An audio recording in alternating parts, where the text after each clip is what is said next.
Welcome to the Truth Uncompromised Show. I am your host, Rhonda. Join us every Thursday at 7 p.m. Eastern Time. Truth is peace. Truth is freedom. To love, live, and be. We are Truth Uncompromised.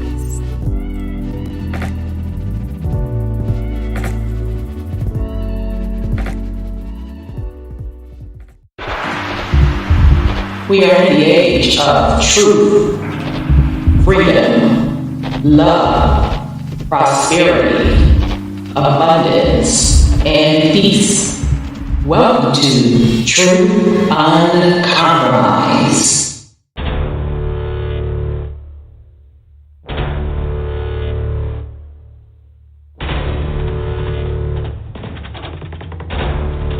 You have entered into a dimension of truth. Time does not exist, and illusions are shattered. The journey of truth is intense. The journey of truth will set you free. Consider this a warning as you enter the dimension of truth uncompromised.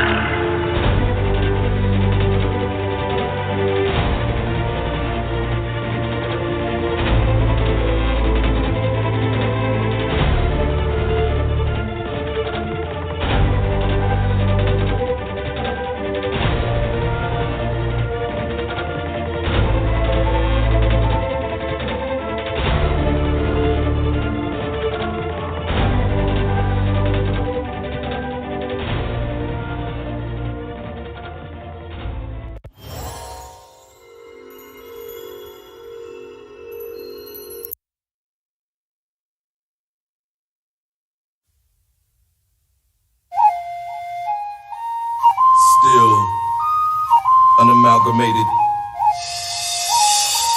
Heartbeat, the sound of the bass drum. Come with your best shot, I'll take one. Rumble in the jungle, I'm a lion. Stand up for your Muslim nation. Hey, for these generations, we the people lost but not forgotten. Tribal rivalry is the problem.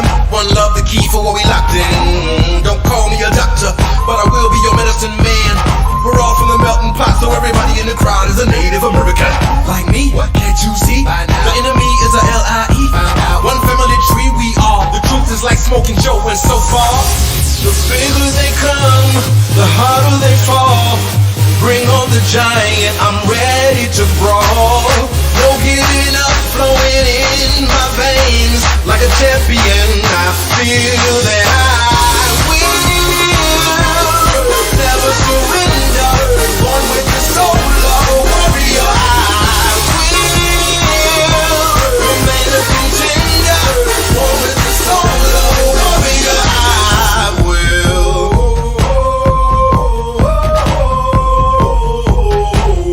Hey yo, hey yo, hey yo, hey, hey, hey, hey, yo, hey yo, hey yo. I rule my dominion. I'm part Asian, Indian, Dominican, back to Hindu, Dravidian, so Mexicano, loco, man. Yes. Egyptian fits my description. Yes. I'm training hard for the mission. Yes. I'm a country boy from the south, and mama said knock you out. I'm in the ring like the bigger they come, the harder they fall. Bring on the giant, I'm ready to brawl. No giving up, flowing in my veins. Like a champion, I feel that I will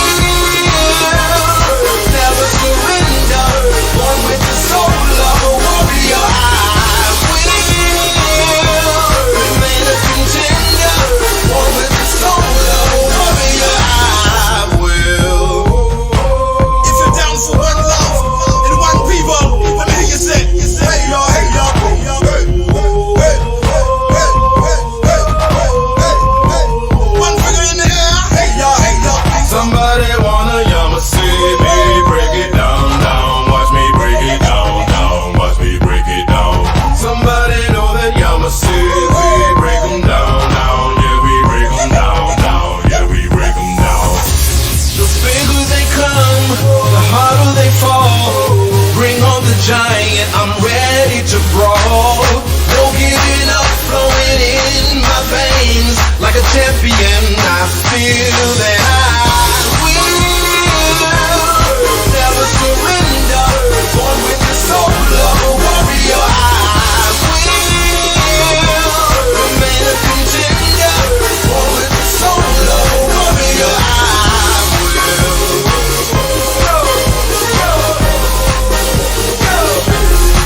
Yes, I will. Yes, I will. Yes, I will. Stand strong.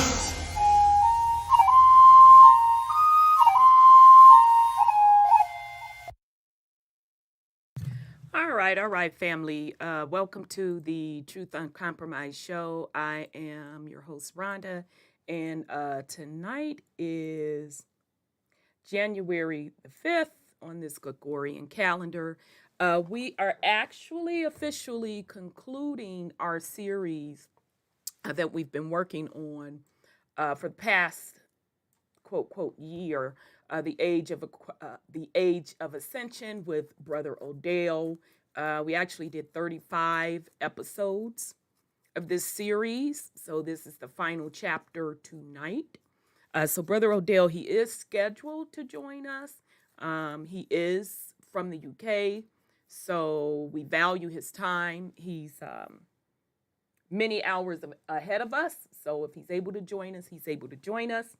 If this is your first time joining us, the purpose of this series was a couple things to definitely go over really what this whole concept of ascension is, what they really meant about the age of Aquarius. So we talked about what is really time.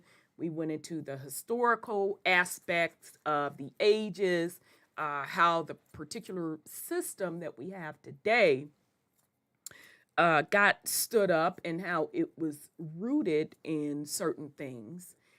So it's been a very, very good series. So shout out to Brother Odel for bringing some wonderful information. So tonight I have a couple follow-up items, but I do want to go into some of the financial information that he sent so we can, again, stay aware and kind of ahead of the game on what they are ushering in. So you can understand it from several perspectives. Of course, the most obvious perspective is in this physical realm, but also what it means spiritually, okay? So you can make the decision how you want to move, how you want to shape the reality that you want to live in. So before we get started, I do want to send a shout out to Sis Sandra. She sends her love to the fam. She won't be able to join us tonight. She's healing. So let's send her some healing energy. She told me to tell the family she's going to miss you tonight and she loves you all. So shout out to Sis Sandra. Sis, go ahead on and heal up. So we'll definitely catch up with you later. Love you, sis. Okay, so before we get started, let's send a shout out to our YouTube family in the chat. Shout out to TD, was the first one in the chat. Shout out to Engine Gal. Shout out to Sis Divinity. Shout out to Sis Stephanie Cook. Shout out to Sis Sherry Lynn. Shout out to Queen Ottawa. Shout out to Brother Freeman. Shout out to son Scotty. You know, he working, doing his thing. You know, you get your grind on, son. So he doing some filming and stuff, y'all. So, son, don't be having us all up on speaker because you know I am Fs and SBs on a regular basis. And I don't want that impacting your change in one bit. So shout out to son Scotty. Shout out to Brother Dwayne. I think I got everybody. Oh, shout out to Sis Thelma. Shout out to I'm Born Here. Hey, brother, my spade partner. There go my Brother Odel. Come on, I'm going to drop the link, Brother Odel, and you can get straight up in the queue. We can get cracking. Shout out to RDT. Shout out to Copper Color Libra. Good to see you, sis. A shout out to Tupo. And I think I got everybody in the YouTube chat. And shout out to the YouTube family. All right, fam. So I'm going to shout out to Brother Sean. Okay, so I'm gonna drop the link for Brother Odell to come in. Child, why I always be looking at this like I don't know. I need to really get my stuff together. Yeah, I do. I need to get it together for sure, for sure. While I'm doing this, doing my housekeeping stuff, I do also want to thank the song that we jam on, A Soul of a Warrior, the last song that I play. Shout out to Brother Tavis for letting us use that. I am going to kind of jazz up the openings. I try to switch it up. And I just can't, that's just gotta stay in rotation because we all be just bopping to it. So shout out to Brother Tavis for allowing us to use that. All right, so with that said, I'm about to drop the link to Brother Odell. So I hear Brother Sean coming in. Peace and love, brother. How are you? Wholeness and power, sis. I'm good. How are you? I'm good. I'm good. I can't complain. Likewise. It's a beautiful day in the neighborhood. Yeah, for sure, for sure, for sure. I know, it just got cold back up here. Well, down here, cause you're up. You up on that lake. I can't do Cleveland. My blood is too southern. I'm really pushing it where I'm at. Right. But family, let me tell you something. This weather been so crazy. Now y'all know we almost died 2 damn weeks ago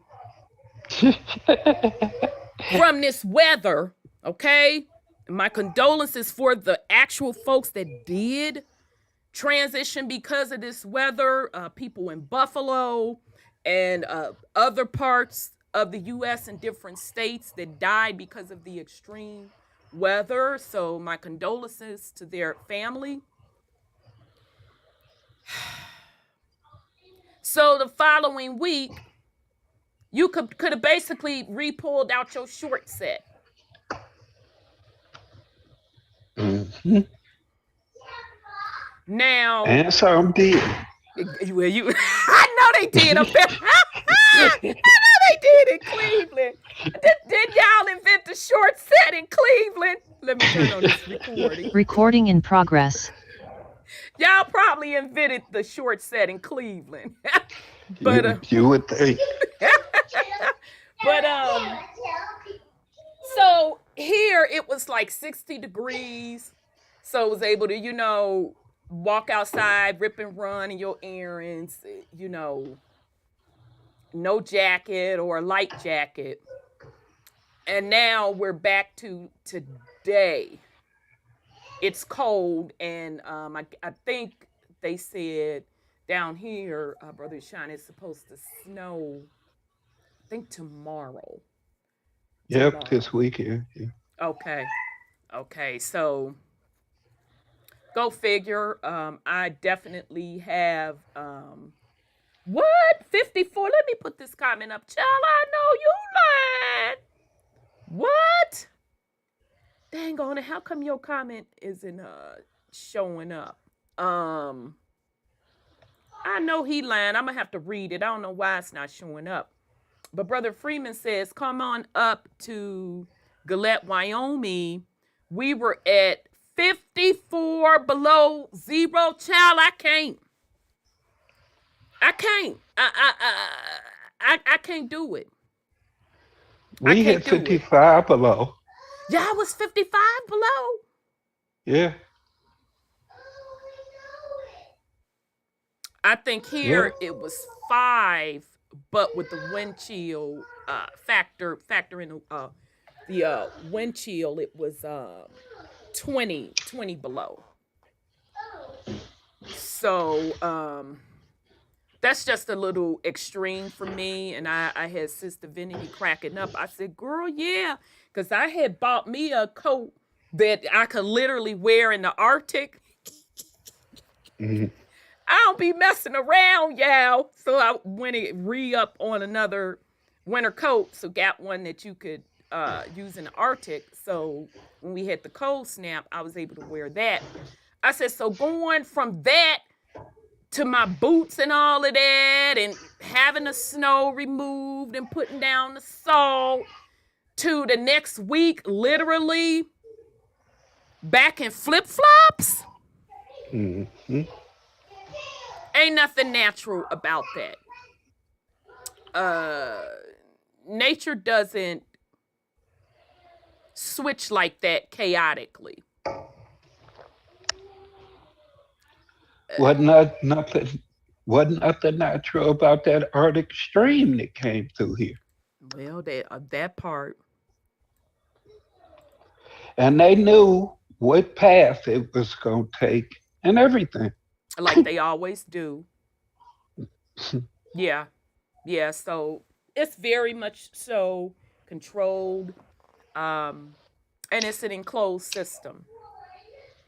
But yeah, it's not natural. It's not natural. So stay safe, fam. Definitely stay safe and stay prepared. For sure. Dad, we was off last week. I needed that break.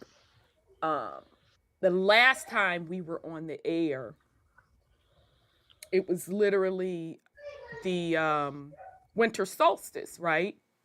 Mm-hmm. So we're having the show, and we're so happen to be talking about time and the seasons and all of that. Wooda wooda wooda. And then in what popped in my head during the live stream, and I kind of commented on it because my stepbrother, they live in, they just moved to Dallas. So that's my sister's brother. So I didn't know at the time until I got off the air that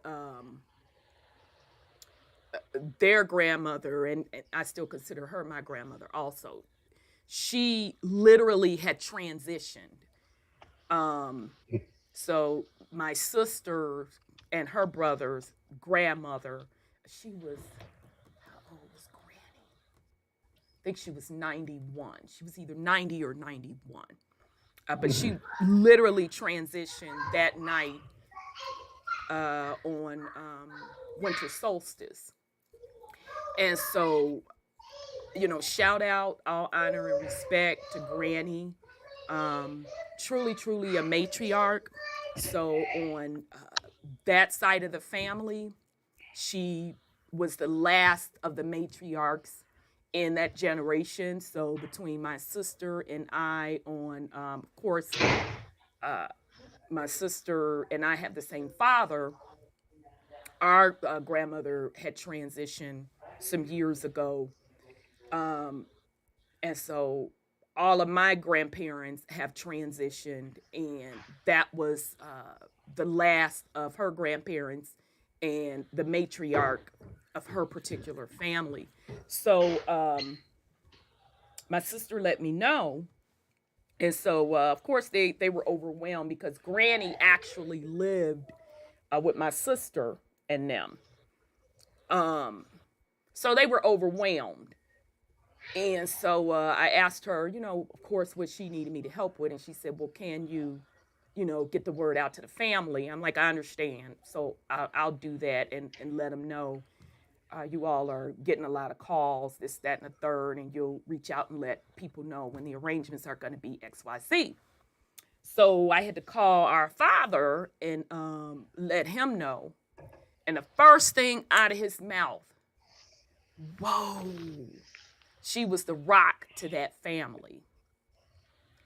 And so it just, we all knew that, but it just goes to show you how melanated people in general, they understand who Big Mama is. They truly, truly understand that because his mother, my grandmother, that's how we felt about her. So, honor and respect to Granny. Beautiful, beautiful person, beautiful soul. I was fortunate enough that I was able to spend time with her over these last couple years. And it's interesting because my sister and I would have conversations. And because she was telling me that, Granny was having a lot of serious conversations with her, giving her a lot of history of what was going on with the family. And I told her she's preparing you for when she's not going to be here. So she wants you to have these things so you have the correct information and the correct records. I said, and to be honest, she's preparing you to step into that role. Okay. So it was, I'm glad that she was able to literally sit at the feet of a matriarch and soak up that knowledge. So just honor and respect and love to Granny. People are sad, of course, and my stepbrother who popped in my head, he's really taking it hard. But like those of us that were here, we get it. We understand. We knew that it was coming, and we knew she was at peace. And her last years, she lived a wonderful life. So shout out to Granny. We love you. So I know you'll be watching down on us. I know you are watching down on us. Okay. So now you're going to get to see that other side of me. I'm always the respectful side and yes, ma'am, and sitting at your feet, what you need. Now you're going to be like, this child is a mess. So shout out. Okay, so let me see what else we need to do. Let me bring on Brother Odel. Hey, sis. Yes, sir. She already knew about your other side. Yeah, I'm sure she did. Because, Granny, she was real religious. And child, they knew I wasn't going to nobody's church. They already knew I wasn't even fencing to do it. Because me and my sister, we're the heathens in the family. Mm-hmm. We don't want no parts of it. So she was respectful of me to never ask me to come to church services, this, that, and the third. So you're right, Brother Sean. She knew, like, okay, there go my heathen. So it's all good. Bless up, Granny. Love you. Indeed. Do what you want to do, Granny. Kick it. Shoot. All right. So let me bring on Brother Odel. Let me see. There we go. Peace and love, Brother Odel. Oh, I love that voice. Okay, I love that voice. Peace and love, Sister Rhonda. Wholeness and power, Brother Sean. Wholeness and power. Oh. Well. What Ain't it a lot? It's been a lot. To join. I'm like, we need an update. Yes. I mean, to be fair, sister, did you get my email? You sent me one and I did respond back. Oh, I'll check it. All right, you sent me an email. Yeah, you did. You sent me an email. That's why I made sure I was on earlier. You sent me an email the other day and I've messaged you back. I thought, right, I'll quickly message you back. You sent me an email the other day, so I made sure that I sent the email back to you. In fact, I'll be annoyed if it hasn't gone because I went out of my way to send it back. I thought Rhonda's messaging you. Make sure you get back at her. So I think the same day you sent me the email. Oh, I see it now. Yeah. I see. Yeah. If it's going in your spam, but I made sure that I got back at you and said that, look, I'll be on with you. But yeah, I've got a couple of things I wanted to say. First, in regards to the elders, obviously before I transition, it's for me, it's the kind of do prepare you, Rhonda. I have to say, my granddad was born, I think it was September 1919. And they've got, he obviously passed away in 2004, but obviously I was with him long enough to know that he had his grandchildren. Yeah, he was a churchgoer, but the grandchildren, he had his grandchildren who he kind of trusted. So that was me, my cousin Adam, his sister Janine. There's so many of us that he really trusted. And he did it. I remember him. I remember me going to see him. This was before I passed. It must be 2001 or 2, I think. And I remember him giving me a load of information, and we're sitting down. He showed us some pictures and explained some things that he's been through. And it's amazing, like the experiences that they've been through, that they can pass on to you. Yes. And you are right. They've got a way of they've got a way of they'll teach you certain things that, like, the certain grandchildren have got, that they'll pass certain things on to you, so that you're ready to do whatever you need to do. And I agree with you, Rhonda, they do. Even the churchgoers are kind of like, you know, this our generation, they knew we weren't buying all that church stuff, but they're kind of like, they knew how to deal with you in a certain way to make sure that the information that they had to get to you, to make sure that you get that, you know what I mean? And make sure specifically that you would get that. It's not for everybody. It was a certain way that they'd speak to you that's relevant. They had a way of making sure they passed it on. It's a generational thing with us, and it's always been that the case. You know, within our families, despite the trauma, the things that we've been through, that there's an aspect of them that made sure there's certain information, even if it's put in code, so to speak, that they give to you, and it's only now that it's relevant, and you're like, oh, I get why you know, at that time they gave me that information. I 1000% agree with you, Brother Odell. And you know, I was fortunate enough. I had a lot of matriarchs, biologically, of course, too, but through my stepdad that I called dad as well. His mom, I sat at her feet.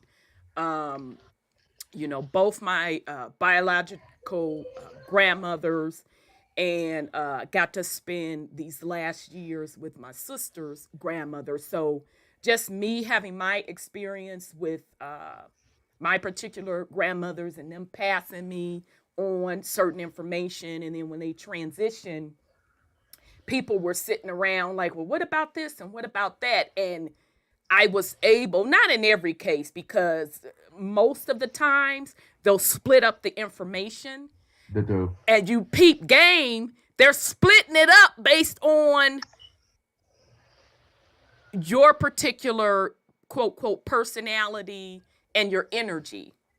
Yeah. To be quite frank, they read energy very, very well. So they understood, okay, I can give this person this, and they're going to do that, et cetera, et cetera, et cetera. So it was kind of freaking my sister out in the beginning when Granny would hit her with some hard, heavy stuff. And then that's when I had to kind of put her up on game. This is why she's hitting you with this stuff. I said, I'm going to tell you something. She's not telling everybody that. She's only telling you because it's going to be a time when you're going to have to set the record straight on some stuff. So yeah, you're absolutely correct. So if you all still have your elders around, if you can, you know, spend time with them, you know, have conversations with them, let them talk, because you're going to find out so much stuff like, wow. Now, interesting. Hey, sis. I'm sorry, go ahead, Brother Sean. Yes. It ain't about if they can. God damn it, do it. If you can go to the club, you can go see your elder. Period. You're right. If you can go kick it, you can go see your elder. If you can go to the weed man, you can go see your elder. That's If you right. can go to the liquor store, you can go see your elder. If you can go kick it with your bestie, you can go see your elder. Ain't no fucking excuses. Period. Dot. Indeed. All of that part. Okay. It's very, very important. Oh, your granny will be 92. Oh, let me put up there. Shout out in honor to your granny. Dag, I don't know why my comments aren't working. I'm sorry. Peace and love. Oh, hey, nephew, how are you? Hey, nephew Nuwa. Good, Auntie. I just wanted to add to that, Brother Sean. Good day, Brother Sean. How you doing? I just want to add to that, Brother Sean, to your comment. It's very important that we go see our family as much as we can. I made especially a point to go see my grandmother before she transitioned. My father told me to get down to Trinidad. You know, this is kind of her time where she's settling down. And I made sure to drop everything I had going on, drop work, everything, flew down there, spent about a couple weeks, and made sure I was there for her to, let's say, see me in my full form before she transitioned. A couple of years later, she passed, but it was enough. It was the time she needed to see me in that form. I was even playing drums. I was even playing drums, and I was told that me playing drums brought back something from her past that kind of made her feel a ways. So that was important to her that I even came and brought that out. So yeah, it is important that we do touch our family, because there's things that they see, or there's things that we do that brings, let's say, peace to them before they transition. So it's very important that we do listen, we do take that time. Absolutely. Absolutely. And I'm telling you, you're going to be, you're going to learn so much. You'll be better off. You'll understand the dynamics of the family for sure. And depending on what level they go into it with you. Now, I ain't going to say, depending on how much they're going to pass that baton to you, don't think it's going to be, it's going to get rough. But they're doing that for a reason. So shout out to our elders, shout out to the matriarchs, shout out to Papa and them. Ashe. Now, interestingly enough, because, you know, I tease my dad because my sisters and them family, they're from Alabama. And my mom's side, we're like Mississippi on the grandfather's side and Alabama on the grandmother's side. So I would tease my dad, because on my dad's side, it's South Carolina to the bone. South Carolina, South Carolina, South Carolina. I mean, that was just it. So I tease him like, oh, so you just gonna keep going to get Alabama women. So that's what you saying. But anyhow, when my sister's people, they still have their family land. They have a bunch of land in Alabama, and people still live on that land. And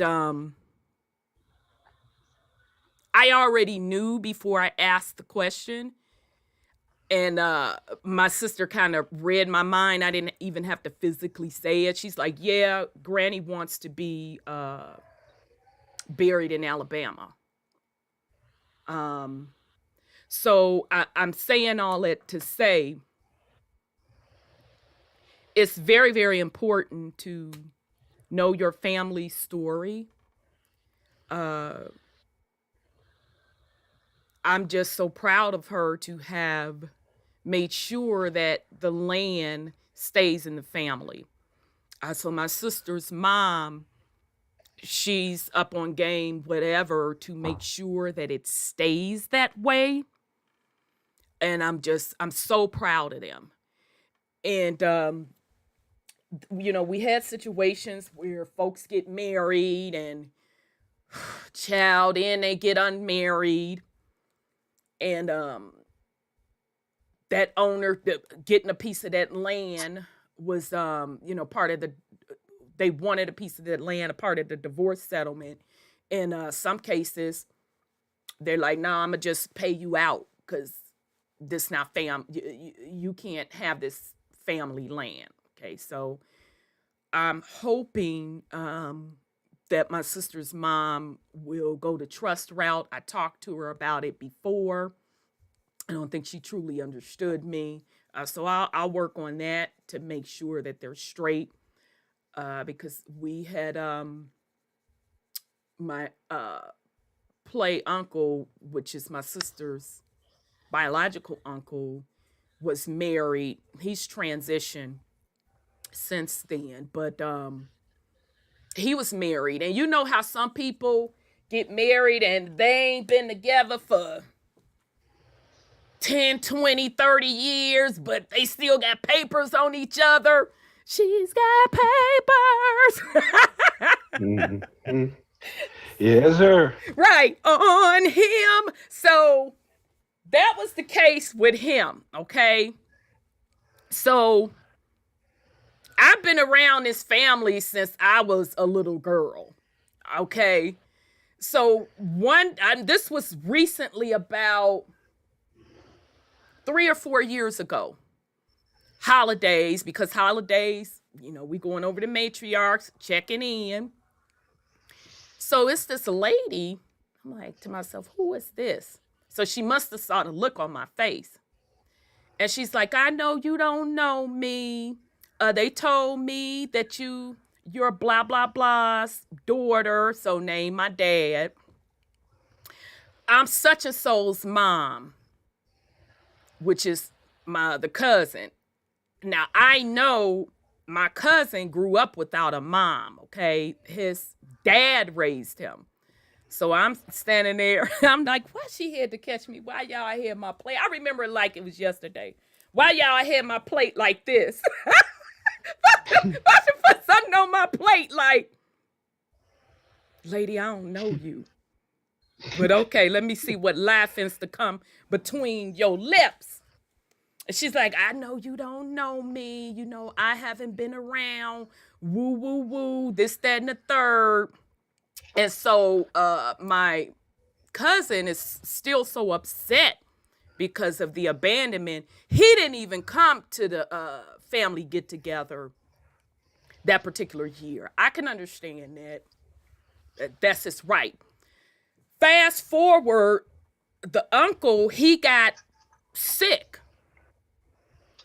And do you know she had the audacity to be sitting there, baby, counting his pension, counting a slice of that land, just going down all of them assets. And we're like, oh my God, oh my God, oh my God. And she's like, I'm not going to divorce him now. I'm just going to sit back and wait. So she was literally going to sit back and wait for him to transition to get her cut. And so, show you how the universe work, and you don't be playing with people. So I don't know who in the family sent the call out to the universe. It wasn't me, in my defense. It wasn't me, because that wasn't my place. That wasn't my business. Okay?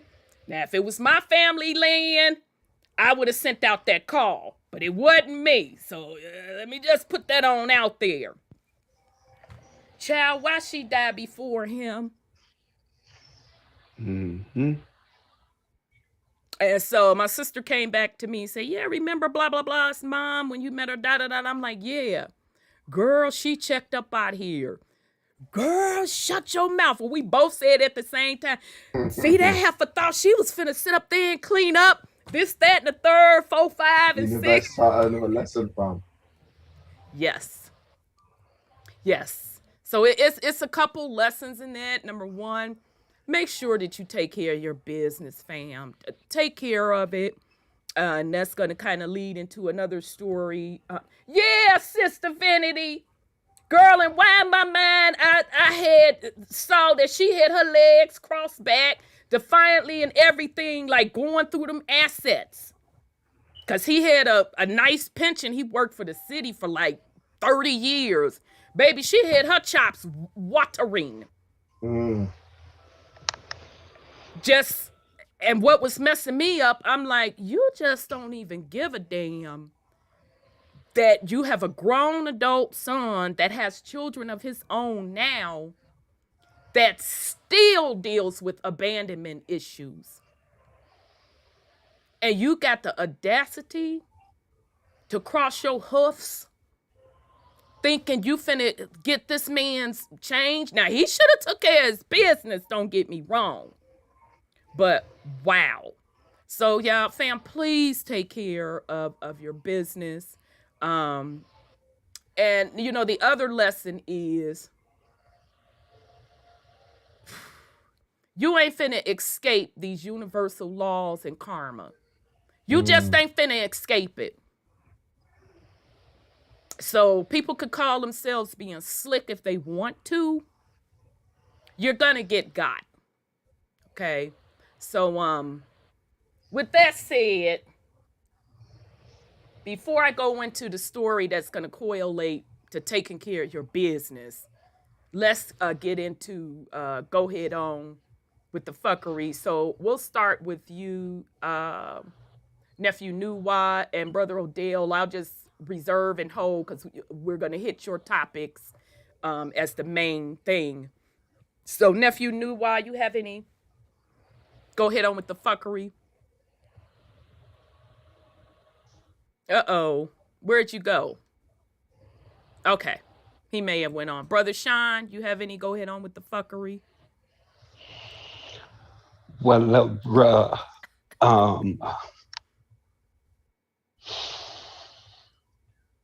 the whole political game that people still wish to play. Now that there's a stalemate within your Congress because they can't elect a leader or whatever it is they're going through. So whatever legislation you were waiting for or hoping would go through, all that bullshit now on pause because they playing nomination games. Yep.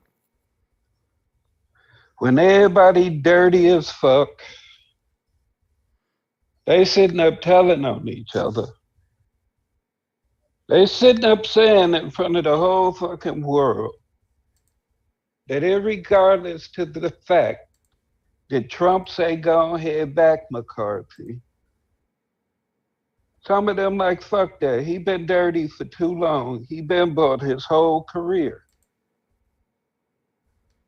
This is shit they're openly saying. Oh, see, I haven't been following it. What? Yeah. Matt Gaetz, he can't stand McCarthy. Old boy from Florida. Okay. And they just going ham with this shit. It is hilarious.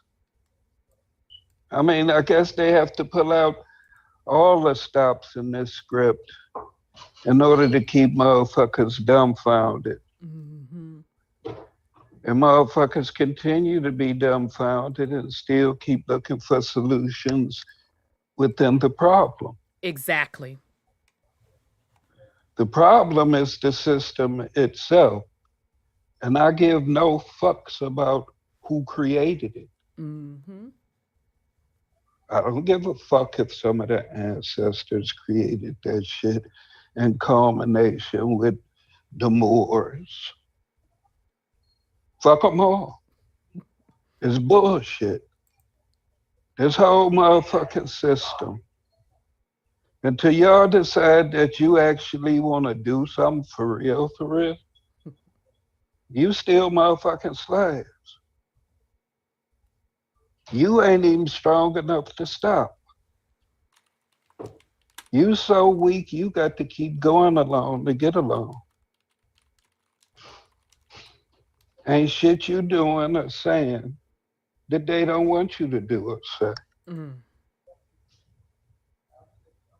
The thing they don't want you to do is stop and go within. If you keep telling every motherfucker on the internet what the fuck you doing, how you going within? You spending all your time outside your motherfucking self. You ain't doing shit. You ain't putting in no work. But have at the fuckery. Y'all like getting fucked. Ain't that all y'all talk about anyway? Ain't that all that's important? Fucking. Water. That's all y'all promote. That's all y'all own. Anything dealing with any type of fuckery. Fucking. In the vein in which you choose to exploit yourself. You choose to exploit others. It's all fuckery. And it's all politically motivated. And what motivates the politics? Religion. But it's all fuckery in which you consent to. So the fuckery's on you. I digress. Indeed, Brother Sean. Indeed. Nephew, you back? Yeah, sorry about that. No worries. I figured you stepped away. Happening. You have any go ahead on with the fuckery for the family? I don't really have a go on with the fuckery. I just have a perspective with the fuckery. I'm seeing as you said, the Matrix really revamp itself, like Matrix 2.0, in terms of how it's moving, how it moved people. So I moved up in the country here 5 years ago with my little youth, and it was a quiet environment. There was no one around. Couple towns up, nothing really going on. Today now, I'm driving around and there's development everywhere. You go into the stores and it's the Indian people running the stores. And I'm saying to myself, damn, if Rona didn't happen, if Syria didn't happen, if all these wars that broke out didn't happen, how would they have the manpower to regenerate their infrastructure? Because all the old people died off. The baby boomers are gone. The Generation Z doesn't want to do nothing. So it's so crucial to the Matrix to be able to have a working class to do all this fuckery to keep it going. Like, we know money doesn't mean nothing. We know it's their energy source that they're going after, but they have the regular folks dangling that dollar in front of them. But all it is your energy. They have you saving for your pension, and by the time you get to pension age, you don't have enough money and you're about to die. Right. So it's like you worked your life off for what? So yeah, for me, it's just the perspective of they're really working us to death. The lie, once you, and the thing about it too, when we're in this position where when you can see the Matrix working, it's really hard to say you want money now. It's really to say I want bling bling, I want all that lavish. No, because it doesn't come. It comes with a cost in a sense. Comes with a real big cost to your psyche, and it comes with a big cost to the energy that you got to put in, because a lot of it you have to sacrifice to get it. Some people have to leave work, leave their family and go out of town. Some people have to do a lot of things that you shouldn't have to get $1, and it all is just so we can survive in a environment where animals can just walk around freely, but for the human being you have to pay $1 to survive. For me, it's just perspective. It's sad to know that this is the lifestyle that we've come to live up in. We have more potential, but for some reason the Matrix wants us to live this particular paradigm. We look at the world from this particular shift.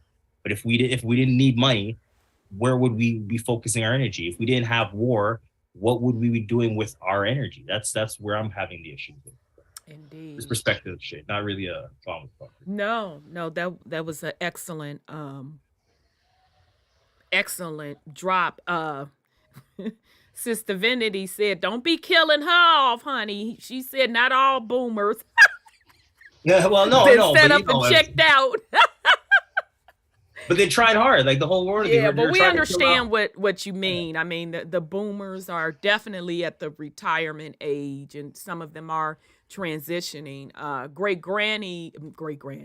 Granny's that just passed, she was the silent generation. So they were like the World War II them. They did what they had to babies. Make sure they grew up in that era. So the last of them are pretty much checking out, because like I said, she was 91, so that's almost 100 years. So she done seen some stuff. But Auntie, yes sir. People at 60 and 70 are claiming that they're on their dying age now. So it's like, I mean, that's on them. That's on them because child. That's what I'm saying. Like 70 is the new 100. It depends on who that person is. It really does. It does, because my parents are boomers, and they hot messes, baby. They be like, who the hell you talking about finna check out? Jump on here and harass the hell out of you. But your point is well taken. No, I don't know those bloodlines. Yeah, my pops is the same way. But then I know other families, 60s and 70s, Their bones are hurting. So it's just like, wow, what did you do? Yeah. What did Granny do back then to be able to maintain her body for so long? That's what we should be asking her. Yeah, it was definitely the food that they were eating. It wasn't as tainted. You know, for And sure. the toxic energy they were consuming also, right? Yeah, absolutely. Absolutely. Okay, fam. So, let me bring this up, and then we're going to get into the topic, because I know Brother Odell got a lot of stuff that he definitely wants to go into. So I can't go past this. Doggone it. Shout out to Brother Shrugs from BCU. I saw him post on BCU this information, and then I pulled it from this brother Ken earlier today. I saw it. I can't, y'all. Y'all know my nerves is bad. Let me go. I can't with people and their foolishness. So let's go look at this right quick. Isn't that the California beach? Yeah, you know my nerves is bad. I didn't even bother sending it to you, Brother Sean. I'm like, we'll go over it. Oh. I just can't. I'm just done with the foolishness and the fuckery. So let me bring this up, fam. I wanted to take a trip when I first heard that, but I said anymore. You wanted to take a trip to see the beach? The family. Oh, the family. Yeah. Once I saw the story. I see what you're saying. You want to roll up upon them. Roll it up. Like, for real, though. It's like, you're shitting me, right? So I pulled this article from shout out to Brother Ken. I saw where he posted it. So this is on robreport.com. The family that owns Bruce's Beach in California is selling it back to Los Angeles, LA County for $20 million.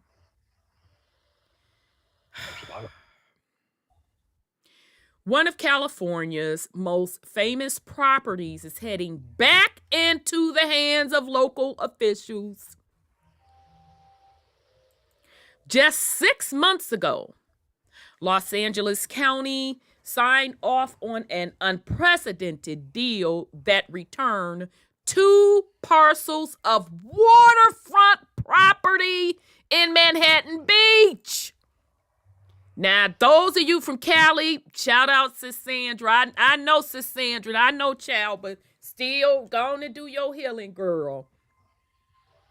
Because you know this frosted me, right?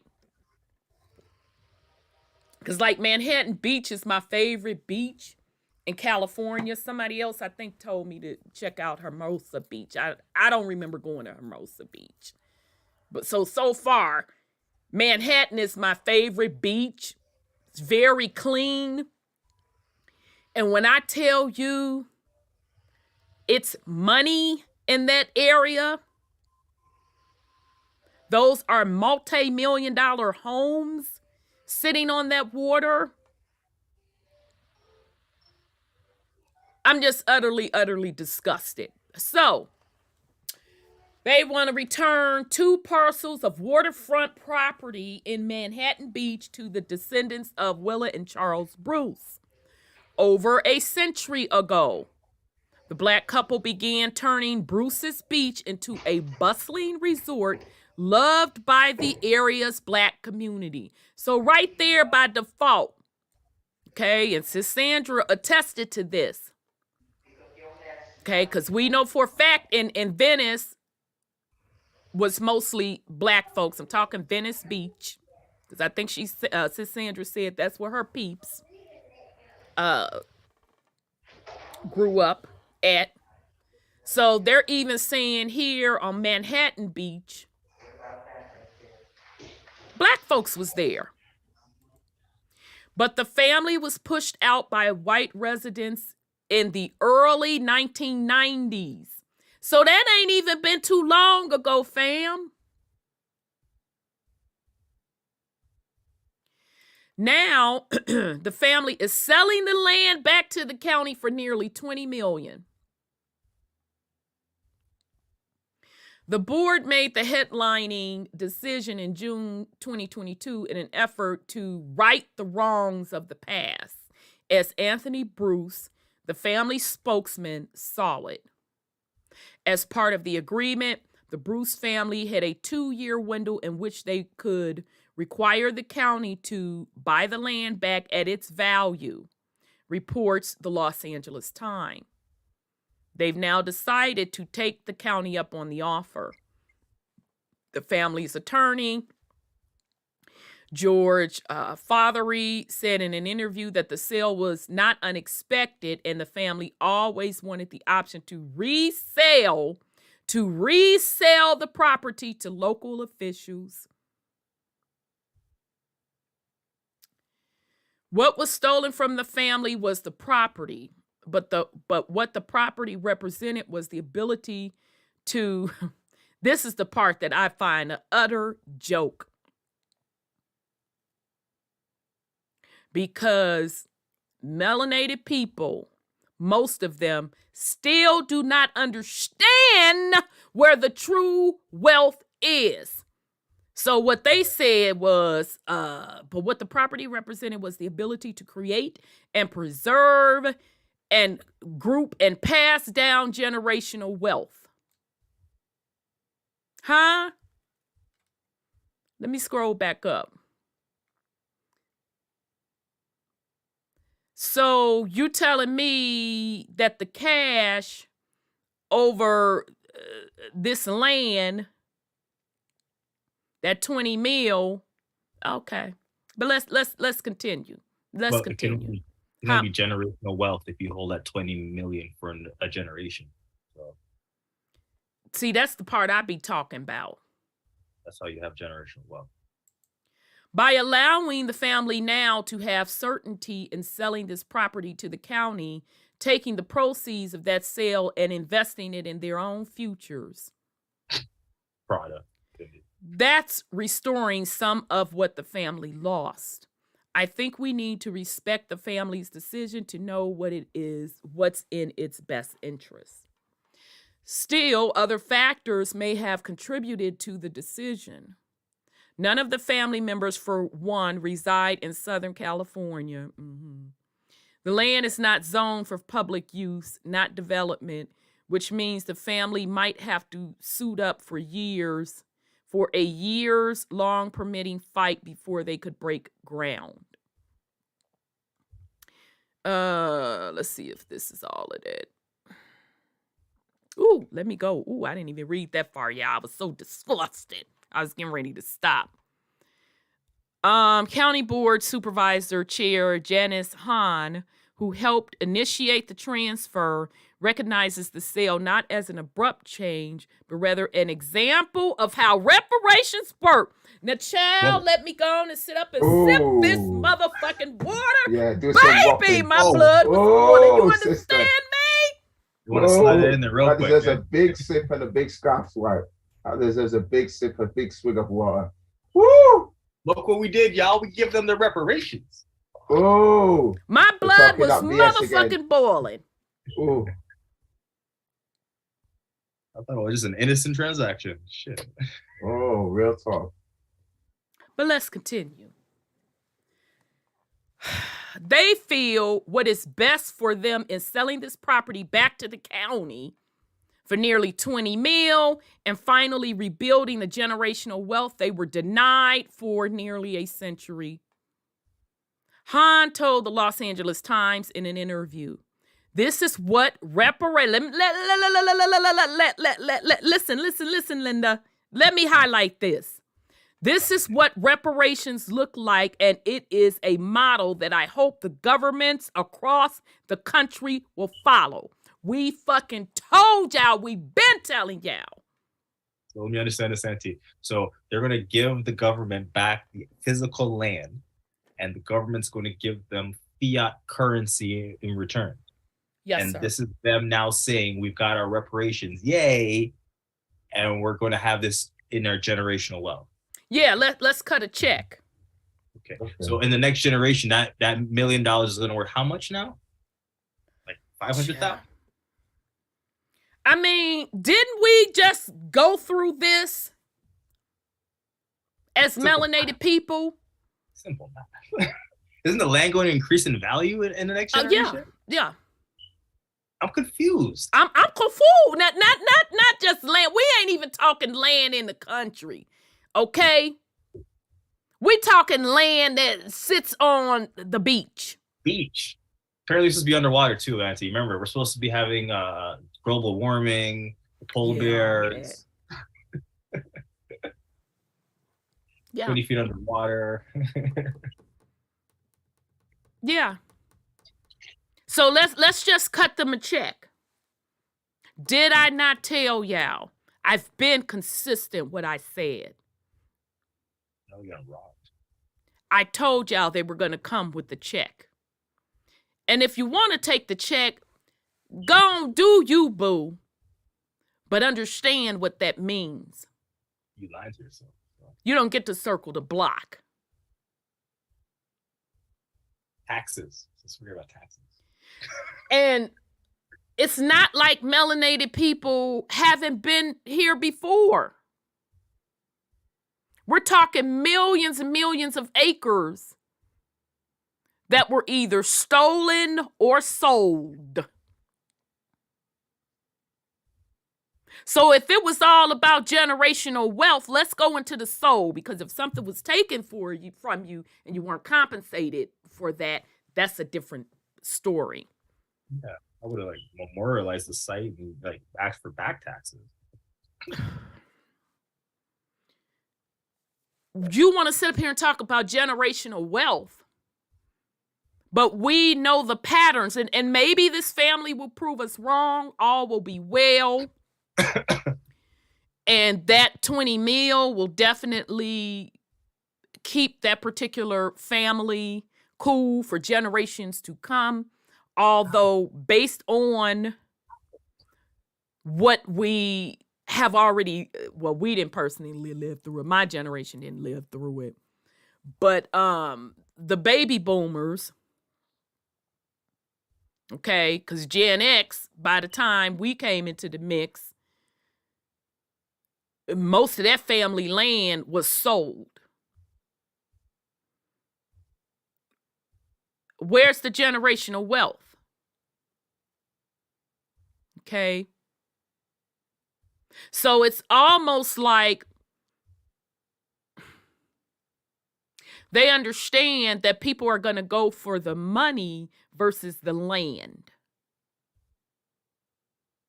Right. And that's fine if you want to do that. But let's be clear. You don't get to circle the block. And I'm going to say this again. The true value is not the money. The true value are the tangible, hard assets. Land. God's not creating any more land, so. The minerals. Those are the true values. And you. Soul energy. That's the true value. Okay? And this is why those stories with families that wake up with generations that are in poverty, not all of them, of course. We need to be honest. When all that family land got sold from underneath the future generations, and there's nothing to show for it. Absolutely nothing to show for it. Because as a collective, melanated people still do not understand what true value really is. Because, see, me, I don't know about y'all, but how my mind is set up, if you offer me 20 million, I know it's worth 100 million. At least. Now, blood, here's how we gonna do this, player. Now, supposedly and allegedly, somebody said they were doing this. I'ma lease it to you. I would have said that. Yeah. I'll lease it to you. Over the next 100 years, I'll give it to you for a steal. Right. I lease it to you. Now you want 100-year lease? Maybe 40 million. Oh, that's too steep. Okay, well, let's break it down to give you 25 for 20 mil. 25 years for 20 milli. You know? Then you got to renegotiate.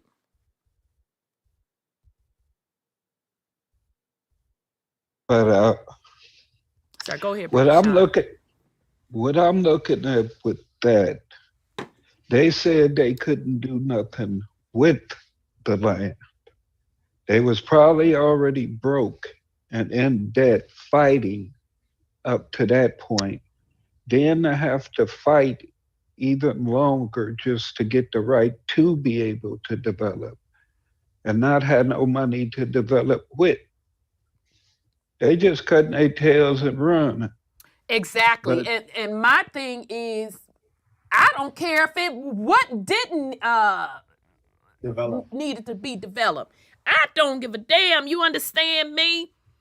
If I want to go on it every year and we have a family reunion and barbecue right in between the multi-million-dollar homes, bitch, you ain't finna get it.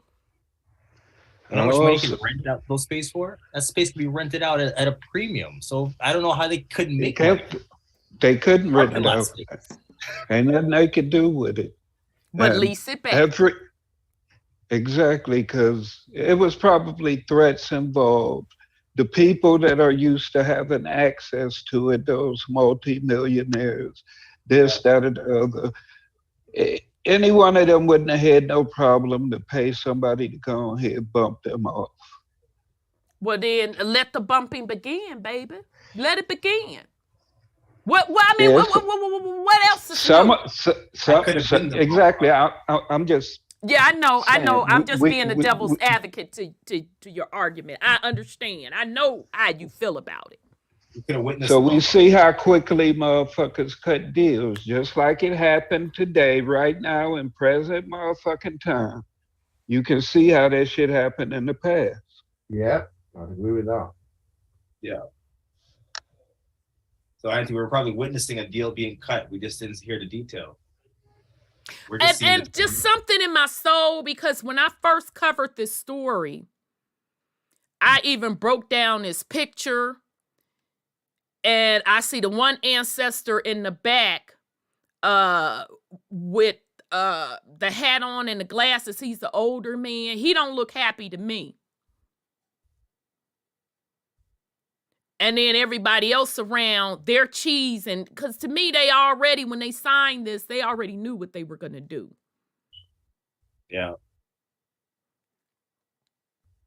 And that's fine.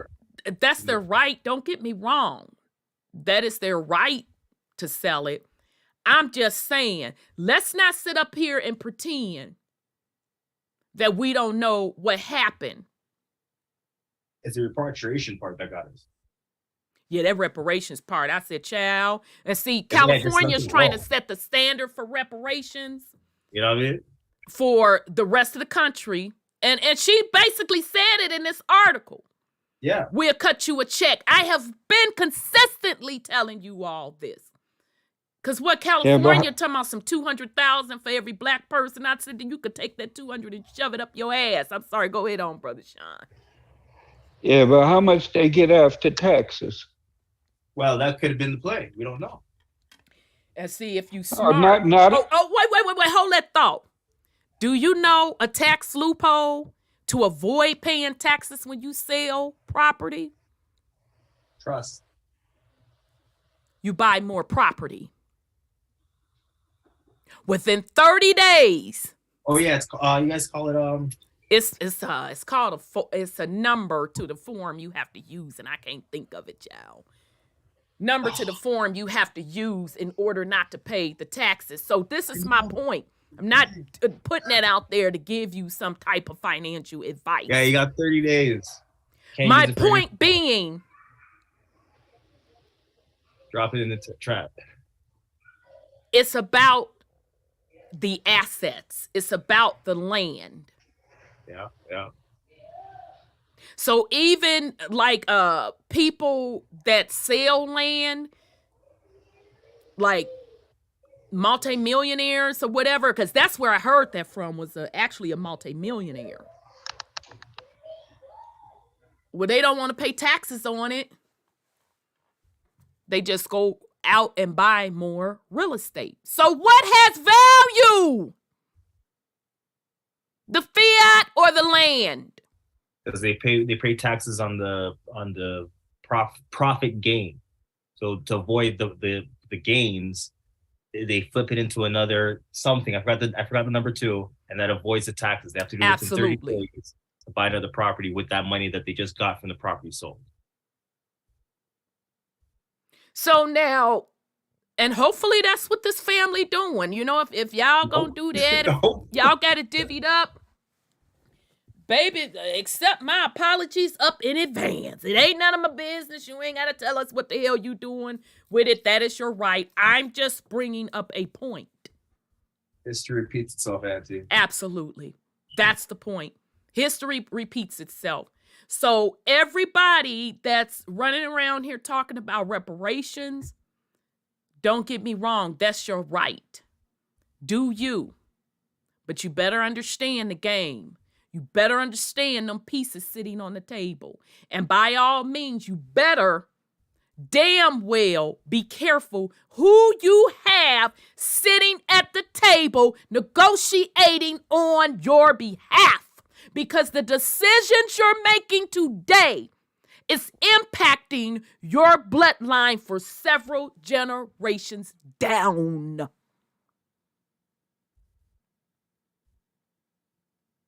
That's the point I'm making. Okay? Right. We told y'all to play what they was doing with this reparations. And when I tell you go shove your check up your ass, that's what I mean. 1031, Auntie. Thank you. Yep, 1031. Thank you. Yep, that's it, nephew. 1031. Shit. You ain't fooling nobody, baby.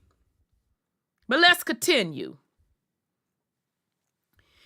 LA County's return of the land to the Bruce family is the first example, child, These people are desperate. of the government returning property to a black family after acknowledging it had been stolen.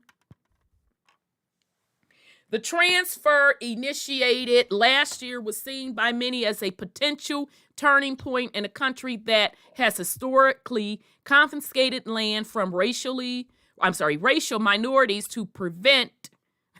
See, they tell you where the generational wealth is. To prevent the accumulation of generational wealth.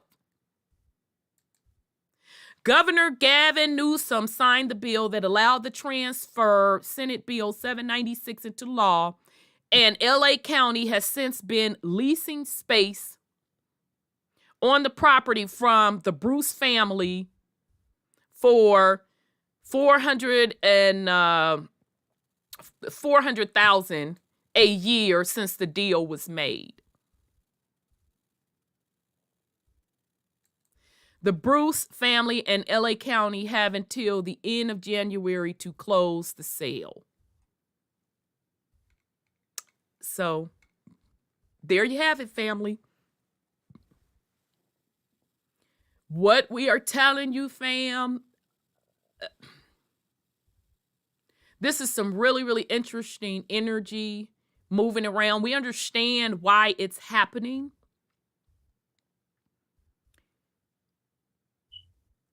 So, folks, I'm trying to put this so y'all can understand it, so bear with me.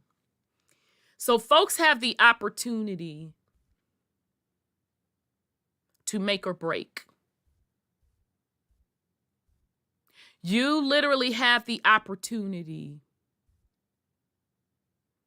to set up your bloodline on a certain path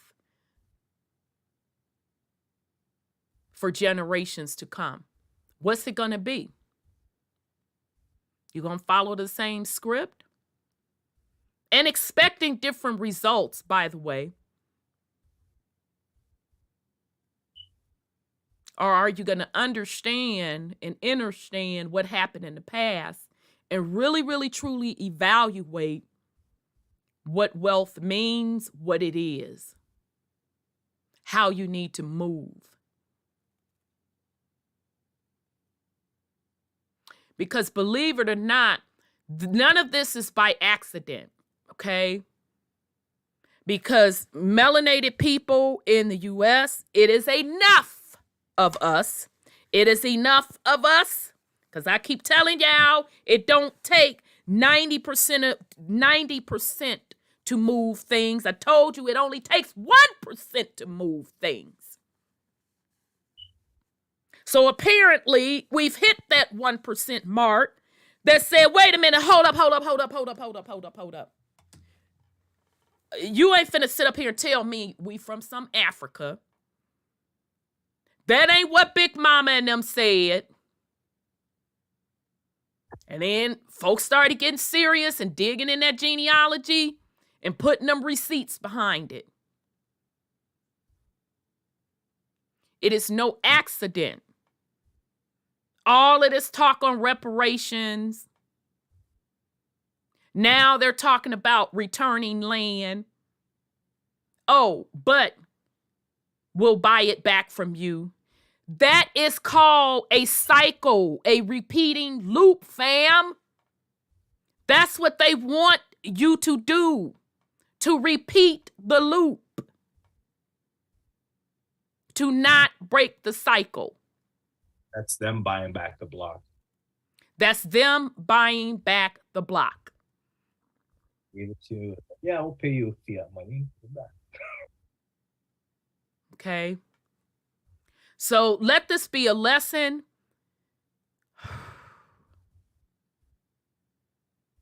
We're not at the point from an energy perspective that people can sit up and go with these same old school lies and pretend like we don't know what happened. We're not going for it anymore. The 1%, we're not going for it anymore. Auntie. Yes, nephew. Just imagine if we didn't go through that cycle where we had the time to go through our genealogy, the time to have people like Legendary Top Cat to go through all these intricate, let's say, meetings that we have where we can decipher this information. Because if we didn't, we would have been lost in that sauce of repatriation. We were at that pinnacle of we're all going back to Africa, and then then you decided to say no, let's do our genealogy. Exactly. So we didn't. Yeah, this was the programming that they had waiting for us. And we've been through this programming before, because didn't they brush back up the go back to Africa? Africa loves you with this whole Ghana giving dual citizenships and all that bullshit. Don't that sound familiar with Liberia and all of that shit? See, baby, you ain't fooling the 1%. They had us ready for it.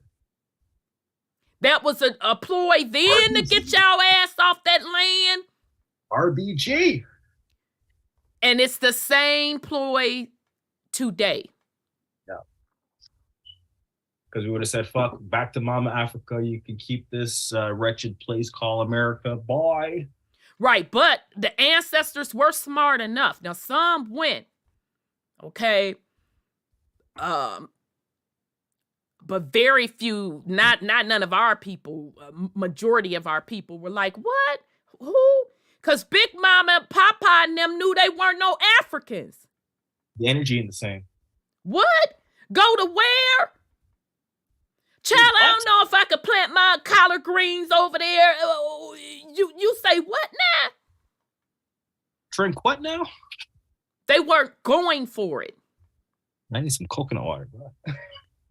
And contrary to popular belief, don't let the media fool you. I don't care what celebrity they drag up, and celebrities, I'm watching y'all motherfucking crooked ass that get hard up for money, that get on this campaign, be cheesing and grinning in the camera up there telling us you got dual citizenship, and that, you part this, you part that African.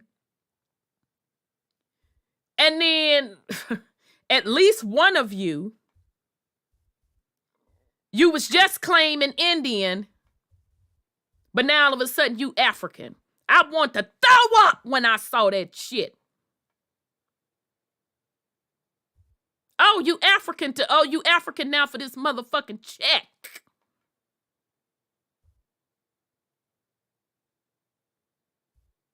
Neo Soul Sister out of Texas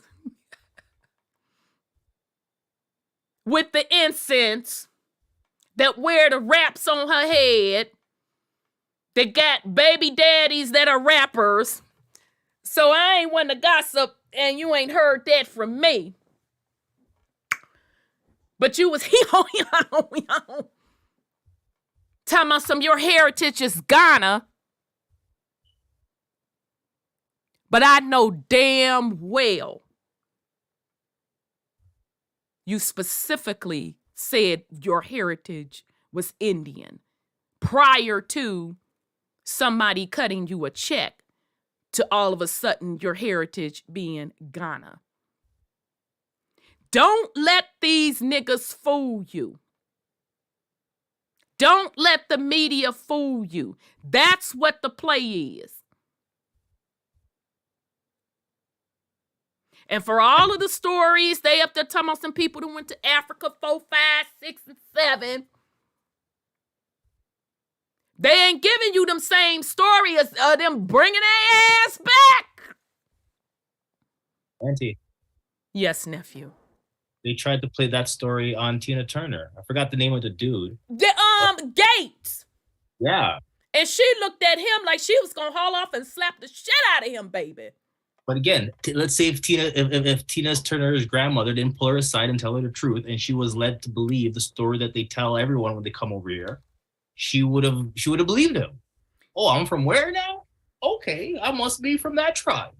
All right. But you know the old school, like that's what I'm talking about. That Tina Turner, is she baby boomer or is she? I can't remember. I don't know. She was old enough to know. Yeah, that's my point, Brother Sean. You ain't fooling Papa and Big Mama, baby. You better go on around their doorstep with that foolishness. She is Big Mama to us. They're not having it. You say, what now, baby? How is that possible?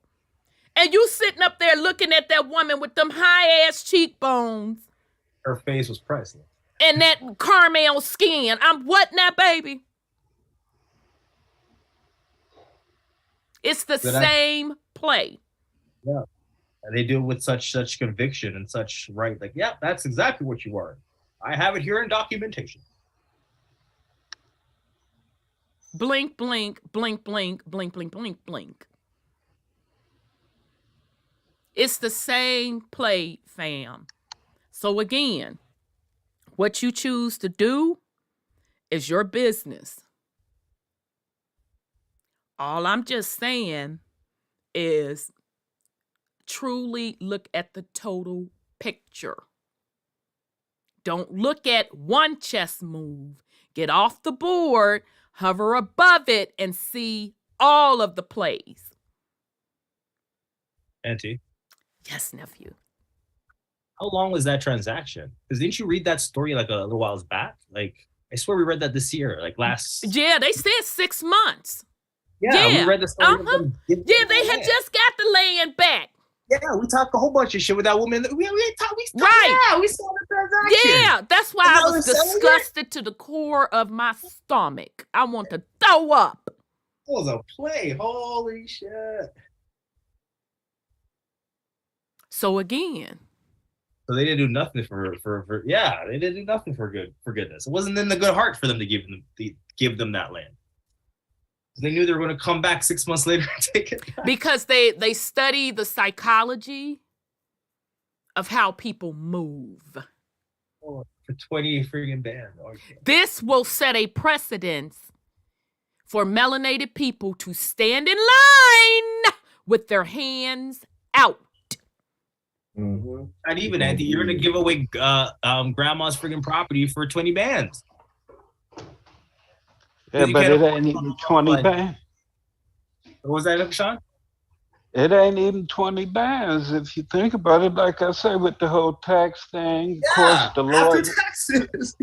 the lawyers getting their cuts. You got to split it up amongst people. Whatever other states they in, they got to pay taxes for that too. Yeah. Then we ain't even talking about the people that they owe. The dope man, see that you done came up, see that Not your the people dope got man some now. ears. Straight up though, that ain't enough to get you out the hood. That ain't enough for you to have no 24-hour bodyguard service. Oh, That's not a generational wealth play. Because I don't know how many they have to split that 20 milli up with. So basically, let's say everybody end up with a couple $100,000 afterwards. That ain't shit. Exactly, a decent house started $200,000. And that's depending on where you are, though, Brother Sean. Yeah, that part too. But how far a couple $100,000 gonna go in today's it society? It ain't going far. With their mindset. I could spend that shit right motherfucking now. If anybody want to test my theory, feel free to get with me and give me $100,000. I can spend that shit in rapid succession. Right, in one click of a mouse. Right, click, click, click, click. Exactly. It's just ridiculous. And you want to have the audacity to say generational wealth? No, reparations. Yeah. And they're sitting here telling you that that's your reparations. And it shouldn't be tax-free at that point. No, because they're gonna say no. This is a transaction. They gonna get their ends, baby. I know, but I'm just saying, like. They're giving it to you under that disguise, but then they're still going to tax you on it. That's serious. So again, and now that's a good question though. As Cali supposedly and allegedly gonna give out $200,000 to each melanated California resident, are they taxing them on that? Yes. And will it be taxed as like a bonus rate, which is like 40-45%? Hey, the feds are going to tax them. Forget the county. That's the Fed. That's just that. Thank you, nephew. That's just the Fed tax rate I gave you, baby.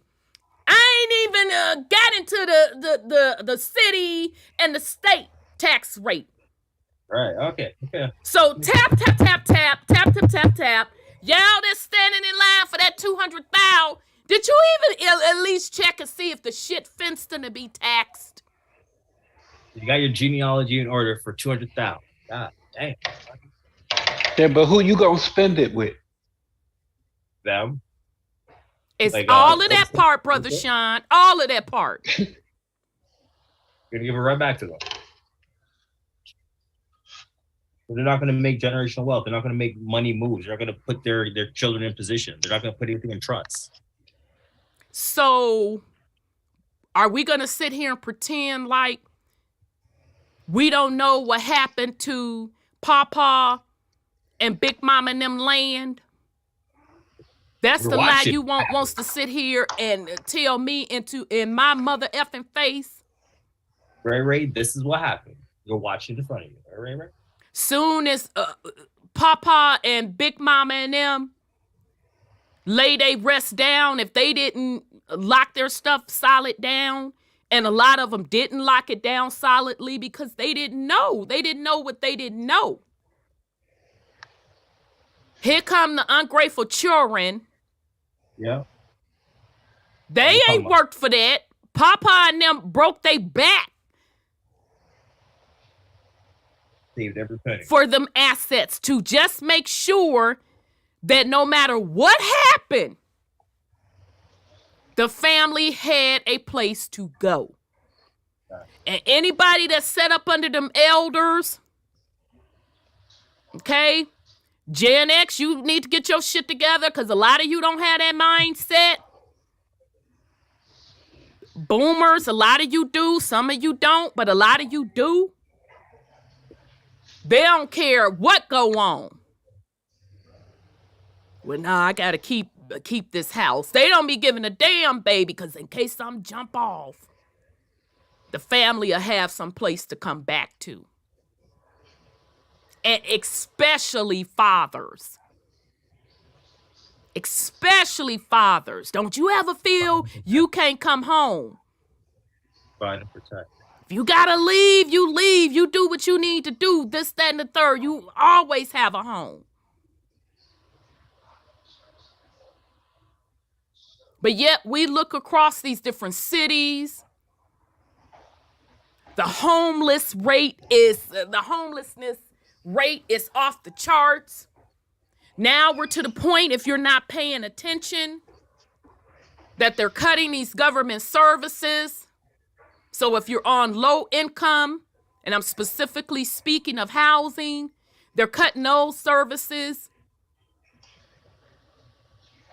And if they're not being cut, now people that have those vouchers, they're having a hard time even finding a place to live because the landlords are like, I could get more money renting it out on the market.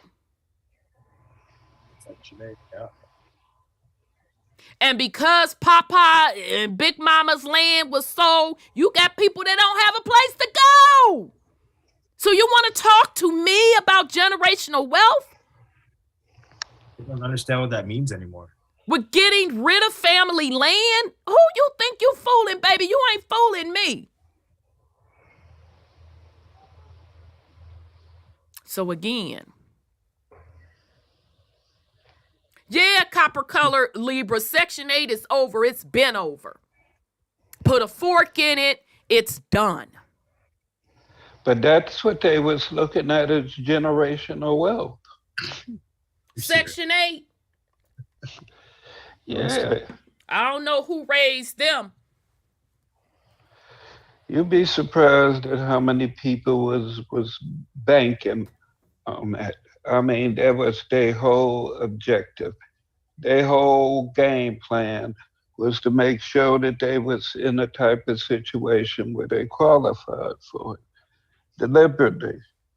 Yeah. People deliberately put themselves in fucked up predicaments just to get a little punk-ass check in an EBT card. Deliberately. I mean, motherfuckers was teaching classes on how to get the system. Shit. That was the game.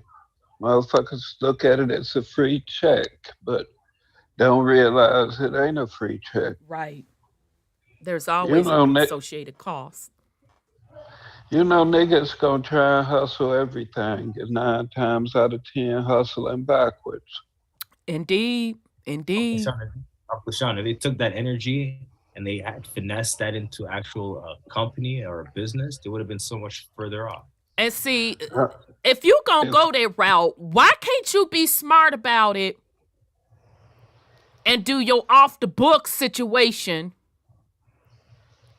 And then next thing you know, you turning in your Section 8 voucher. Thank you, player, for the, helping me through these hard times. This, that, and the third, 4, 5, and 6. And you done went and actually got something tangible. Facts. But the thing is, they tear the place up. They don't get to keep it for too long. And people come do inspections and they shit all Yeah, toe that's why a up. lot of landlords saying they don't want to rent out to Section 8. Well, it's if you don't pay for it, if you don't have value in it, you're not going to appreciate it. Can you say that again, nephew? If you don't pay for it or you don't have value in it, you're not going to appreciate it. These people don't care about the shit that they pay for. Well, they're not working for it. That's me. I've seen examples where they work for it and still give no fucks. If you out there in the streets hustling, putting your life on the line, you working for that shit. Oh, yeah. I don't care how they try and glorify that shit. Them motherfuckers can barely sleep. The only way they sleep is by being fucked up off that shit they sell. Yeah. It's a fucked up ass cycle that they caught up in. It's been glorified by movies and music. Hollywood. That's a fucking Hollywood lifestyle. Yep. That's nothing. Gangster trap. Agreed, sir. It's nothing that's true to us as a people. Right. It's nothing about that is indigenous to mama. It's not indigenous to mama. Absolutely not. And that's not how Papa and Big Mama and them lived. That's why we have to see it on movie and television 3 times. Degenerate behavior. Yeah. The thing is to stop. I don't care how a motherfucker go about it. You gotta stop. No matter what type of addiction you have, no matter what type of treatment they claim to give you. Everything still requires stopping. Even if you're a criminal, when you come before their criminal courts, they're telling you you have to stop your low budget criminal behavior because we don't profit off of that. Right. You have to take your examples from white collar criminals. They fuck around and in the hundreds of millions and shit like that. They pull off crimes like that. Everybody gets to profit off of that. This little shit y'all doing is nothing. Y'all supposed to be gods and creators and chaos beings, and this is the best you can do. The best you can do. Petty ass crimes. This is nothing. I mean, if you believe in the devil, you don't even do enough shit for the devil to want to fuck with you. You too soft. you don't do enough shit. And Jeebus say that you so fucked up that you ain't good enough. Who, Jesus? Yeah, you ain't good enough to get in here. You ain't bad enough for me to save you. Ooh. So, I mean, you just a waste of fucking space. And that's by your own choosing to be irrelevant. Yeah. Because of what you choose to place value in. Agreed. You know that this is a fucked up ass game. And you ain't meant to have shit. Rules ain't never changed. Just the characters, names, titles have changed. But the ultimate prize in this game is you, keeping you fucked. That's right. Fuck the distractor. Yep. So long as you play that game, you fucked. Create your own game. Get motherfuckers to play your game. Exactly. If that's the route. Exactly. But as long as you playing somebody else's game, you fuck. You always gonna lose. The perfect example of motherfuckers profiting from their own game is some of our so-called religious leaders, conscious leaders, etc., etc. These motherfuckers eating good. Yep. Y'all manifesting every motherfucking thing for them. I ain't got no problems with energy exchanges. You understand what I'm saying? But motherfuckers taking trips they ain't never took. And you sit up and watch them on their channel and enjoy them being on the trip that you can't even afford to go on. But you manifested that for the next man. And I ain't mad at nobody for getting people to manifest their dreams. If you enjoy seeing another motherfucker travel and eat good, and you willing to pay for that, have at it. The internet provides that. If motherfuckers tell you they can do this, that, or the other, and you ain't seen a motherfucker do shit, no matter how many years you've been watching them, no matter. Years now, Brother Sean. Shit, decades in some cases, but continue. And all them donations and PayPals and all these nutrients and shit that you done bought from motherfuckers, and all you see them is getting fat as fuck.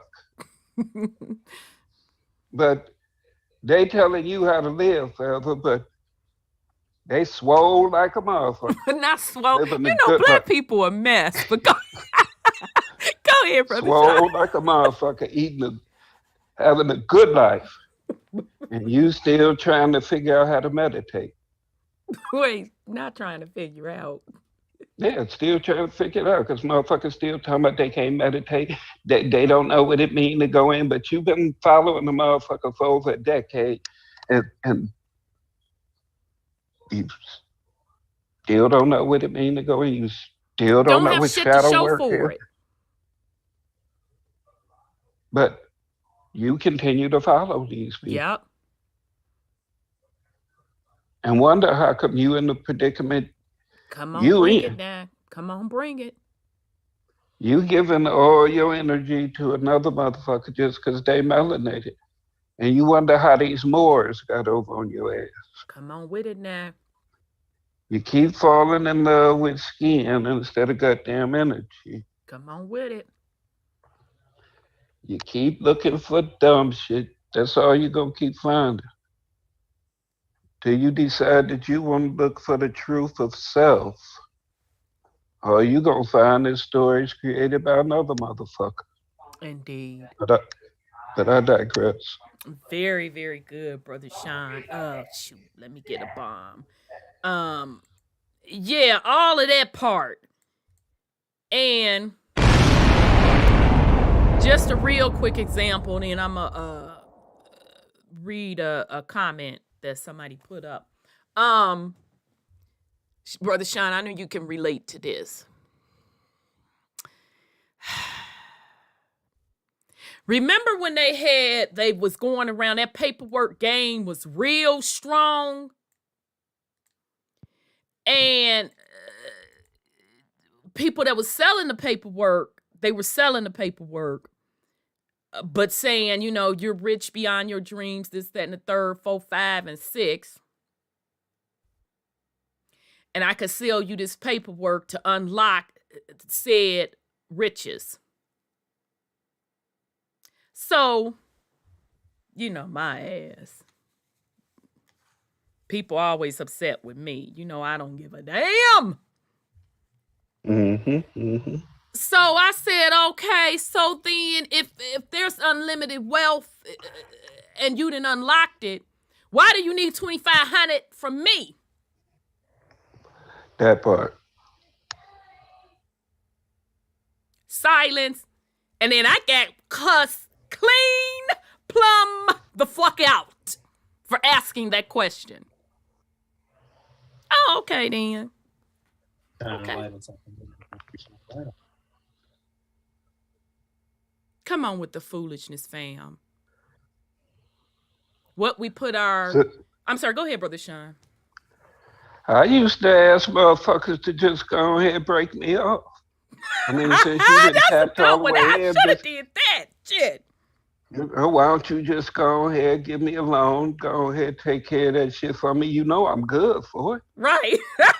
Since you got unlimited this, that, and the third, 4, 5, it. and Right, 6. right, and you can plug me in instead of the other. I mean, that 2,500 you want me to give you, just shoot me 5. I'll shoot you your 2,500. And on the long end, I'll go ahead take care of you, and I'll shoot you a little extra. How about that? Right. Or How can I give about you the 2,500 when I get said access to said stuff? exactly? And I even put you a I'll extra give you 10 extra. on Yeah. that bit. Yeah, I even double it because you said it's unlimited. So I Right. double it. Silence. Well, I got cussed clean plumb the fuck out. I just asked the logical. I mean, to me, that was logic. You're telling me unlimited wealth. Oh, and you've done it. Because I've asked it both ways to do 2 different people. The other way I said, well, did it work for you? Silence. Talk around, avoid question. Never did answer that question to this day. That was just simple questions. How you gonna sell me something that you ain't proved to me work for you? Where they do that at? What you decide to put your energy to, and that includes this fiat, because I was looking around and see if I had a fiat laying around. We keep telling you all that currency is nothing but a form of energy. You put in your energy, i.e. your labor, in exchange for that fiat. So when you're handing over that fiat, you're still ultimately handing over your energy. You don't care what you're handing your energy to. You don't care what you're paying attention to. I'm just saying. Good question from in the chat, good comment from Sis Nonia. My cousin went to jail behind it, Section 8. She married a well-off man and tried to keep that Section 8 and use it when this man moved her. Why would she do that? Child, you lying. Come on now, sis. Stop lying on her. She tried to keep the little Section 8 after old boy moved her to a huge mansion in Cali, of all places. No. Okay. Yeah, people are trying to rent it out to their cousin or their girlfriend. Wow.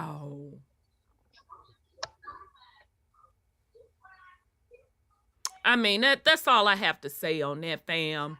I'm telling y'all again, they coming for you with a deal.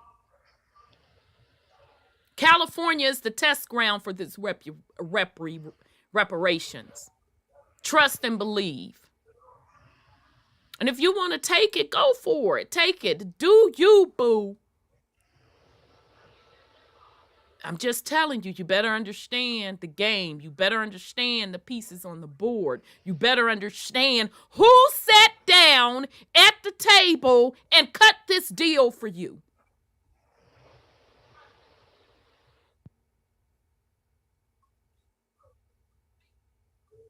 And see, now it ain't gonna be like it was before when we go look at these records and, land was partialed out from one quote chief. They're gonna have you this time locked and barreled, because they're going to have your direct bloodline signing off on said deal. Oh, they got something for your ass this time.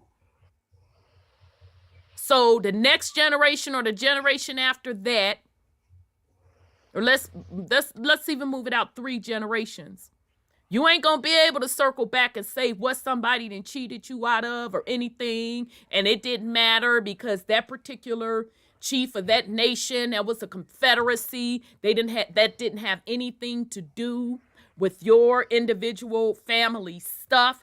Your family's name ain't attached to that. Woo, this, that, and the third. They got something for your ass now. Now you say you who now, baby? You the Bruces. Your people sold that land. Here are the records. So go on and have several seats. Not my problem that it's worth a billy now. And we got it for 20 milli. That ain't none of our problem, baby. You took the 200 grand in Cali. What's your family's name? Let me see. You say we owe you what? Let me dig in these records. Who is such and so? Oh, that's my great grandfather. Well, baby, they got 200,000 in 2022, 2023 on your behalf. We done paid out the quote wrongdoings that were done. Go on and have several seats. Now, hey, it ain't my problem that 200 grand wasn't shit back in 2022. That's the deal your people signed off on. You want to talk to me about generational wealth? Who y'all think y'all fooling?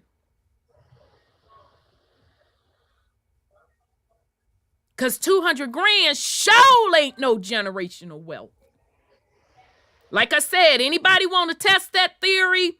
You want to know how quick 200,000 can be sent?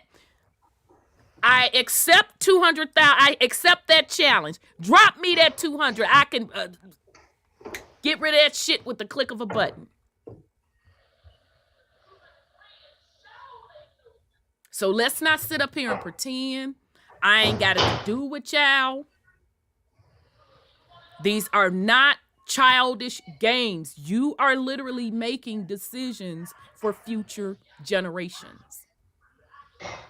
This is how it has always been. So as we hold the ancestors accountable, what do you think the next generation is going to be saying about you?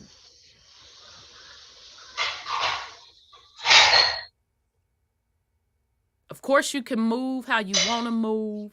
Just understand where you're moving to. Understand the board.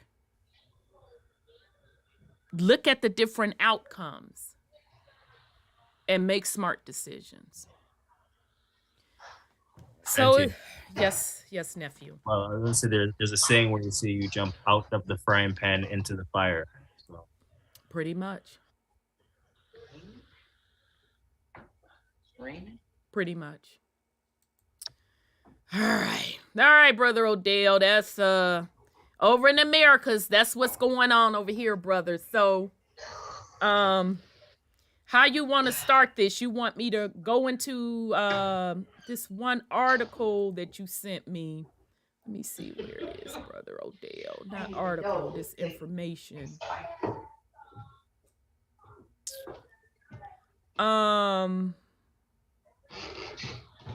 Or do you just want to, because I wanted to go over the article about, just as a recap, the Vatican transferring assets to the bank. Yes. You want me to read that as an opener and refresher? Because you let me know, because I know, the Pope transition. Yeah, I know you got something on that too. Or I don't have to read the article. You could just go straight into whatever. No, you can do it how you want to do it, sister. We'll put some feminine energy on it. So do it how you want to do it. We'll roll the punches. That's how we do it here. So that's fine. Okay, so we'll just read this just as an opener. We went over this before, but I know it's been a few little weeks. before we covered it, since we've covered it rather. So we'll go over this article as a refresher, and then we'll get back into let Brother Odell conclude up what he wanted to conclude up regarding this financial situation. And hopefully everybody watched The Godfather 3. You had plenty of time to do your homework. I think I wound up watching it twice. All right, so here we go. This is from cruxnow.com. Brother Odell gave this article. We went over it before, but we're going to go over it again. Pope imposes deadline for Vatican to transfer assets to bank. This came out 2022, August. Rome, Pope Francis on Tuesday imposed an October 1st deadline for all Holy See offices and Vatican-linked institutions to deposit their assets with the Vatican Bank. Francis' decree follows his decision earlier this year to entrust management of all Vatican assets to one office, the Patrimony Office at APSA, in a bid to end decades of mismanagement that culminated with a scandal over 350 million euro investments in a London property. 10 people, including former Vatican officials and external brokers, are on trial in the Vatican Tribunal on financial related charges related to the deal.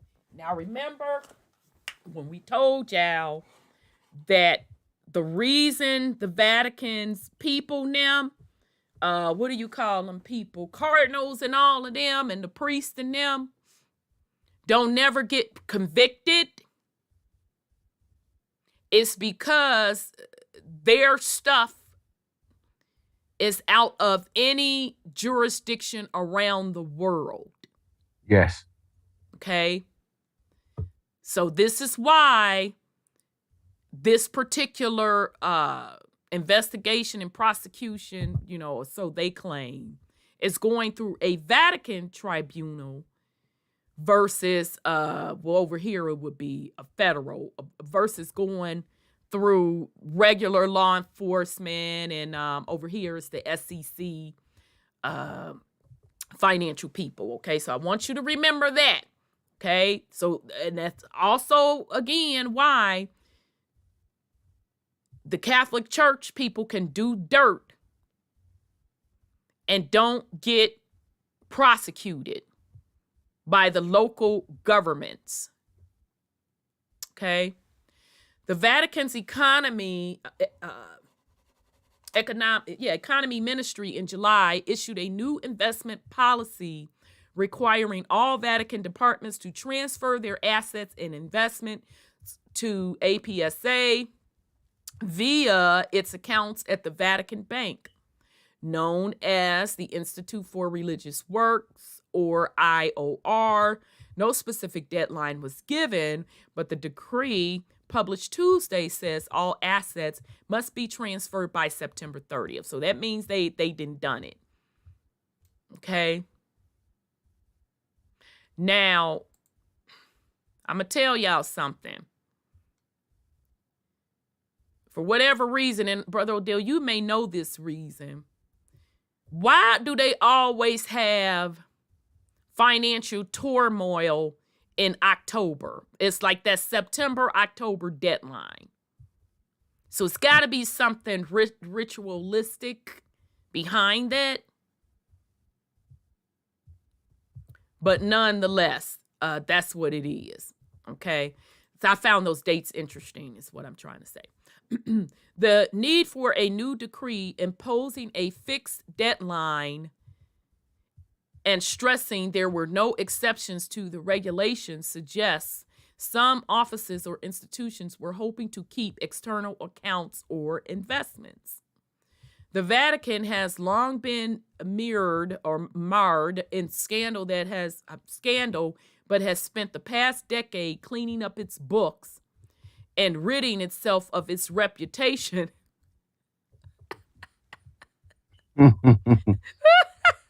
as an offshore tax haven. There you go. It is. Years of reform have slimmed down its clients list to the Vatican offices, employees, religious congregations, and embassies. Awesome.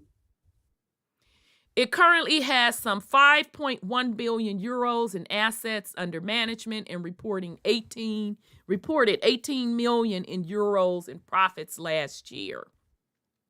The bank had previously donated 50 million euros a year of its profits to the Pope to pay for the Vatican's bureaucracy, but the profits have fallen in recent years. So they big pimping, baby, at the Vatican. And mind you, this is just a sliver of them ends that they create out of nothing. Okay. So I'm going to turn it over to you, Brother Odel. I just wanted to give the fam a little reminder of that article. And so you can go ahead from that point, brother, and bring in how you want to bring it in. Yeah, we'll kind of touch a couple of things just because of what you said. I'm going to share some about Benedict in a second, but there's a couple of things because we've had this, obviously, since Benedict decided to so-called leave, because keep in mind with the with what's going on with this, what I call this natural ascension cycle that we're actually in regards to the Pope, I'm going to sort him out in a second because in post, this is the first time I can't remember if it's like 600, maybe 600 years, I think, that normally when you have a pope in post that you can't have two popes. So normally what happens is when you enter that post, it's a post that you stay in post until you're death, and therefore they only appoint a new pope when the other pope has died. So the fact that that two popes, one still alive, obviously retired, and the other one still active is within a paradigm shift within itself. So that's letting you know an aspect of this that's that they're keeping hidden from the masses. But I'm going to get in on that in a second. But I do want to get in on, just because you mentioned that specific article, is more to the fact that they're talking about assets and they're talking about offshore assets. The key thing I wanted to get into that you mentioned and you started giggling up your way with yourself was when you talked about offshore. And that's the key thing, is offshore, and the assets are managed offshore. But the key word there is offshore. Offshore. So go into, explain a little bit more when you say offshore. Well, that word, what does that say to you, offshore? Well, I think of the whole maritime. Thank you. Okay. Piscean.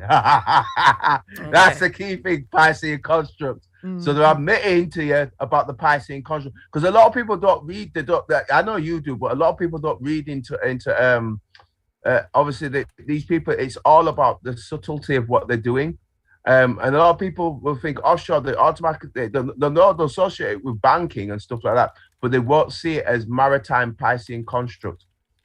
So every time, if they're going to move the assets deliberately back to the Vatican and to Institute for Religious Works and all the assets, what they're saying, even though they're talking about like 350 million, it's not that I'm getting at. Symbolically, it's the fact that all assets are being moved back to the Institute for Religious Works. When I talk about 62 AKV, I'm thinking they're trying to get people to think about how the Vatican is managing its assets.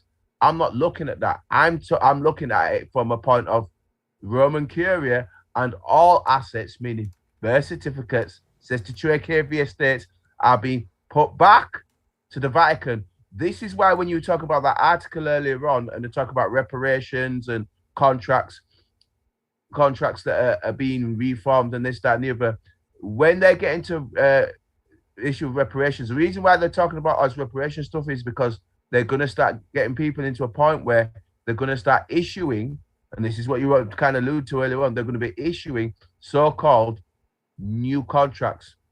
Can you just that is so important. And Brother Sean, you talk about this all the time. about signing up for new deals. You've been Yes. saying it for years and years. So, Brother Odell, if you don't mind saying that again, this whole reparation movement, if you could just say that last part again. Yeah. So the whole thing about the issue of I've said to Trey, but the whole thing about this issue of symbolically, the most important thing is the aspect of everybody is contracting, consenting, they're agreeing, using their own free will, they're using their own soul energy, their own mindset, their mental, they're using their own mindset to sign a contract and getting them into agreeing a new deal. And this is why the issue of reparations is so important, because if they're offering you, and it's offering acceptance, which it's a commercial transaction, they're offering you a contract or consent. They're agreeing to a contract, and that's trapping you into a new agreement. That's what they're doing again. And that's, but the issue with it, the managing this issue is the fact that the Vatican have got all these contracts under your birth certificate and the statutory KV. All these contracts are going to be managed by the Institute for Religious Works. So that means that it's all to do with the estates. So whatever this global currency reset is going on, this is all tied into this global currency reset, World Economic Forum, Klaus Schwab. They're going to be handing out some kind of, and this includes this religious stuff, in terms of this New World Order stuff, they're going to be coming back at everybody with some form of a new kind of a contract in a new kind of a paradigm. That's why they're putting all the assets back to the Vatican symbolically. That's the key thing about offshore, and it's all to do with killing the last of this Piscean stuff or whatever aspects are left of it, and offering something new based, meaning the stuff that you've been talking about, gateway to new economy. Keep in mind the bank of it. I'm going to share something with you shortly as well. The bank, keep in mind all these so-called central banks and offering these ether, digital currency. Ether is all Aquarian or ether-based Aquarian age, absolutely. Yes. So go ahead, sister, and then I'm going to share a couple of things with you. Okay, so just to reiterate, because we've been telling y'all this for years, okay? That's how we were able to see when they were like, we're going to start issuing payments for reparations. We already knew what the play was, okay? So we just discussed the physical monetary side with the Bruce Beach stuff. What we are saying to you is this is the spiritual side.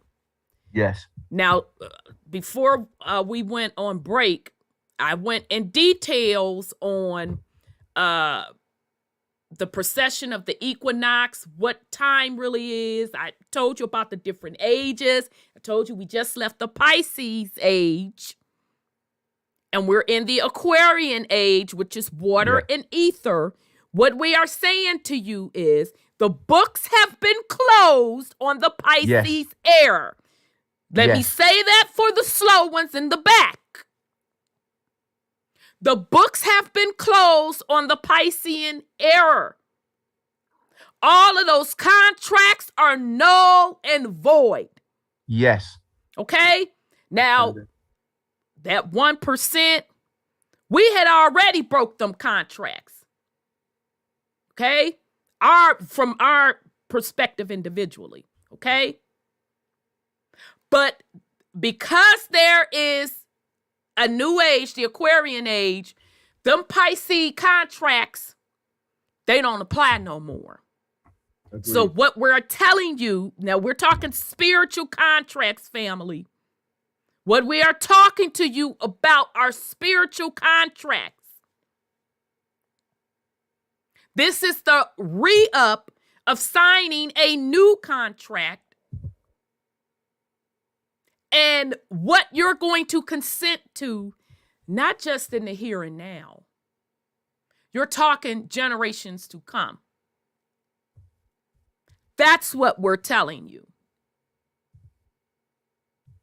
That's why you have to understand what you're doing. That's why you can't come back and say, I didn't agree to that. You didn't. Ain't that your signature right there? Yeah.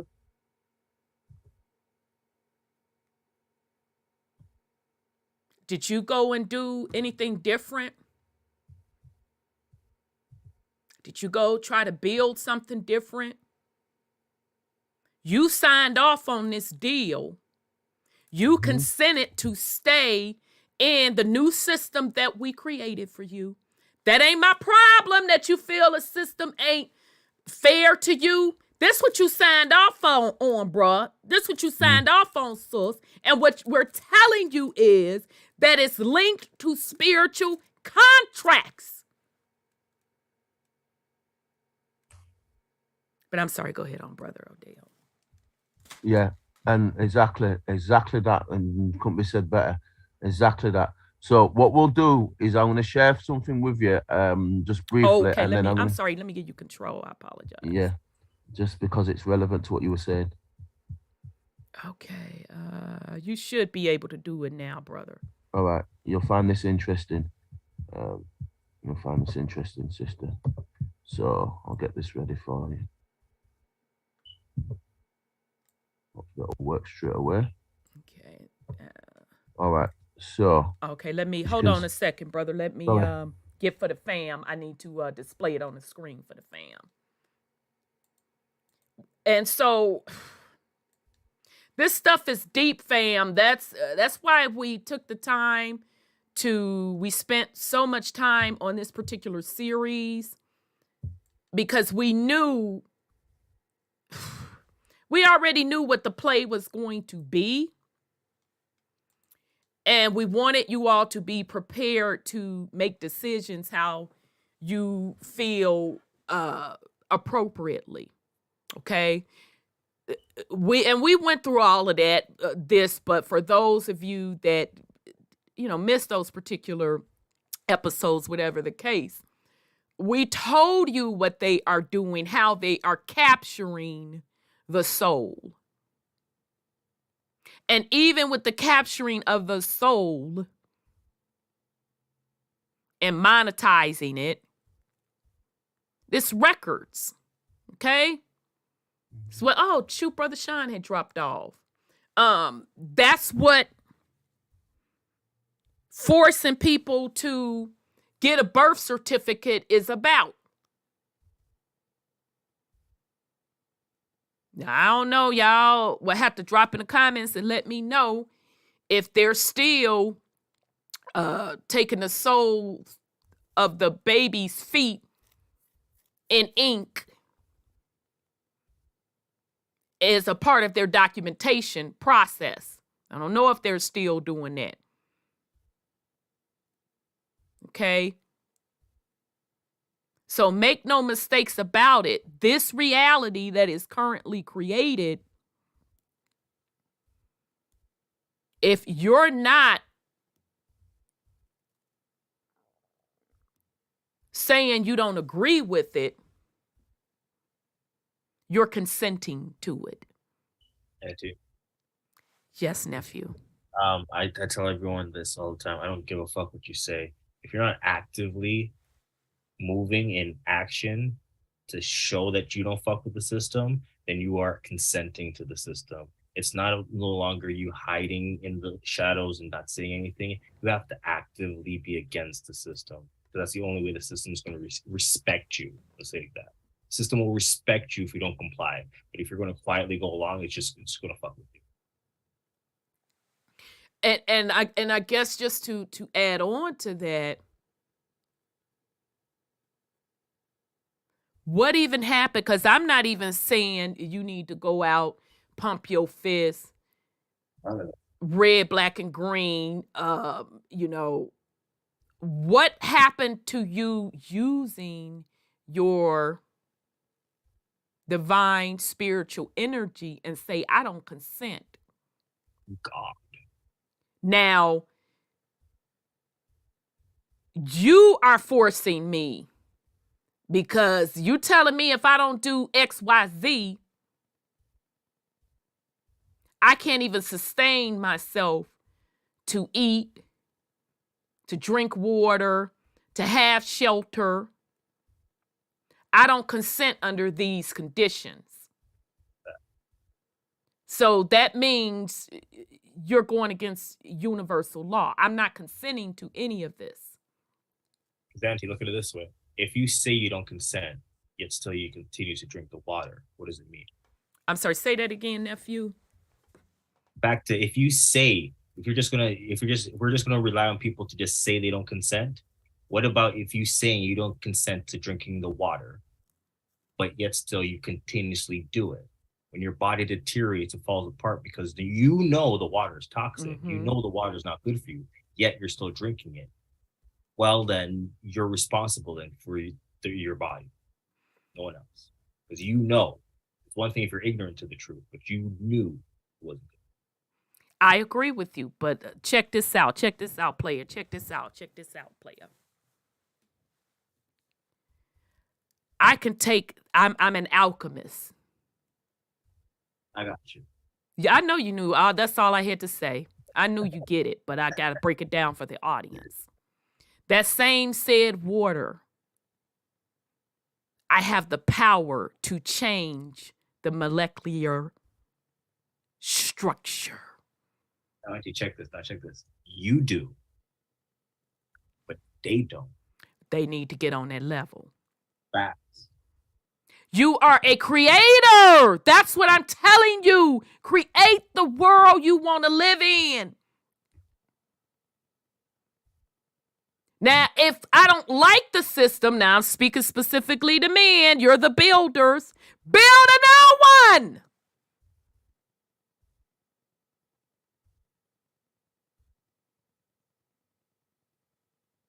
Whatever you do, you're supposed to be an alchemist, controlling it or creating it. Let me say that for the slow ones in the back. Whatever you are doing, you are supposed to be either controlling it or creating it. That's a fact. That is why Big Mama and them and women that be in that kitchen throwing down, that food hit different. Yeah. Well, because of course you do need to know how to cook now.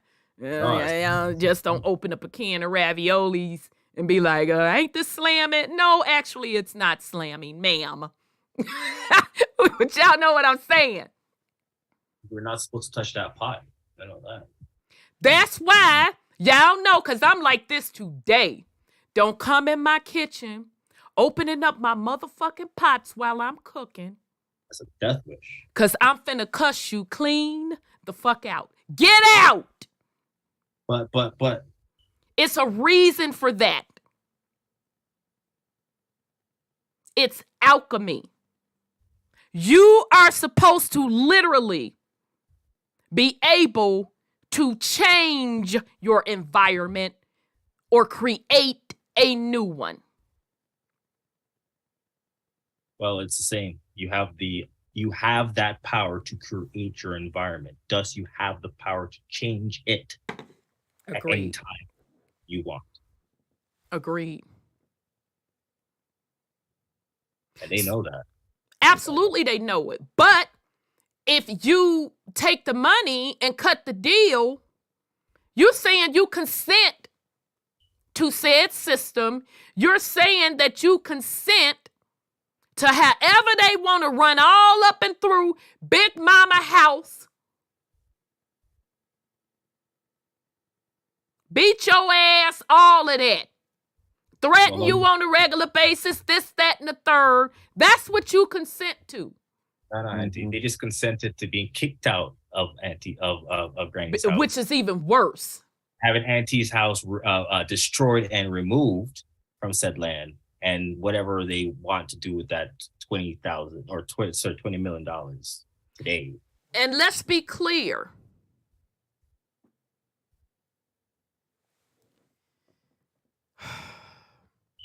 The ultimate prize is you. Yeah. Let's be clear. Your energy. The ultimate prize is you, your energy. Nothing moves in this plane without you and without the earth herself. You make it move. They need you, not the other way around.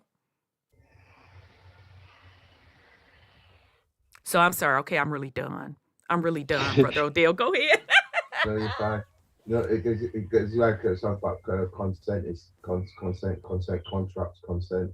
You're using your own free will. That's your own soul as a living energy. You're using your free will. You're agreeing to a paradigm. You're agreeing to another contract. You're agreeing to let them do what it is they want to do, and you're selling that aspect of yourself for something that's outside of yourself that's not even real. You're selling your aspect of yourself for fiat currency, fix it again tomorrow, which is futurism. It's what the Jesuits preach, which is futurism and pastism. It's not in real time or now time jurisdiction. And it's a case of, you agree to a contract where they're going to give you something of no value that you think, with your own mind, has value. And then on that value that you think you have, they're going to tax you on that value at a federal, state, county level under statutory KV with bona vacante in mind. And while under there's a 40th Amendment citizen, they're maladministrating your estate under statutory KV. And that's contracts that you've got that when you get that the so-called 20 million or whatever they're going to offer you, whatever they're offering you. We got under this issue of reparations. Symbolically, they're giving you nothing, and you're agreeing to stay down here, and you're agreeing to consent and agreeing to a jurisdiction that they're offering you and a paradigm shift that they're offering you of we've got to pay taxes to government, we've got to pay the lawyers, we've got to pay solicitors, we've got to pay everything out. Everyone's got to be paid out of this so-called however much they're offering you. And when you get this at the end of it, you've got nothing. They've offered you no value because the fiat that's created is still come off your estate. If we create the state for your energy through the convocation, we're creating all the energy. So at the end of the day, it's only you're convincing yourself of that they're giving you a value when you are still the real value. And you're convinced yourself by taking a contract of fiat currency that you now have value when that has no value and never did have any value. So it's more about a mental soul issue. I look at it as a free will issue at the soul level of a mental program of them offering you nothing and you're giving them everything back. But because you're agreeing to it using your own free will, they're not violating universal law because you've agreed to hand over the land. You've agreed, and the land still comes into statutory KV anyway because it's a deed. It's a quick deed. I think Sister Sharton needs to put as well. I don't know if she's with us or not, but Sharton needs to put. We're talking about the deeds that these come on. Yeah, the deeds that these come on. So leasehold deeds or whatever it is, quick deals, whatever title that's whatever commercial title that it comes under, regardless of what title it comes under. That puts you under obligation under bona vacantia. So they're taking in one hand and taking out with the other hand. You're getting nothing, and you're constantly running, as Nuwa said earlier, to feed the beast. You're constantly keeping up, just trying to feed the beast constantly all the time. They're just taking from you and giving nothing back of any significant value at all whatsoever. And that'll be the same with when this Piscean stuff is gone, and which we'll talk about in a second. And the same stuff when they offer you this new version of the same nonsense, which is the sister's been talking about this with the gateway to new economy, with these so-called cryptocurrencies and the digital Fed offering a digital currency, which comes under Ether, which comes under Aquarian. And I've got some in the Bank of England sharing the same thing. I'm going to share with you shortly. So I just wanted to say that and put that out there because I'm going to show that what the sister's been showing with the Fed, Bank of England is doing the same thing. I'm going to show you, which shows that this construct, this new one under the Global Currency Reset, World Economic Forum, this new version, this fake version, is just the same of the old, just using the new energies that will be functioning within the realm in the Aquarian age. So I just wanted to put that out there. I'm going to share that with you in a sec, but let the sister say what she has to say. But that's what's going on.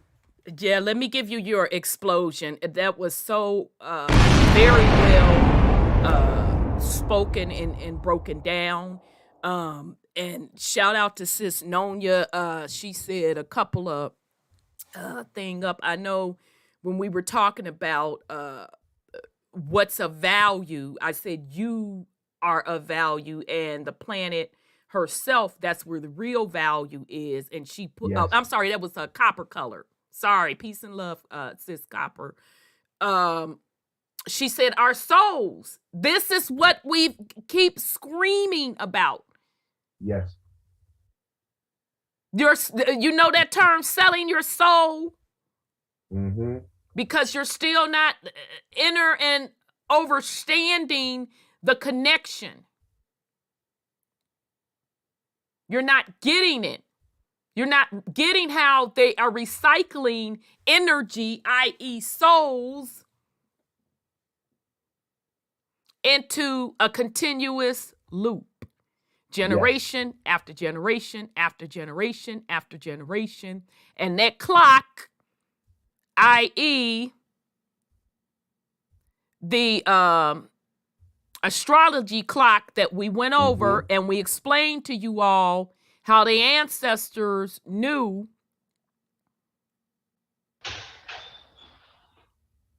the energies associated with that particular clock. Okay? Because those particular set of ancestors, they were at the priest and the priestesses level. So they understood how to navigate through that. Okay? That knowledge did not get passed down to most. Mm-hmm. But what I am telling you, even with that said, that entire clock needs to go. Mm-hmm. Okay? It says, Yes, sir. but within that clock, and the whole trap even before, the whole cryptocurrency thing, is the acceptance of the age of Aquarius, which is another timeline they laid out for us. Yeah. And it's connected to the Bible. So that's why everything is being reset back to the Vatican. Come on with it now. Those characters who are allegedly and supposedly prominent now and coming back to save people, the Elohim and Inky and them Binky people. now, right?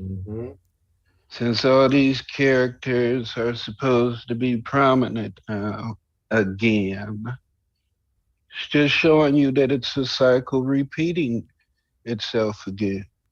You got people worshiping these beings again who were forgot about because we were in the age of believing in Jeebus now. Jeebus, we done gave that energy so many names, Jesus now, but continue. Now, like you said, it's the Galactic Federation, Galactic Council, Council of Light, all these beings and everything that allegedly exist outside of self. So waiting for them to come in and clean things up and this, that, or the other with their med bed technology and all this stuff that allegedly and supposedly supposed to be happening with that 1,000 years of peace thrown in right there. So the next chapter is right out of the scripture too. So yes, Revelation 22. Keep going. Yep, that's right. So I mean, if people are just still signing on for anything and everything and not being creators, not being in the role of, because I remember commercials back in the day, how motherfucking actor come on and try and give you medical advice. First thing he say is, I'm not a doctor, but I play one on TV. Right. That's what motherfuckers telling you. They constantly telling you what they ain't, but they trying to tell you what to do in that capacity. And motherfuckers go for it. But I digress. Indeed. So I'ma say again, when we went into what is really time last time, we went over the astrological clock, this, that, and the third. The ancestors understood that astrological clock, i.e., how time was calculated, the associated energies, because the Mayans stopped their calendar. Because they knew that them contracts were up and the cycle, whatever deal was cut to go around that astrological clock, and I forgot, this sister broke down how many times that clock's been in place, how many times going around that clock in 25,960 years. Dang, I wish I would have. And I've been looking for that video. I think they snatched it down. But nonetheless, the Mayans knew this is where everything changes.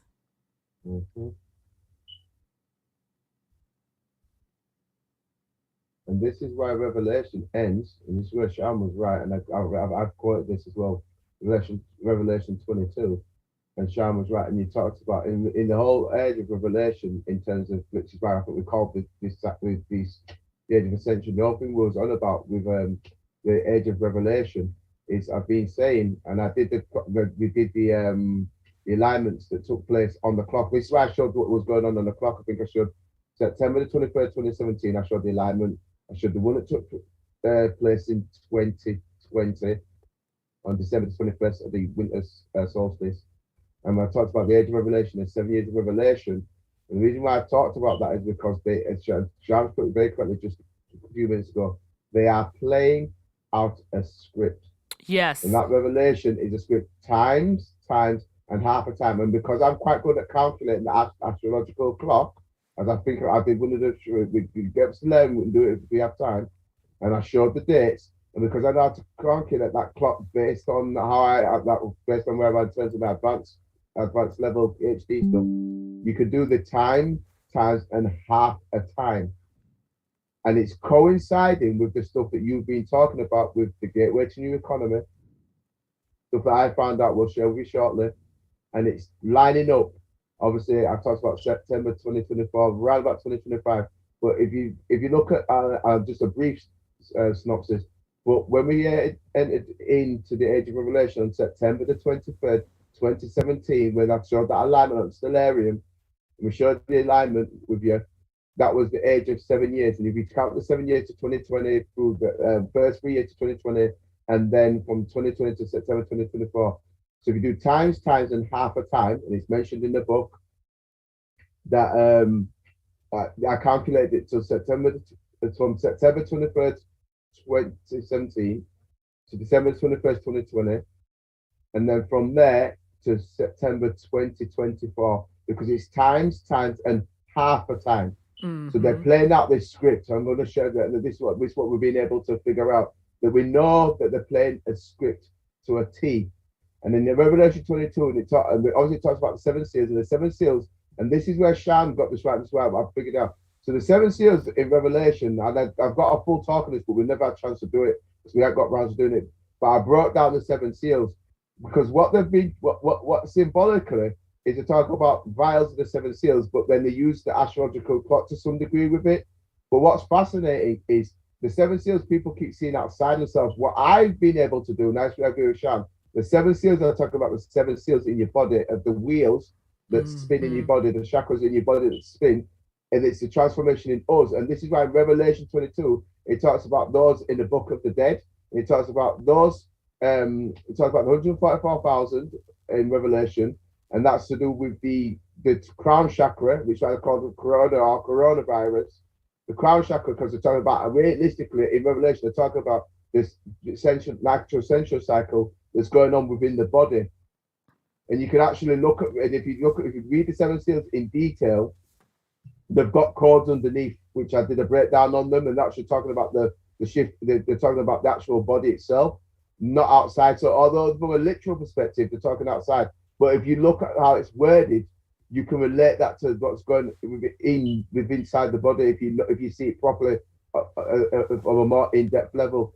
Now, interestingly enough, it says in Revelation 22, and Sean mentioned this earlier on when it talks about the 1,000 years of peace, right? Now, the age of Aquarius, it represents it's 2,000, obviously 2,163 years. But the first 1,000 years are controlled by Saturn, because I do all this cosmological stuff, as you know. The first 1,000 years are controlled by Saturn, and the second 1,000, first 1,000 years are controlled by Uranus, and the second 1,000 years are controlled by Saturn.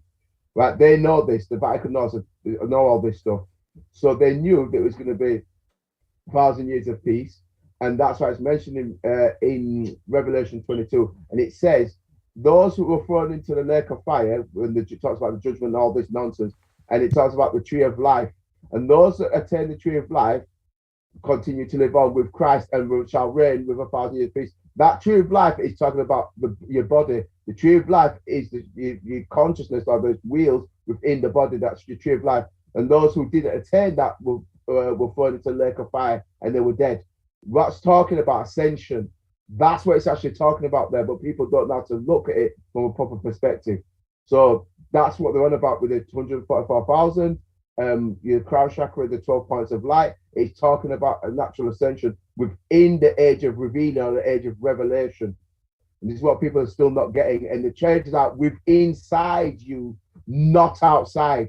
So although they're talking about it from a literal perspective, if you look at it in the subtleties, and but it's for cosmological, they talk about the change and shift or the divine feminine or the aspects of us inside of ourselves. If you put that work inside, but only we can do that as living beings, as souls, not from the outside. It's from within. So that's the point I wanted to get out. That's the most important aspect of it. So that's the key thing about the age of revealing or age of revelation, which is why we talked about this ascension cycle, because it's a shift within inside of us. And those who are in tune with the earth, with mother, those in tune with the earth, the divine feminine, those are the ones who were found in the book, the tree of life or the book of life, because you was in tune with the natural ascension, the natural cycle, what happening within this realm that's shifting right now. So this is what they're on about. So we're gonna see a unique shift that's going on and the energies that are going on within the realm. So that's the aspect of it that's really important. That they kind of, it's in the book, but they don't explain it from a proper perspective like we've been doing. But go ahead, sister. Absolutely. And then I'll share this other stuff. No, great insight, Brother Odel, because we always talk about the Bible and we tell you all that it's not literal as most folks think that it is. Okay, it's not that. That Bible follows the astrological cycle. So this is a great comment by Cece. That calendar is their clock and their timeline. So, and I want to be clear so we understand when we're talking about calendars. Okay. The calendar that they put on you or the world is that Gregorian calendar. Yes. They don't follow that, okay? That's not the calendar they're following. They have you following that calendar. That Gregorian calendar is off by default. They just celebrated a fake New Year. Yeah. That ain't the true New Year. We all are. Okay?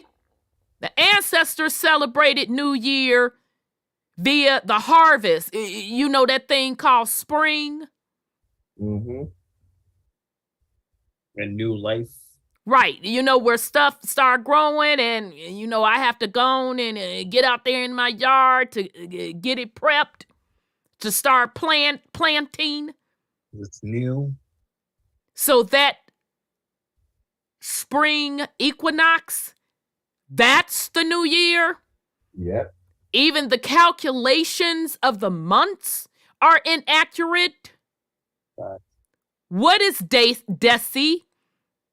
Isn't 10. Deci 10? Yep. Deci is 10. So December is really 10. It's not 12. Nope. Octo or octopus is 8. It isn't that 8? Yeah. Last time I was learned it was 8. So Septum in Latin means 7. Septum. Yes. Means 7 in Latin. Septum. Keep going, sister. Exactly. So let's be clear. That Gregorian calendar, that's why I said F a Gregorian calendar. I don't give a damn about that. The calendar they follow is that astrological clock. Correct. That's how they know how to move and how they've been controlling, because that knowledge was passed on to them. Correct. Another name they give it is the Farmer's Almanac, I think it's called. The Farmer's Almanac. Yeah, and you know that Farmer's Almanac is to precision. It is, sister. It's to precision. Y'all do understand that our ancestors, that was their documentation. I hope y'all understand that. So I want us to be clear when we up and around here talking about these calendars. Okay? And we brought that down, sister. This one of these episodes we did. Remember, sister, I did a whole breakdown on the Julian, the Gregorian calendar. Absolutely. And we did the mental mudflood stuff, and we talked about how recently that's been implemented. Remember, it's just recent. It's recent. Some nations they accepted it in the 1920s. We were talking about this in one of the shows that we did. We broke down the Julian calendar, the Gregorian calendar. We did a breakdown of them and a couple of other calendars. We broke it all down. We've done all this stuff on this, all the Ascension. We've done all this stuff. We've done galactic histories. We've done calendar breakdowns. We've gone through all stuff. We've been through finance. We've done a lot. We've done a lot to get everybody up to speed with what's currently going on right here, right now, and the chances that we have.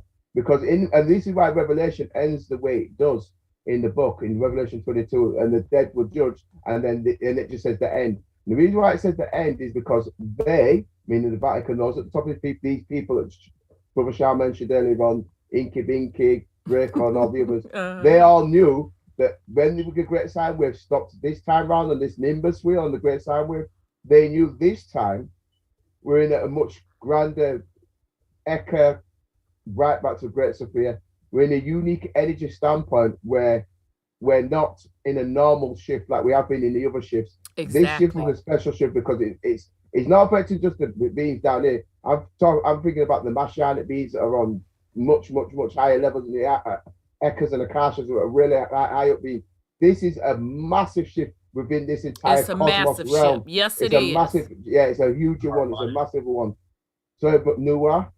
It's like a harmonic, like it's hitting all the same notes or same chords that's complementing a shift. Even though it's all different frequencies, all different stages are hitting a same chord at the same time. That's a beautiful way to put that.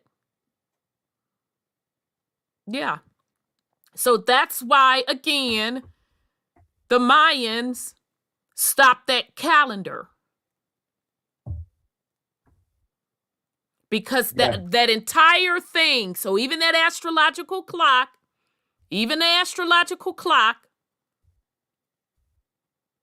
all of that's off the table. Yes. That's why Revelation ends the way it does, and it can't predict a future beyond that point. It cannot predict the future. Can you say that again, Brother Odell? They cannot predict a future beyond that point.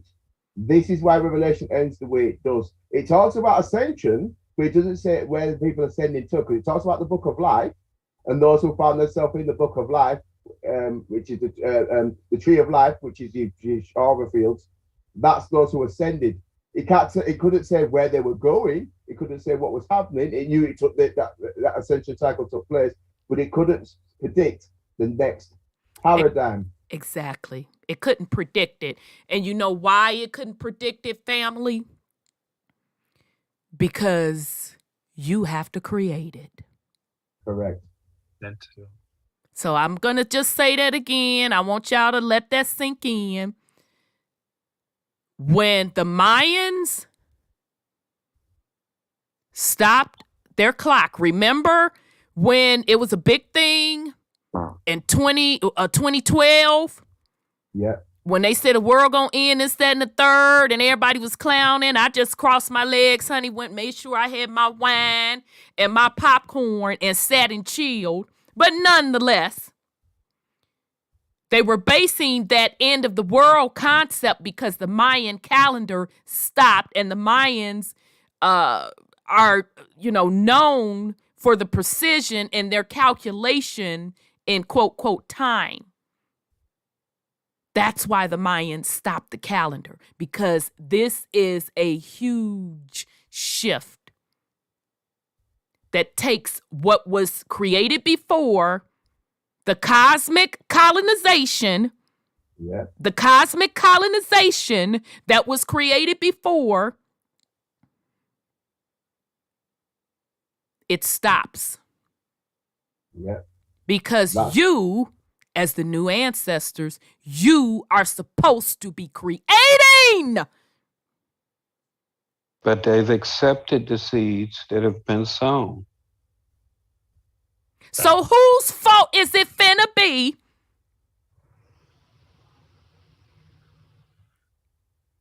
when your bloodline is trapped in another cycle? Because not everybody gonna be trapped in another cycle. Let's be clear. Yep, that's why Revelation talks about those who found themselves in the tree of life and those who didn't find themselves in the dead were judged and all this nonsense. It's just because they didn't ascend. So something's gonna happen where some people are not going to longer be here. Where they go, what they choose to create, that's going to be for them. That's their business.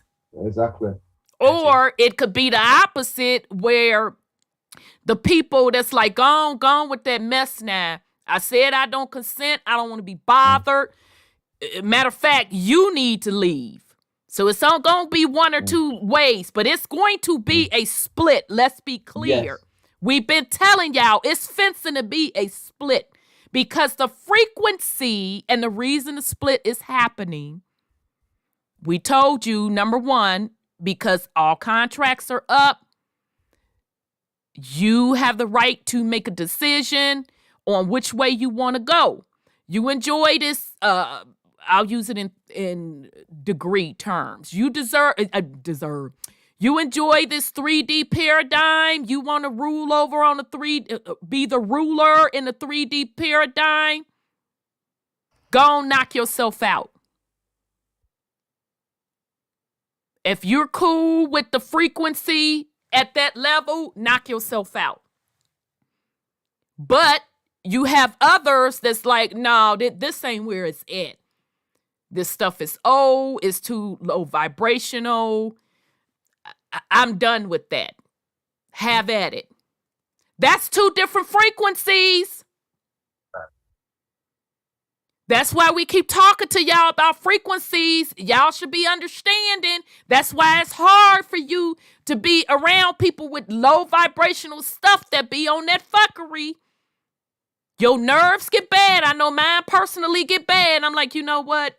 I ain't got it to do with you. Well, you this, you baby, I can be whatever you want me to be. That's your business. It's two different frequencies. Okay? All right, I'm done, Brother Odell. Auntie. Yes, nephew. I just want to touch on the fact that I think the Matrix is trying to program our reaction with this new paradigm coming into phase. Because if what we're saying is true, is that we're being given back our ability to consent, right? And if you look at the article you just read, that family was given back the land that, quote unquote, that was stolen from them. So if we look at that as a allegory, we're being given back our freedom. The Matrix wants us to basically give our freedom back to them with consent. That family had the ability to do anything they wanted to do with that land. Absolutely. Anything. But somehow they've now consented to give it directly back to the same individual that gave it to them because they took it from them. That to me makes still no sense. So it's like the Matrix wants us to give, the Matrix knows it doesn't have control anymore. It knows that. So it's going to supposedly give us back our freedom, but it wants us to basically consent back to the slavery that we just came from. But it knows it has no control. Like that family doesn't have to give them that land. They can sell it to anybody. But why are they selling it back to the government? So yeah, the Matrix is through consent. They're showing us what they want us to do with our consent moving forward. Give it back to them. And I'm gonna go. This is gonna be controversial. All right, and Brother Sean, unmute. Let me make sure you can unmute, because I know sometimes when we share screens, and Brother Odell got kicked off. Okay, Brother Sean is there. Okay, I'm here. I want to make sure you just wasn't muted. So Brother Odell will be back when he be back. He got kicked off. This is going to be controversial.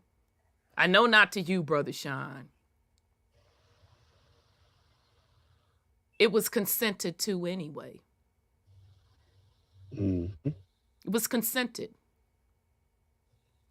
Why do you think the ancestors understood that astrological clock? Why do you think the Mayans also understood and was able to, quote, quote, accurately consent to time? Damn, I didn't even mean to say consent to time, but I guess Spirit World said, yeah, I want you to say consent to time. We consented to time. Yep. We consented to it.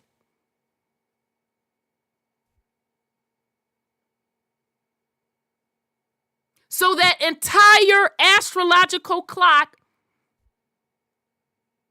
that agreement, that contract, it's up. Yes. Now, I'm just speculating. I'm just guessing. We wanted to experience it. But make no mistake about it. It was consented to. And you know how I know that? It's because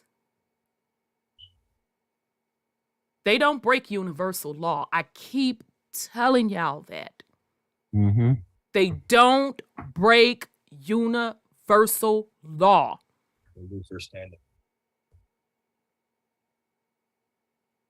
They have to have your consent.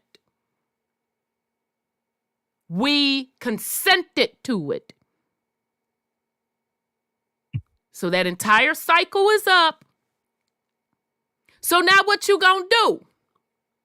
Are we going to celebrate these holidays again and consent continuously? So now you do realize you are the ancestor, okay? I don't care if you generational Z. I don't care if you a millennial. I don't care if you are a Gen X. I don't care if you are a boomer. You are the ancestor. And this is a big one. Yeah. This is a big one right here. Mm-hmm. What are you going to do?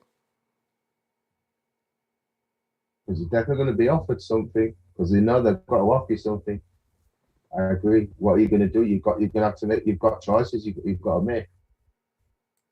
Totally agree with you on that one, Randa. Right. And shout out to CC. They don't want karma. Absolutely. They understand that universal law. Mm-hmm. So that ain't their problem. If you they threaten you, that's like a bully. A bully say, I'm going to whoop your ass up. Yeah, I'm going to whoop your ass. I'm going to whoop your ass after school. And you, okay, here's my lunch money. Instead of saying, you know what, baby, this ass whooping I'm going to have to take. You going to have to whoop my ass to take my lunch money. Not even at the. I got a knuckle sandwich for you, punk. Let's Yeah. go. Because the way my mama set up, I could walk in that door if I want to, unless I was jumped. Now, if I was jumped, there was a separate story. I gotta defend myself. Then she gonna come up to that school and it's gonna be some consequences. But I bet not walk in that house whining, talking about somebody then bullied me. Okay, so what happened? Well, I just gave them you gave them what? No. That's not their problem. That's not their problem that you let them punk you. Facts. Over your stuff. You let them sell you wolf tickets. You give them the power with the they. You give them that power. And what I am telling you, you are the creator. Nothing moves in this realm without you. Agreed. So why aren't you writing the story? I'm sorry, go ahead, Brother Odell. Consent is king. They know this. Consent is contract, consent, contract, consent. It's in the words, cut like swords, it's programming. So you write, it's spot on. It's a free will issue, and it's something you're choosing to do. If you're going to be leaving this realm and going to do whatever past is new, or if you're going to stay here and do whatever it is you have to do. What I do know is whatever they're offering you, it ain't going to be something that's anything to do with what you're supposed to be doing. That's what I do know about them on their side. So this shift that they're trying to set up and offering you, with what you was on about earlier on, Rhonda, I totally agree in terms of this reparations and all this nonsense. Anything that they're offering you is nothing more valuable than what you as living soul can create and do something whatever you're supposed to be doing. Absolutely. Period. So we're going to be at the most fantastic point as we watch this year upload itself, because we're in that point where they knew there's going to be this greater shift. The Mayans knew about it. They knew about it, and hence why basic instruction before leaving Earth, the Bible. They knew about it. They knew about it. The Mayans knew about it. They all knew that this was a juncture with the divine feminine. That's why they called it crown or coronavirus. They knew that there's going to be a greater shift. And they knew that, and they were aware of it. And that's why they put it in the book the way they have done, and then ended the book the way it did, because whatever's going to be created, they can't see. Now, I know something that they were trying to do in terms of trying to look at probable futures, in terms of Montauk and stuff. And they use using the looking glass technology that they used to have. And this is what they were showing you. If you watch the movie The X-Men with Patrick Stewart, he's from this country. He's down the road from me. He's only about 10 miles down the road from me. We're born in Merthyr. Okay. Near here. It's not far from where I live over here. We're in the north of England. And then I think it's in The Last Stand, the X-Men film, in The Last Stand, watch it 2006. He goes into this room and he puts this thing on and looking. It's to help them. It's when they go to find Magneto. He looks into this Charles Xavier. He looks into where Magneto is, and he uses this chair, and that's representative of the looking glass technology, the Montauk stuff. And basically, they've tried to look up. Sean was on about this earlier. He talks about like timelines and stuff, and they tried to look at probable futures. Now, from what I've looked into, when they tried to look, this is what the Mayans knew about 2012. When we entered the Dark Rift in 2012, and there was like 5 years up until September the 23rd, 2017. They tried to use the looking glass, the technology, and they was unable to do so. And what happened is when they opened up CERN at Brookhaven and stuff, when they opened up CERN, apparently when they opened up these, they tried to look at the probable futures, billions of black particles kept coming towards them, like dark matter kept coming towards them. They kept having to shut it down because they couldn't see into those futures. They were trying to look into those probable futures, and the universe kept shutting them off from it. That's why Revelation ends the way it does, because every time they tried to look at these futures, even when they did the with the experiment, the Philadelphia experiment, they tried to go into the future using the USS Eldridge. I think I shared it on one of my talks. They got mashed up. The universe kept shutting them out of those probable futures, and says, you lot can't go here, you're not allowed. Universe, bigger beings, Masha is shutting these motherfuckers right out of those probable futures, say, you can't go here. You lot are not allowed here. That shows that this whole thing that we deal with within this realm, within this little realm, that they're showing the Nos Confondant in our little realm in Nos Confondant, that little realm beyond the ice walls, and they know that all these 178 worlds within our realm, all those realms are at this point where they can't see beyond that future. Inky, Binky, Linky, Draco, all these, they're all stuck within this paradigm where they can't see, they just try to see into those proper futures, and these higher beings are shutting them out. So at this fantastic point where they're being shut out, and whatever's going to happen, they can't control. Exactly. Let me give you your explosion, Brother Odell.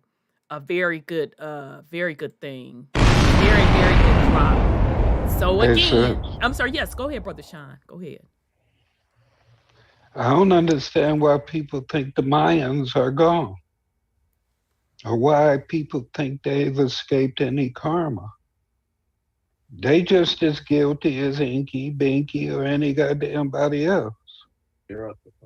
I mean, if you look back at everything, as far as for what's written and who and what we're told about, it's only certain bloodlines that ran shit. Don't matter where it was. Certain bloodlines all linked in on this shit because had to be agreements made everywhere for them to do this unilaterally. Yeah. Just like it's agreements made for motherfuckers to keep everybody up out of Antarctica.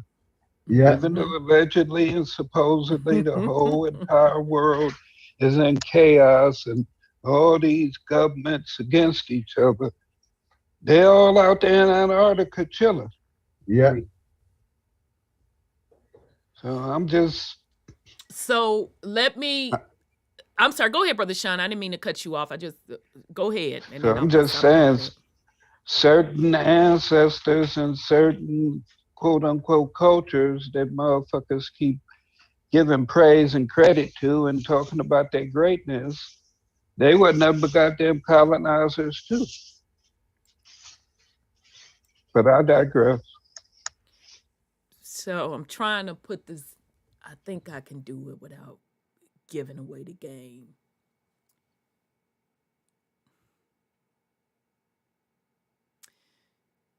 When those ancestors made those decisions, you do understand. And when I'm talking about made the decisions, I'm not talking about the decisions to cut deals for land and all of that. I'm talking, let's back up and really get into the cosmic colonization. That's where I'm at. So let's be clear what I'm talking about. You do understand that they were working with and they understood alchemy.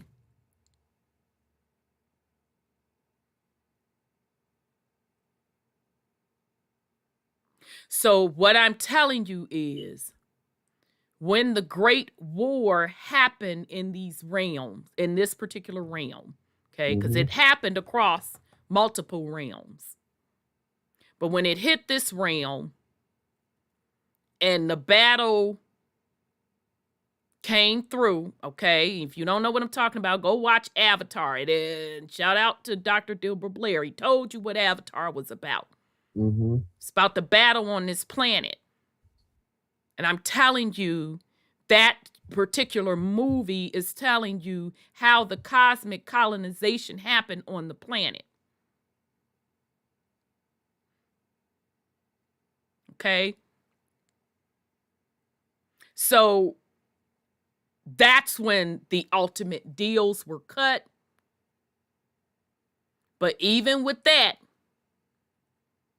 for certain bloodlines among the indigenous people of the planet, they got the computer codes, they got the keys to the realm. Because that cosmic clock, astrological clock, and when we talk about the black sun, Y'all do realize that technology, i.e., is a computer program, right? I hope you understand that that's a computer program. And what had happened was, as that computer program, that computer churns and operates, and which is that astrological clock, which is attached to that black sun, they were upgrading periodically. You know how you get annoyed if you got a Windows computer? Every time you damn turn around, you getting a notification for Windows upgrade, this, that, and the third, 4, 5, and 6. When they go for those computer upgrades, that equals the resets.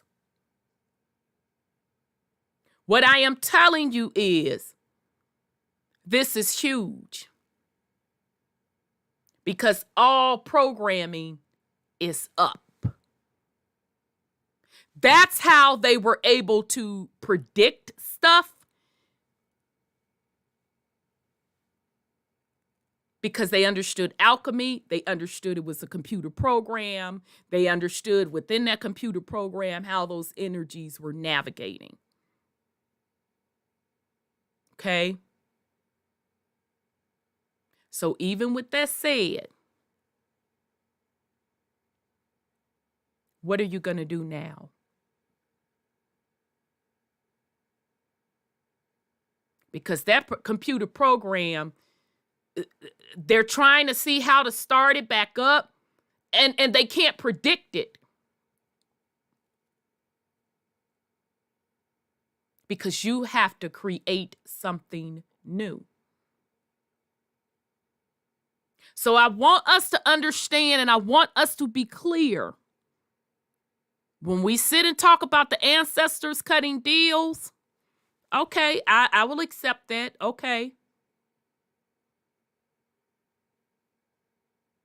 But now you are in that exact same position right now. What are you going to do?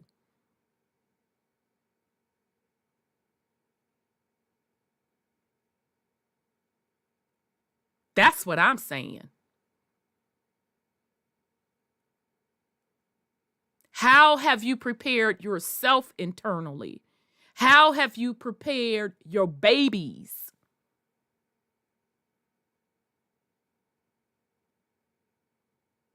You the ancestor now. We not finna escape that. We're not finna escape that. Baby boomers, generational X, millennials. Who's the next one? Is it generational Z? You are the ancestors. Where Windows 11, that's this the last version, baby. That's what I'm telling you.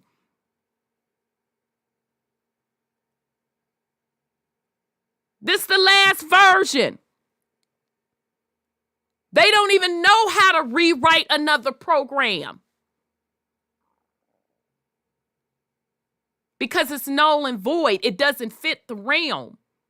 You have to create something new.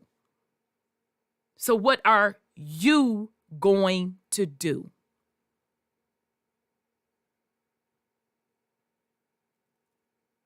Because even with each of those resets, and people came through,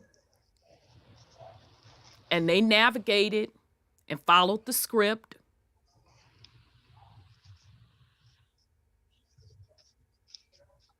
I'm definitely not trying to, give the ancestors a pass. Don't get me wrong. I am just telling you of the alchemists that they were. After that original war broke out, the planet was, quote, quote, colonized. Deals still had to be cut at that level. And somebody made a comment that winter isn't natural. No, it's not. All of that is a part of this colonization. All of it. Because they're trying to make the weather, the realm cold. They're trying to keep the realm cold. Absolutely. Right now it's January in Canada and we have no snow and it's really odd.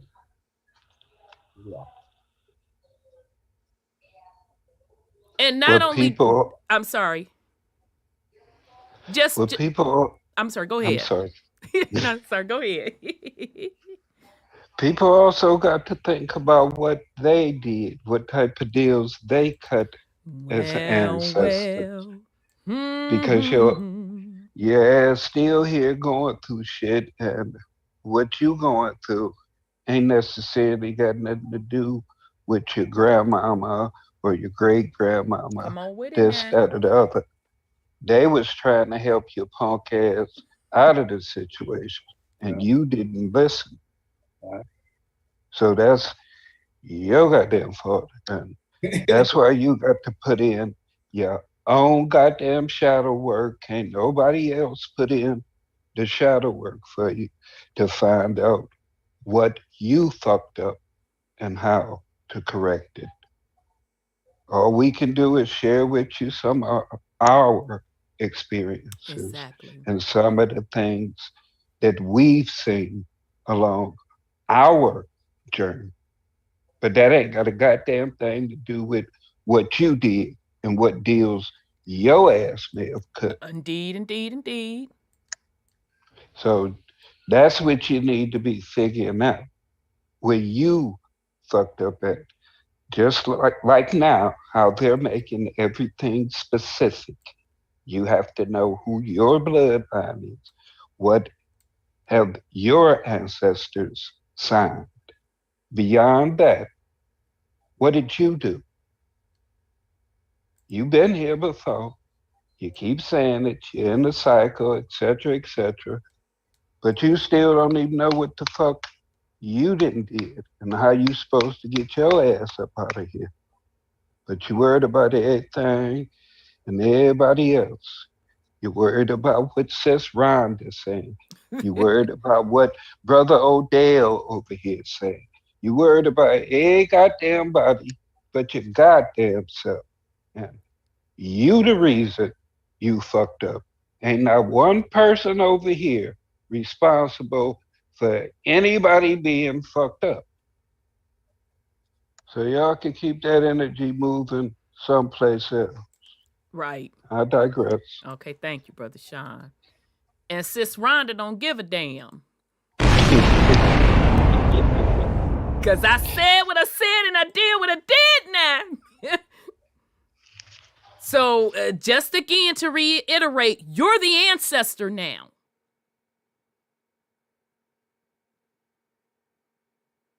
You're setting it up not only for yourself, but your bloodline.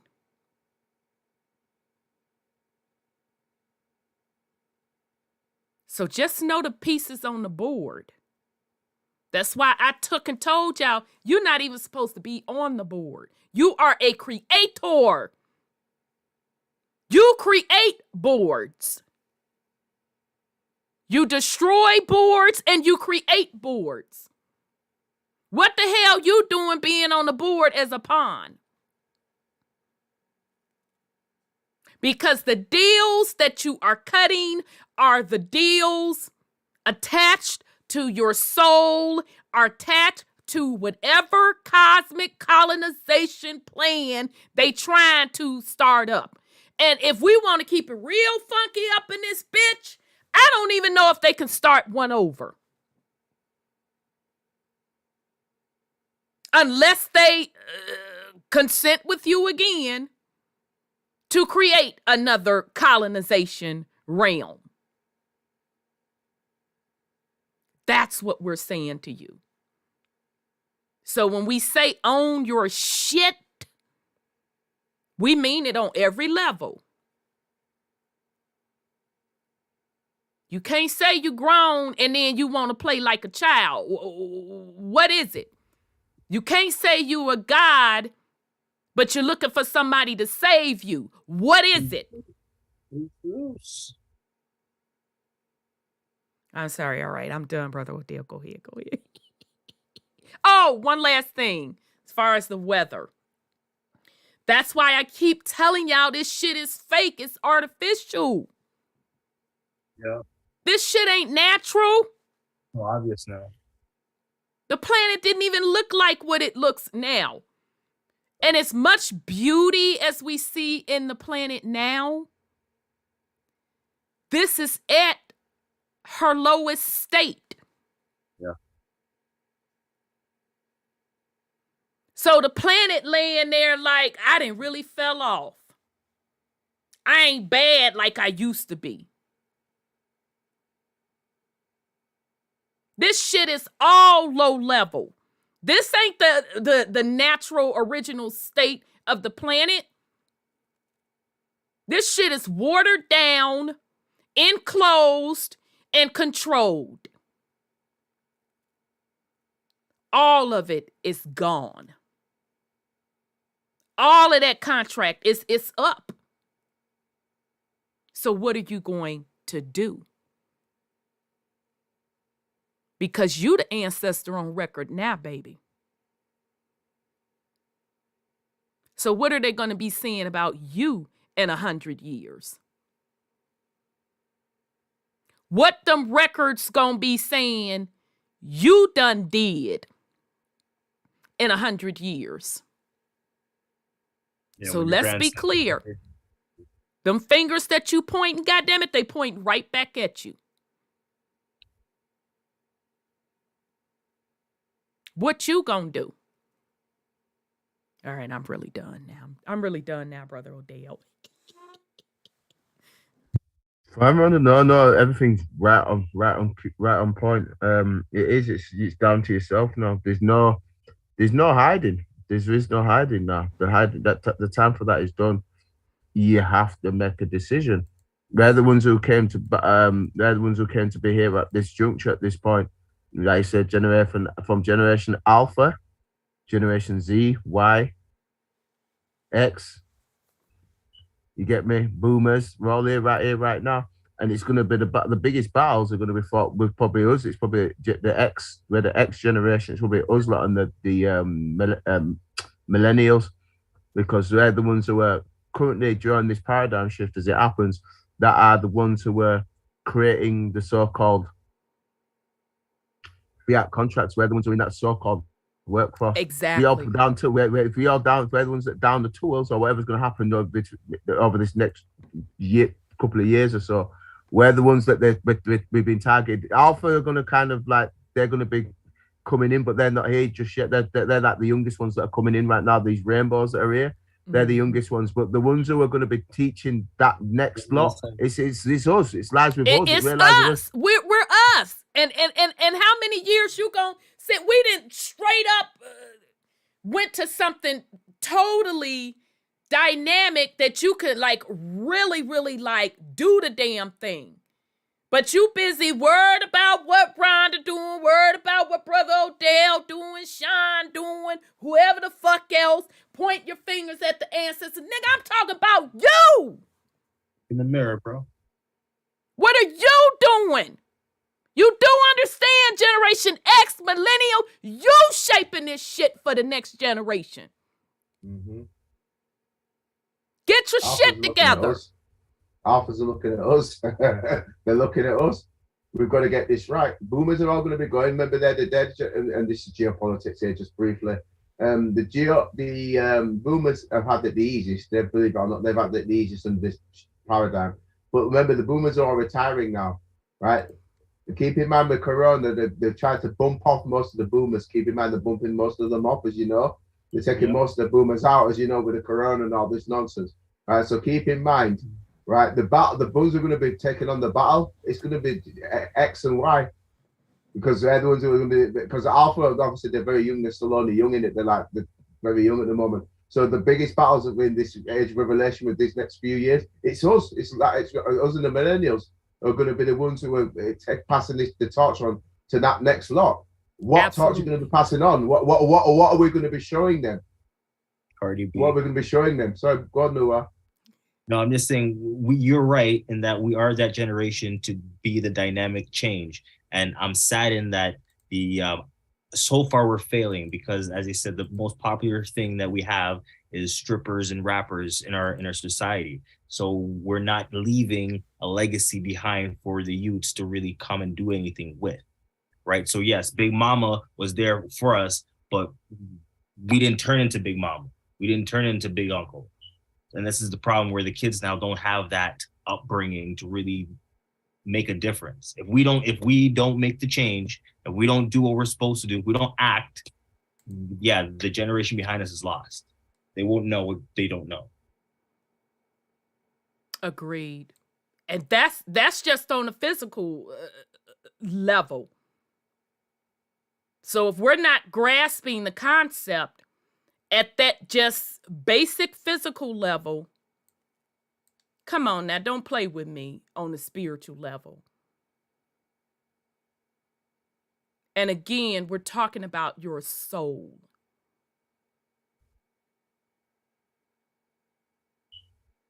So there's no more running and hiding, like Brother Odell done said. There ain't no more, well,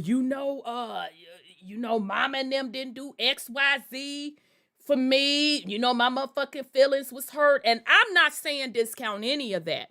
Go on and heal, get your shit together, do what you need to do. But ultimately, baby, it's on you. No, every day is a day for you to make a different change, to make be a better person. So you could sit up here and play these games and say they doing this to me, be in this victim mode all you want.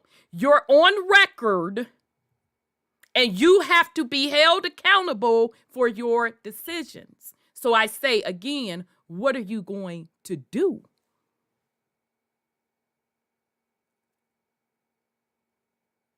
And I know a lot of people pissed at the ancestors about decisions that are made, but let me put this to you this way. Let's just use the Black community. And don't come to me, we ain't Black and all that. I don't feel like it tonight, okay? We know all of this, okay? I'm using that just to keep it simple. Let's look at the Black community and I'm going to just relegate this to America. And I want you all to get this message in relations to us talking about what the ancestors did. Because these are cycles. I want us to be clear. You can't get Black folks to act motherfucking right now. 95% of the Black population, the collective, that's what we call them, on some bullshit. Ratchet. That's where the ass shaking comes into play and just straight up degeneracy. Make a brand, baby. Make a brand. And then when people point this out, well, I'm sorry, baby. I wasn't raised that whoring was a career. Dancing, man. I'm sorry, sweetie. I wasn't raised that way. Well, you old bitch. I'll be an old bitch, whatever type of bitch you want me to be. I wasn't raised that way. All of this overly sexualized stuff, there's a price for that. Oh, you just out of touch. You're old. Oh, okay then. I'll be all of that. I don't agree with it. The victim mentality, I don't agree with it. Simping. Yeah, this simping. So wait a minute. You're telling me a man taking care of his family and treating people decently and loving, being in a loving relationship, that's simping? No. You didn't say that. That's being a man. Simping is when you don't have a backbone and you do whatever is told to you by said woman. That shouldn't even be in your vocabulary. So, say it. Simple. That shouldn't be in your vocabulary because that's not what's being said. They're literally calling Russell Wilson a simp. Yeah, they are. Now we finna keep this motherfucking shit all the way funky. Wait a minute. Because he takes care of his family. That's simping. But you, being the low-life degenerate that you are with the 9+ baby mamas, you a real one? Yeah. That is the degeneracy of the black population in America. Correct. So the stuff that we're talking to you about tonight, about the value of your soul, about the value of you, about what true generational wealth is, we have to be real. That same 95% collective about really taking care of your family, being in healthy, loving relationships. We have to fucking be real. 95% of the black population ain't trying to motherfucking hear that shit. That's not. So now you tell me what I'm supposed to do. I'm supposed to wait for you niggas to wake up? Or am I going to use the alchemy that I know I have and do what I need to do for me and mine? Natural selection. So we really have to really have to understand and put ourselves in the ones that came before us shoes also. You have to understand it for what it is.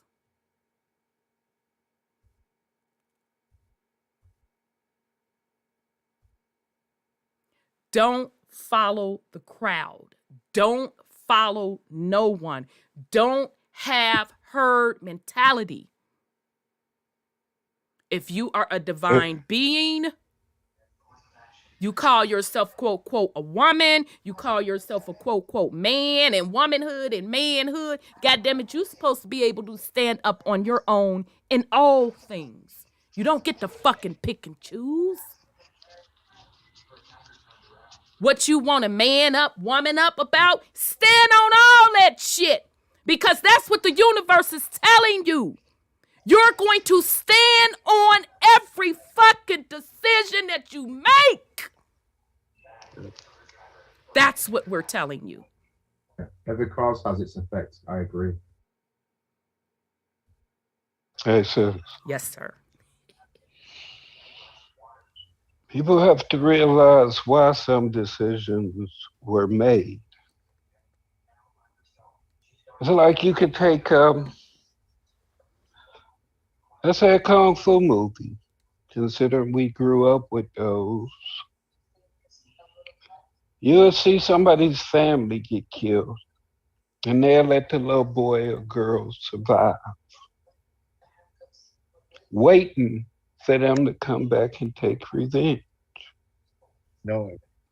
Actually give them the opportunity to come back and get revenge. Or in other cases, the parents send their children off or hide them somewhere, hoping that one day they'll discover the truth and correct shit. There's so many different scenarios as to how things could have played out. But if you're not looking off into your own people shit and your own shit, that stuff you'll never know. Exactly. You'll keep going by the narrative that's being given where everybody is lumped into certain categories and everybody allegedly and supposedly just went along with all of the fuckery. There's unrecognized quote unquote tribes for a reason. Because they ain't cut no motherfucking deals. It's all type of motherfuckers you'll never hear about. Because they ain't cut no motherfucking deals. They ain't got their signature no motherfucking way. And that's probably the situation with majority of you all. Mm-hmm. If you haven't been able to find that you're linked directly to this bloodline or this treaty or that treaty, your ancestors or you as an ancestor didn't go for that shit.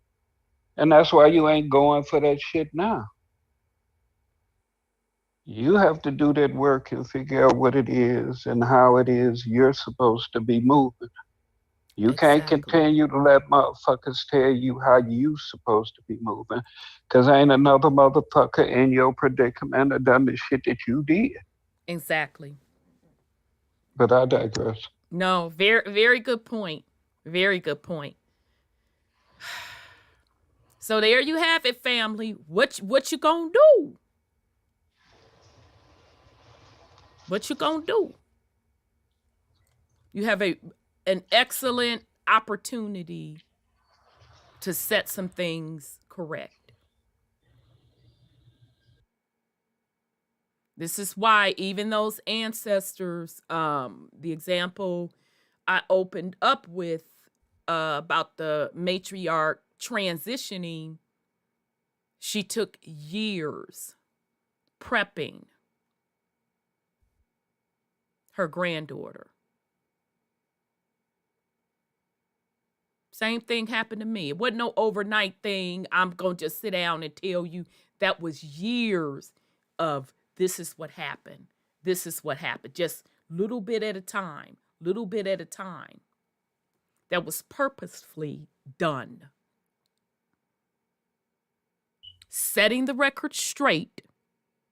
Giving you the good, the bad, and the ugly. So the bad and the ugly don't have to be repeated again.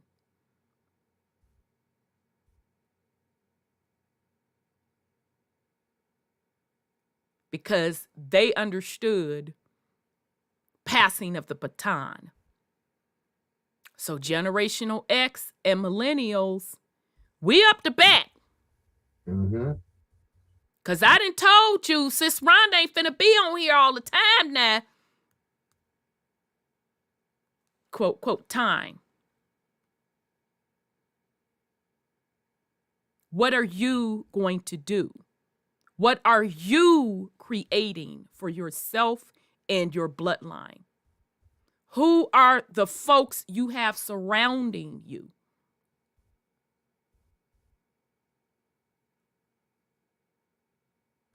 All right.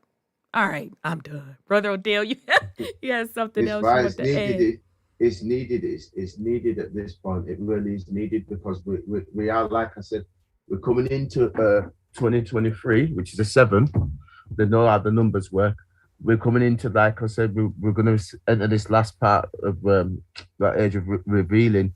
And when this age revealing happens, and that's referred to September 2024, going through to the edge of 2025, we're the ones who are going to be faced with this issue. We're the ones who are going to be faced directly when all this paradigm shift comes in, this global currency reset and all this nonsense is happening. Alpha's not going to be able to make those decisions because most of the alpha generation are like 0 to about 13. They're not making that decision. Okay. It's the millennials and us that are going to be the ones who will be in a position to be what's going to happen when this shift happens. It's going to be us that's going to be there at the forefront of it. We're going to have to be making the key decisions. Go ahead, sister. No, I was just going to let me give you that explosion and I'm going to re-say it so folks can understand what you said. Because by that time, we'll be the elders by then. What you say, nephew? Boomers will be out of the picture. Boomers are out of the picture. They're going to be making those decisions. It's us. Go ahead, Yeah. so I know. Yeah, because the boomers passed the baton. Y'all held on to that motherfucker. We had to literally, Big Mama and them, the previous generation had to, I'll take my water cup, tell the boomers, let the motherfucker go. It ain't yours no more. Give it to them babies. Go on and sit your gray ass down. You older than me, Mama. I don't give a damn. You old too. Sit your ass down. Needs to be passed down. You're doing stuff out of order. It's not natural. Jen, what he said, just to reiterate, these babies that are being born, what do you call them? The alphas? Alpha. Yeah, alphas. Okay, the alphas. You do realize generational X and millennials, you're making decisions for them. Facts. So when we've been, because, popular to contrary belief, I know that term generational curses is popular now, but we've been saying that shit for years over here. We didn't wake up out the bed and just say that.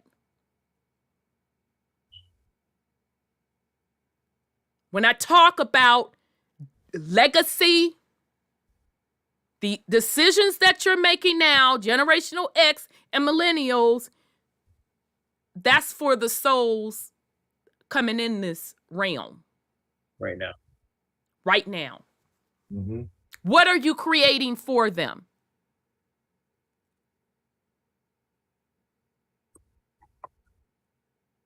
And I'm specifically speaking to the folks that now you done been to the point where you're getting a grasp on what true history is.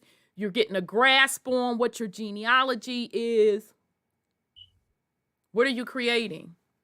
What are you building? Now what? It's not for Rhonda to tell you that, or Brother Odell to tell you that, Brother Sean to tell you that, or anybody else. You have to create the world you want to live in and what you want your babies to live in and future generations. Do you want them on another colonization cycle? Or do you want them, are you going to build them something where they're truly free?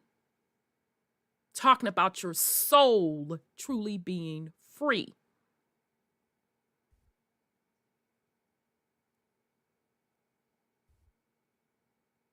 You up to bat now. All right, that's all I got. That's all I got. That's it. Yes, sir. I have to say that it was like a skip over effect. It skipped generations. Because when we were coming up, we found out from our grandmothers, and it was only some of us that were told things. I agree. It's like they had the foresight to know who to impart the family secrets and the family stories with to ensure that they lived on. That's just like now, how you have some parents who are taking on that role as well. Mm-hmm. A lot of us have to take care of our grandchildren. Yeah. It wasn't that we didn't bring our children up right. We didn't tell them the right things, this, that, or the other. They just caught up in that generational loop where every other generation or so, some of that fucked up shit come back up because the shit ain't been worked out. Right. And if we don't get beyond that, and those of us who are fortunately or unfortunately tasked with ending these generational curses, it's going to keep going on. If you're the black sheep of your family, if you're the one that's conscious, if you're the one that grandma and them told every goddamn thing, and you got to keep reminding everybody and trying to keep everybody in check, guess what that meant when grandma was telling you that shit? That meant you coming up next. It's your time. You sat there at her feet. Yep. You learned. You felt. You saw everything she went through to keep the family together. It's on you now. Absolutely. And if you talking about honoring the ancestors and you trying to tie shit back to the Bible and over in Egypt or Africa and all this, that, or the other, you done fucked up already.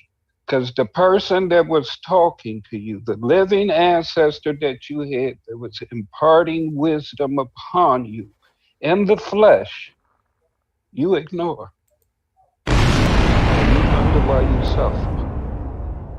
But I digress. Absolutely. Abso-freaking-lutely. So, I didn't know, Brother Odell, if you had something else to put on it, to share. Just real quick, what are your thoughts on this whole Pope? Yeah, we'll share that briefly. Okay. Yeah. It's quite good. You'll find it interesting with the numerological stuff. I just wanted to, it's kind of like we'll get on that, but I just wanted to kind of like let this thoughts what we're putting out here, because actually this is where the real shift is. It's really with us.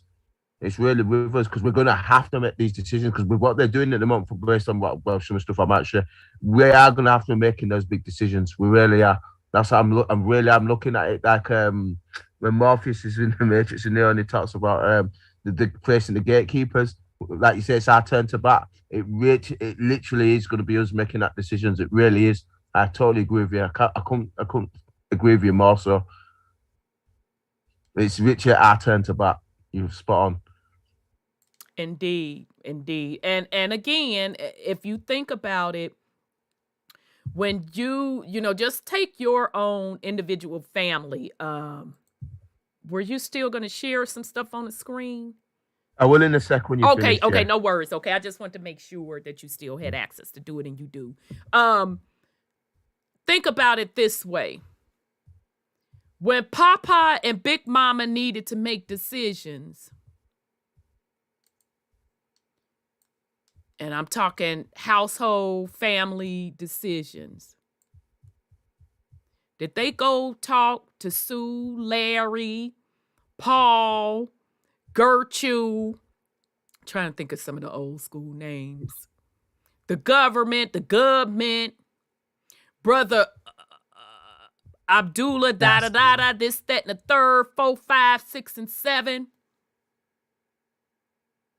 Or was that a family decision between the two of them as the guides of that particular family? This is what we're telling you, fam.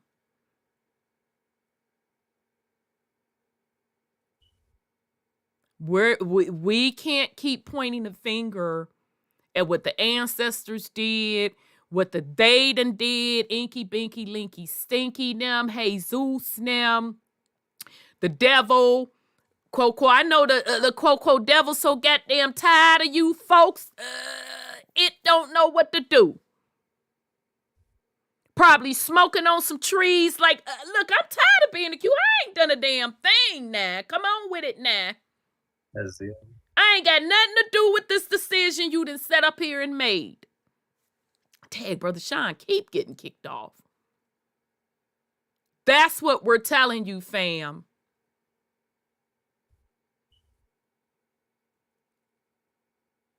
So whatever decisions that I make in my household, I stand on that. And I could be wrong as 5 left shoes. That's why when them ancestors have those conversations with their grandbabies they want to pass this information on to, they even give you the raw, this what happened, baby. Yep, that decision was made. Yep, I know it's shocking. It was wrong.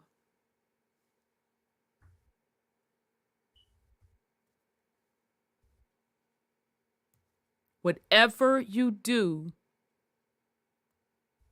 you own it. And sitting back in the corner, hovering up, oh, I don't want to face it. I don't want to face it. I don't want to face it. Okay, you don't have to face it. You gonna run with this program that's been established. So you, by not saying something and putting it into action and creating, you have made a decision. You've accepted the programming. Can't point the fingers now. You up the bat. You the ancestor. So now what you gonna do? I'm done, Brother Odell. Whenever you want to share on what up with this Pope situation. Yeah, it's just it's our turn to bat. I think that's the most important thing. Is it's our turn to bat. Despite what they're doing, it's our turn to bat. With that 100. So we're on about this with Benedict, and you can see here. Obviously, you've got the 95. You've got 2022, and you've got the 4s. You've got 44 rolling through all this, which is the square. It's the card for the cube. You've got 4 here. You obviously got your 2s. You've got your 2s. It's representative of 4, obviously, and 8.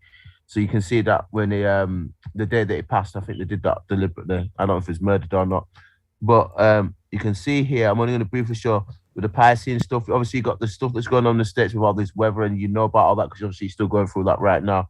But you've got obviously him passing. You've got the Piscean look, the Pisces, the fish, the Enki, and that. So they're showing the symbology. Yeah, you can see it all there, right?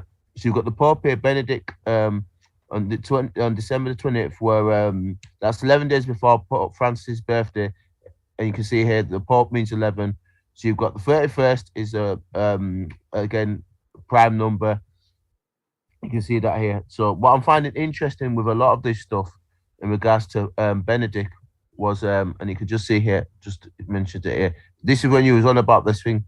So obviously you know here it says so we call Bill Russell is the 11-time NBA champion, died on the 31st of July, and this was the last day of the Ignatian year earlier this year, and was the anniversary of Ignatius Loyola's death. Now, keep in mind that Ignatius Loyola, he was the one who was the head of the Jesuits. He started the first order of the Jesuits, the first military general of the Jesuits. Mm-hmm. So obviously, talking about Pope Benedict on April 2005, it was appointed, and obviously on the just before Francis came into office, he lived on February the 28th. So you can see here that it's a prime number. It's at 31 again, obviously December the 31st. You've got the prime number is 11, and you've got the reverse here. So you've got the 11, reverse number is 56, and then you've got the 3 here. So 3, you've got the number systems coming up here. 5, and 56. So you can see here, the most of this stuff happens, they tend to do this using the metric of the numbers. Obviously, New Year's Eve, you're 15, you're 23, you're 4, it's 52. And you can see here, just going to only briefly show this, but you've got between April 16th to December 21st, 2022 is 259 days, which is Roman Catholicism. So they all knew what they're doing with all this stuff. I'm going to share this briefly now. I'll just share the link so people can look at it more in depth. But you can see here, they're using the cosmological wheel. So 25997 is Capricorn. So you can see that. And he died 106 days before the April the 16th. So you can see that here. So nothing happens by chance. They're doing this stuff as a ritual. We're on about with this October stuff. It's all numbers and ritual that they're doing this stuff on. So you can see here, it's all done with the church, and it's all done to represent the issue of the first Jesuit Pope. It's all to do with, once again, 95 from Germany. 95 is the 95 Theses. Remember, that's to do with the Protestants dancing, Martin Luther. Mm-hmm. Do you know about that?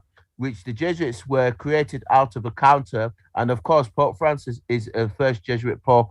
And it's all to do with the Counter-Reformation. So you can see this paradigm shift, this fighting that they're planning on with this. It's all to do with this, getting all the religions onto into the Vatican house, and then getting all the other religions together, Islam and all the religions together, to set up this new world order.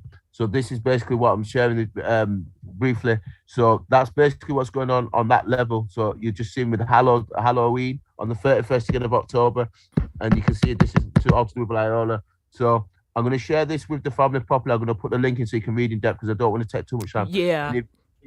The Pope Benedict's his funeral was the 5th. It's happened today. So it's happened on the 5th. So you can see here. So they're just talking about that. So they're getting ready to set all this whole thing is going to be flying off in terms of this new world order and what's going on. So I'm going to share this with the fam. I'm going to put the link in. But basically, you can see the 9-3 Saturn. And this is all to do with, he died on a Saturn's day. Yeah, all to do with the black Saturn. It's all to do with that energy, send the energy to the black sun. This is what it's all to do with. It's getting ready to get this shift ready for them setting up this new paradigm shift, this new construct with this, what you're talking with the gateway to new economy. It's all to do with the black Saturn and the black sun and setting up this new gateway to this new economy and getting that new shift in place, which is what you were mentioning right at the beginning when you're talking about these reparations. It's all to do with getting this stuff ready to set us up into this new paradigm shift. So I was going to share that brief, let you make comment on that, and I'll put this in the chat for you as well, sister. I'll do that. Okay. So that was what I was going to share with you. Thank you, Brother Odell. I thought he was dead already, but I digress. Child, you know, shit. If he wasn't, he needed to be. Shit. Because he looked like a walking corpse. It does not. It does. As I agree. That's why I said I agree with you completely, Sean. Because you can see the walking corpses. You can see that they're probably already gone long time, but they like to do their numerological rituals, as you know, Sean. So that's set up deliberately so that it fits in with this paradigm. Getting ready for this black Saturn stuff. With getting that energetic ready for when they're putting this reset. And this is the other thing I wanted to share with the sister. And I think it's to do with something that she was the sister was on about. I'm going to share something with you. But if you need a minute, Ronda, do what you're doing, and I want to share something with you just to back up with this central bank stuff with this gateway. Okay. All right. You need to find the file. I'll take it. I've got it ready. I'm ready already. I just wanted to know if you needed to say something before I started. Well, all I'm gonna say is, because I don't want to give away the next series we gonna start up, because you saw what I said I wanted to do, right? And it's related to this stuff, but I don't know. See, I know you know. And Brother Sean, you already called it. Okay, I'll text it to you right quick, because it's a shame I can't even say stuff because people run off and go bastardized. Yeah. I mean, I did the drop on Time, and then I looked up and saw a couple of content creators do it on a bigger, their larger channels. I didn't even bother watching it, but I kind of chuckled. So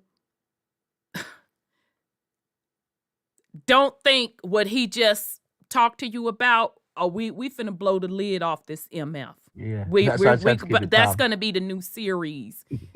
We're gonna start it next week. How we're gonna connect it. So you could go ahead on Brother Odell whenever you're ready. I started to say something, but I'm like, no, I'm gonna wait. Yep, I'm gonna hold it.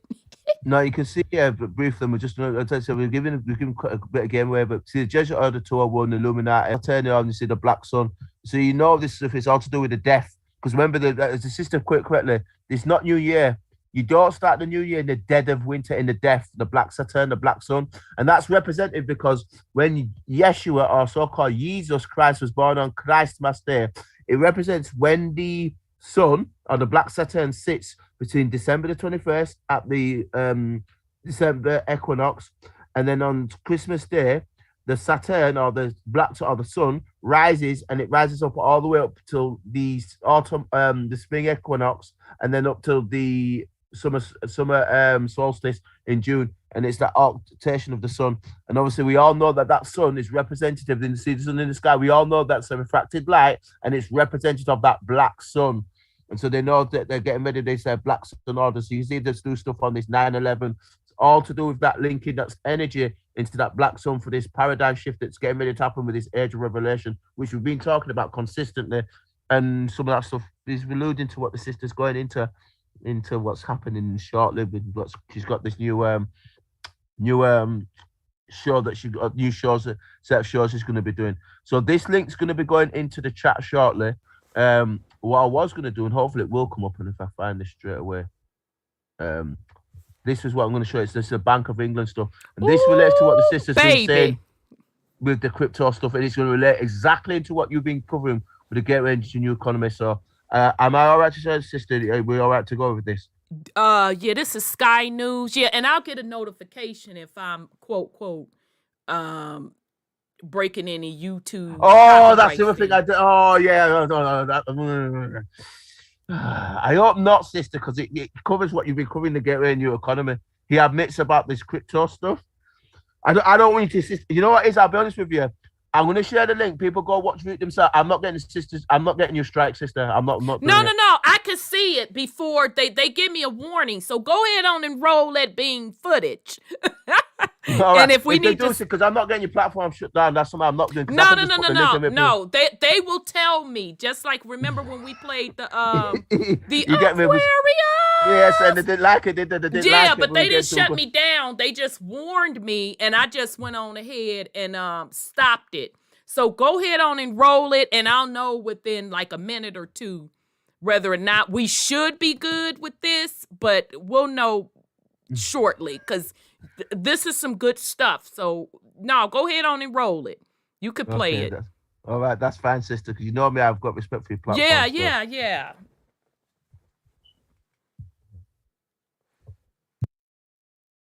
The highest profile and certainly one of the biggest cryptocurrency platforms. What do you think that tells us about the state of cryptocurrency?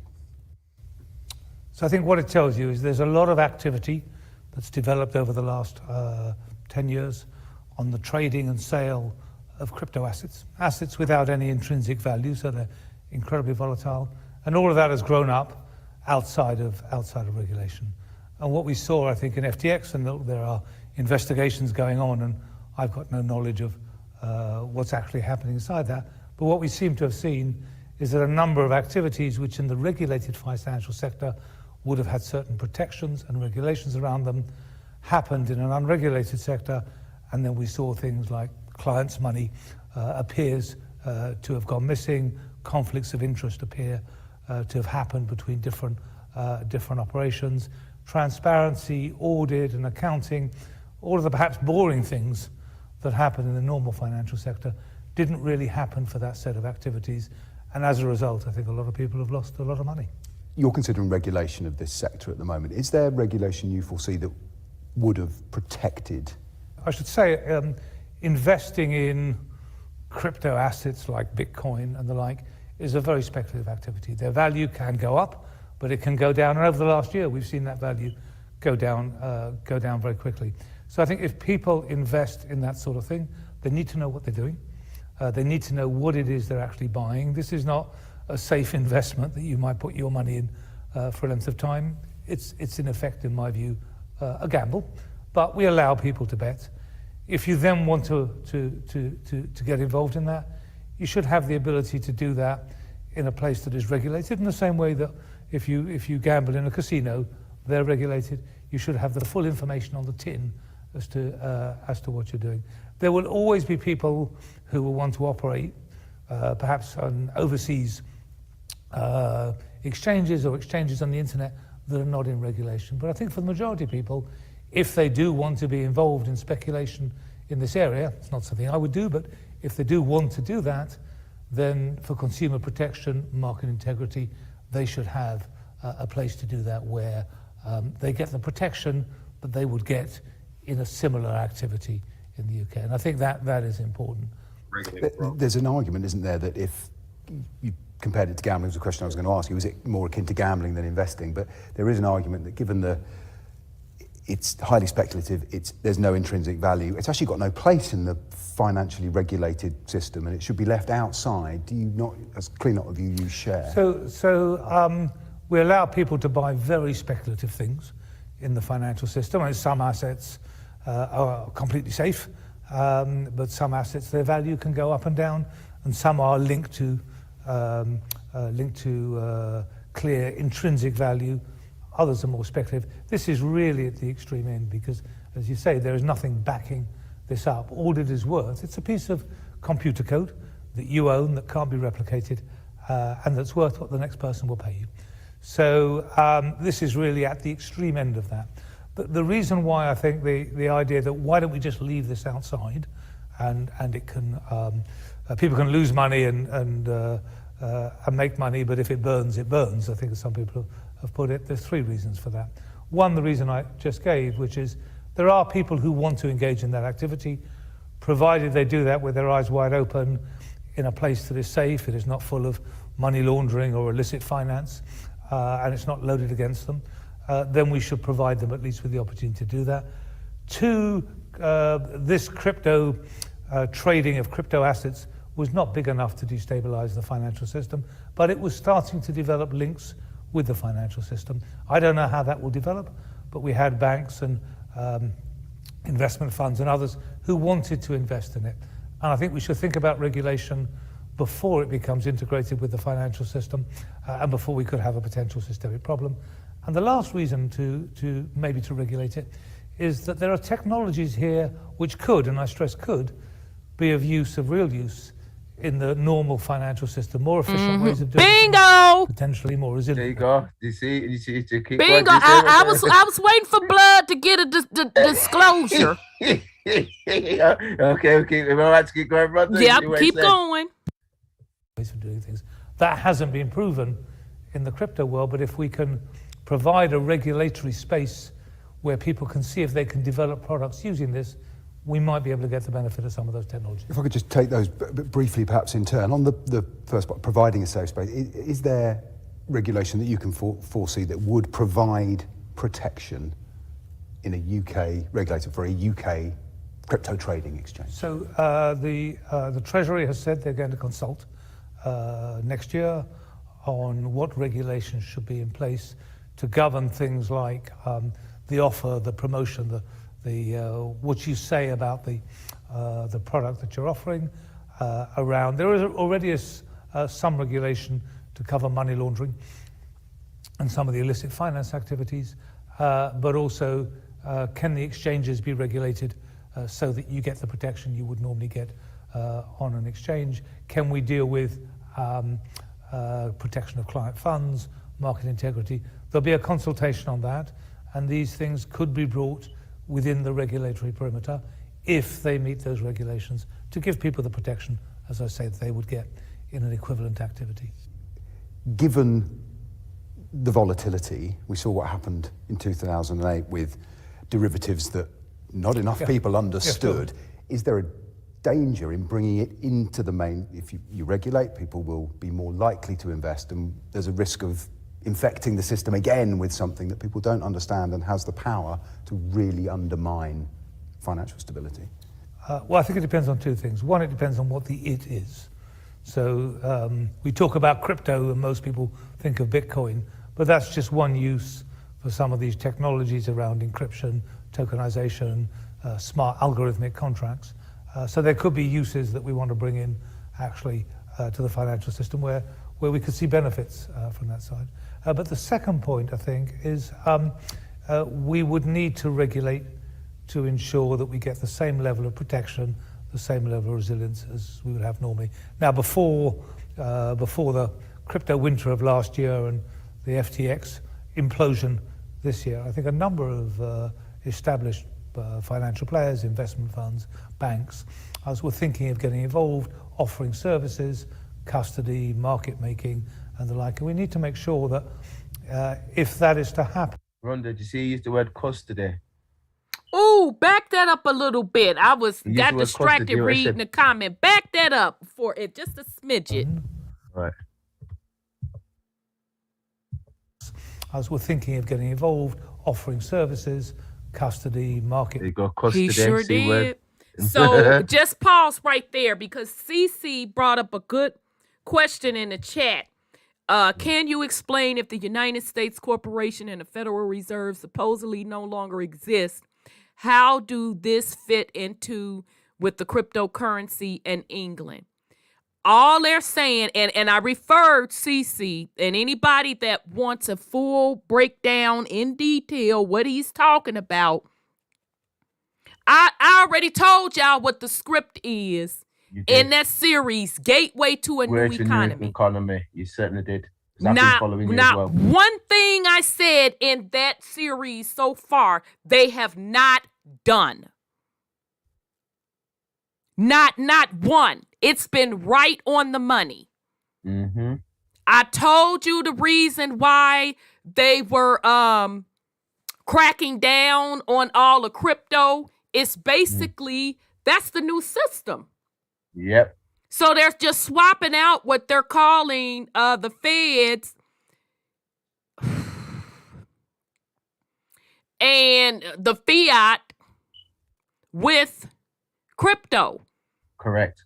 And the reason they're doing it is because, remember we talked about earlier, always think of stuff in that astrological clock's perspective. Correct.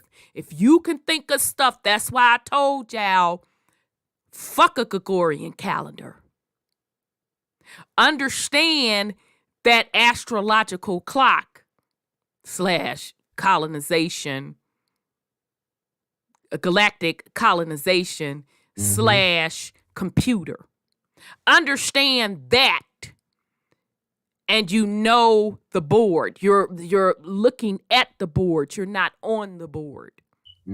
They're doing that because we are in, quote, quote, according to that clock, the age of Aquarius, which is water and ether. Yes. Okay. All right. But to get on the physical side, in detail why they're doing what they're doing, that's why I put out that series, Gateway to a New Economy. I even told y'all inflation was going to happen. Because we've been doing that series for 2 years. I did that for a purpose. To put you up on game on how they were going to move. And it's right on the money. Hey, sis. Yes, sir. I like when he got to talking about how it's the equivalent of gambling. Oh, Yes. He Yeah. did. Well, Michelle, he certainly did. But back up one more sentence before that. He said that it's basically equivalent to being backed up by nothing. Right. Well, he said Exactly. crypto, and I said, well, blood, ain't that what this fiat currency is? It ain't backed up by nothing. So you gonna sit straight in my face and say that ain't backed up by nothing, but neither is your fiat. No, but they say the fiat's backed by gold. They at least say it's backed not. by. No, they don't even say it's backed by gold no more. No, it's not. But I'm saying, but at least he's openly saying though that the crypto is basically worthless though. He's openly saying it though. Right. He did in their defense, because again, you gotta consent to it. Yeah, they're not even denying it. That part. You gotta Because consent to it. I agree. He said there is a way that they could do it, but he didn't say what. Now, right now, with the whole gambling part of it, is getting people comfortable enough with it to wholesale consent to Come it. on with it now. Because then they'll magically come out with a way. It's totally safe now. It's backed by precious metals. It's backed by this. It's backed by that. So now it's safe to do it. Oh, he's just backed by the government. And he did say, Sean, and he did Backed by say the this. government. He did say this, Sean, and this is something just to quote you, Sean. But he did say we're going to try and make it. He said something along the lines of, we need to make it sure that people we insure it to make sure that it's safe. He did say that, Sean. Actually, he did say that. Yeah, he did say. But yeah, but keep going, Sean. You brothers are bringing it. So, but the point being, they told you the truth.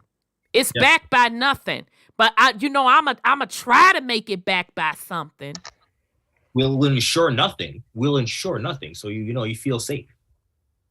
Right. I can't promise you that. I'll tax nothing though. Don't worry, I'll tax nothing. No, they are. That's why they want the regulations. It is to tax it and control it. That's what I mean. But we know it's nothing. They're taxing nothing. Oh, come on with it, Sis Nonya. She said they want it back by your soul. You better believe it. Exactly. That's why Sean and I agree with this. This is why consent is king. Yeah, it's definitely consent. That is the backing. That's just like when they took it off the gold. Like when they took it off the gold standard. All of that part. It convinced people to go ahead and just take this fiat currency. Right. Come and turn in your gold now. Let's be clear. 1933 bank right. holiday. Come on and turn in your gold. Your precious metal. Instead of folks saying, I ain't got nothing to turn in, blood. I don't know what you're talking about. We need a loan. I got no money. I don't know what you what gold? I ain't had nothing to begin with. Gotcha. They got people to consent to it. Gotcha. Instead of people being smart, like, wait a minute, blood. It either is or it ain't. Let's use common sense here. Now, you gonna sit up here and tell me it's like gambling, it's unsafe, this, that, and the third. Backed by nothing. Backed by nothing, but I'm gonna try. Now, who you think you talking to? That reminds me, you know how the ancestors, a big mama would tell us women, don't come up in here talking about you a little bit pregnant. Either you're pregnant or you ain't. Which one is it? Backed by nothing, we're going to use it as tender. We're going to insure it. So they've been given disclosure. Okay, so yeah, if y'all want to really know the insides of really this stuff, check out that series, Gateway to a New Economy. It's a lot of videos, but if you start from the beginning and work your way up and pay attention to the dates when that stuff was dropped, and you're going to see how everything that was unfolded in there been right on the money. And I told you. I'm sorry, go ahead, Brother Sean. Elon stopped accepting Bitcoins for his products. Yeah. That's interesting. Sound like they finna crash that to me. Yeah, because remember the whole Trump movement and the Patriots and all of them talking about how the cryptocurrency was finna change the world, how it's going to shut down the fiat currency, this, that, or the other. I mean, I just don't understand why people ain't then caught on to the fact that he's part of the system. Yes, he is. I mean, okay, you came through on a couple things you said, but the script was already in place where you wasn't gonna get to follow up on none of that shit anyway. It wasn't nothing but moot talking points. Right. And people bought into it. Right. Ain't nobody been able to capitalize off of none of that shit they say he did for indigenous people, etc. etc. Ain't nobody been able to capitalize off of shit. He made this world tour where the Saudis capitulated, then he went to the Pope and he capitulated, then he went to the Queen and dogged her and just walked right past her and this, that, or the other. You know, all this shit he allegedly and supposedly done. And the way that this script is playing out, how do you now turn around and tell everybody, I let this happen to everybody. I let this motherfucker pretend like he was Joe Biden. I did all this, that, or the other, because y'all don't like me. Y'all called me the Orange Man. Y'all said Orange Man bad. I'm just saying.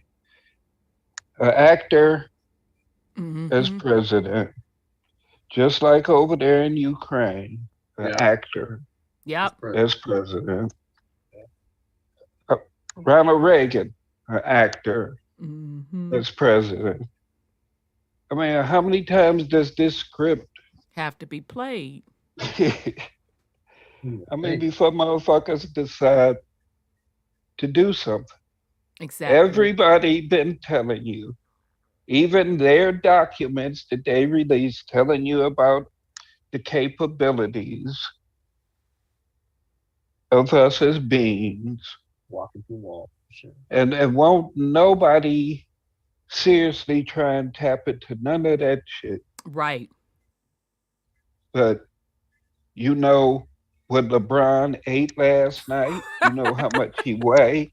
You know how many points he scored in high school? You know what you know the last time Kim Kardashian farted? All this type of shit. Right. Who baby mama and baby daddy to whom, this, that, and the third. Right. Right, know all type of insignificant shit. But stuff that you're supposed to know, you just don't. But I digress. And just real quick, and then we're going to start back up the video.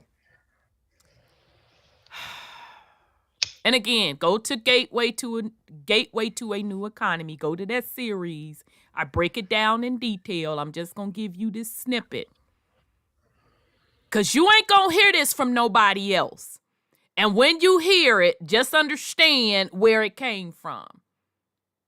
Because they going to eventually take what I say anyway and blow it up as their own. It takes them some time to catch stuff on, because usually when we say stuff, it's so revolutionary to them that either they can't touch it at the time or they'll take it and they jumble it up. And I just be shaking my head. I'm like, or they'll literally use the words that exactly come up out of our mouth. We've busted them plenty of times doing that. So once I got the message, what this cryptocurrency stuff was about, I said, damn. So that means at the inception out the gate when it was created or unleashed to the public in 2008, that was an alphabet boy operation to bring it in that way and to have it being used in the underground perspective. It was a testing ground and adoption to get the public to accept it. Fear of missing out. Okay. So go back to that Gateway to a New Economy. I give you the details on what it's about, why they did what they did, where they're going with it, and explain from a spiritual perspective what it means. Go check out that series. I'm not putting this shit out just to be making video. Those are the lowest videos from a viewing perspective on the channel.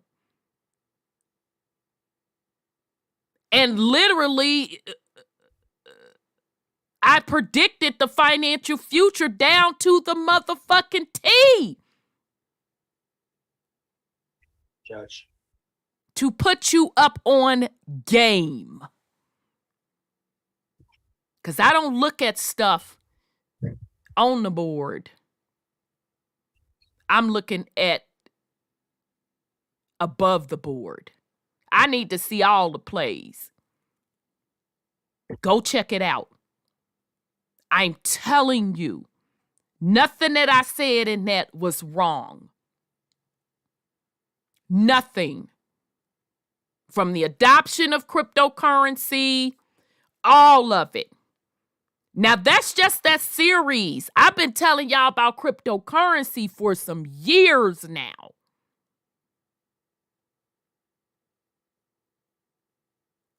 Before it became, quote, quote, popular. I've been telling y'all about this shit for years. And some of them same gurus that turned around and sold you all subscriptions to get their financial advice.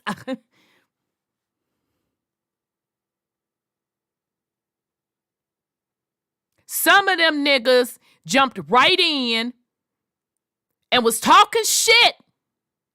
Oh, you don't know what you talking about.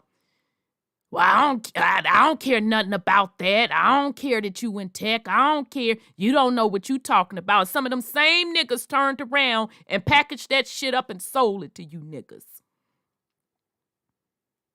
Just a few years ago, oh, it was some bullshit.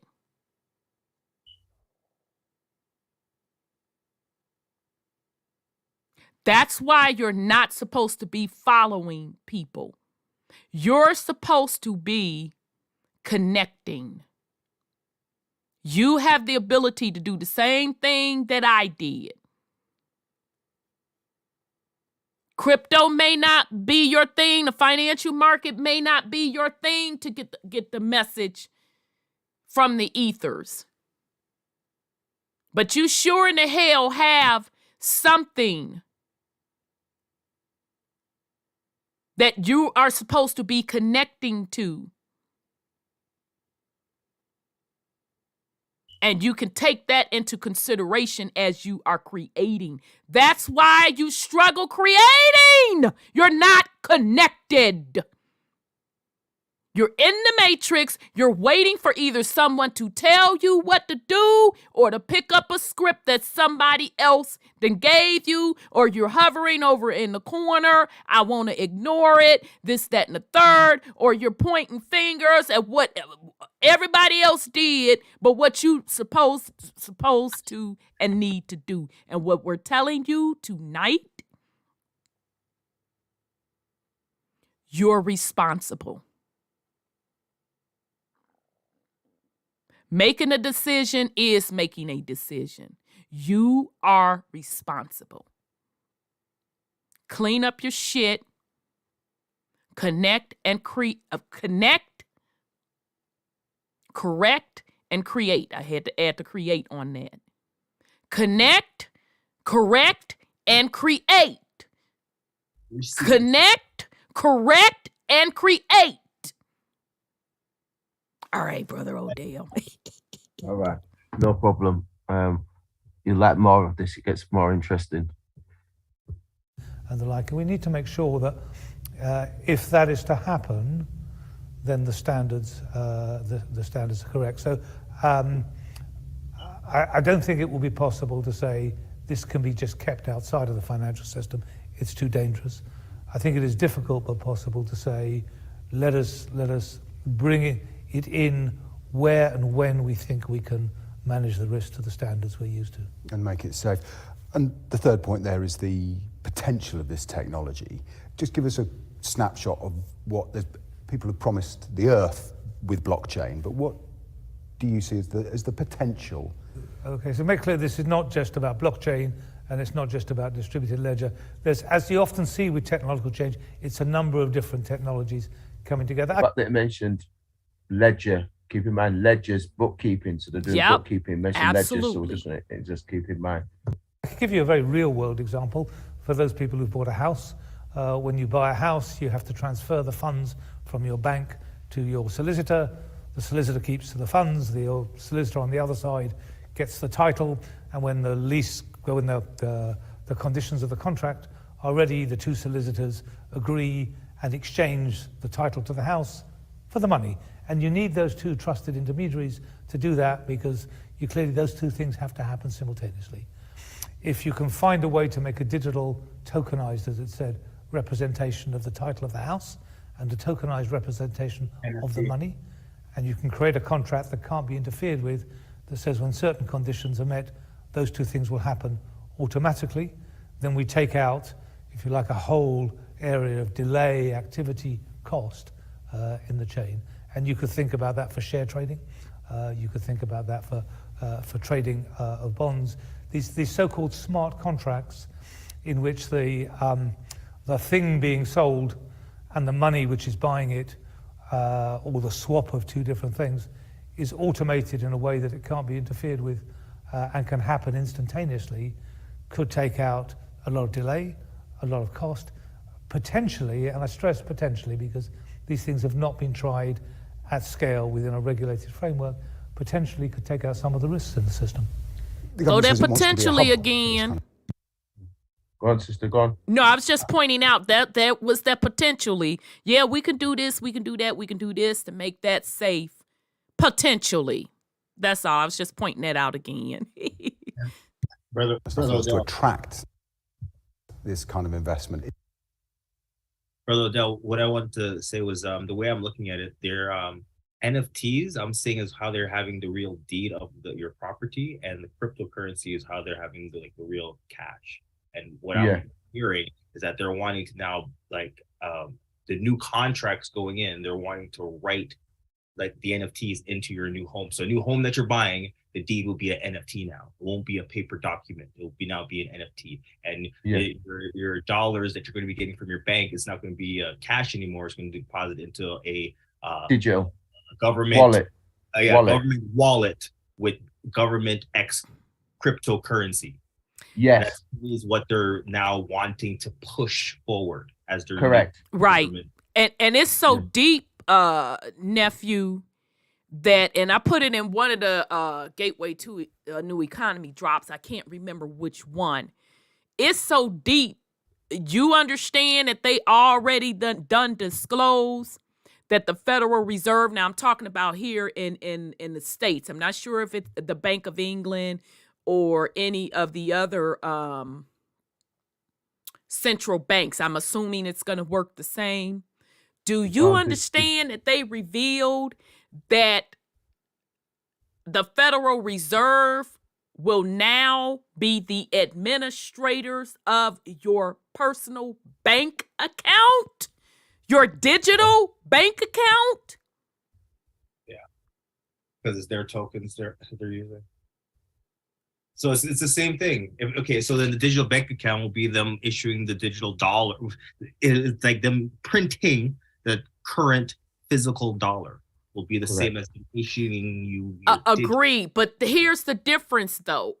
Although it's still the same, but this is how they ain't trying to play.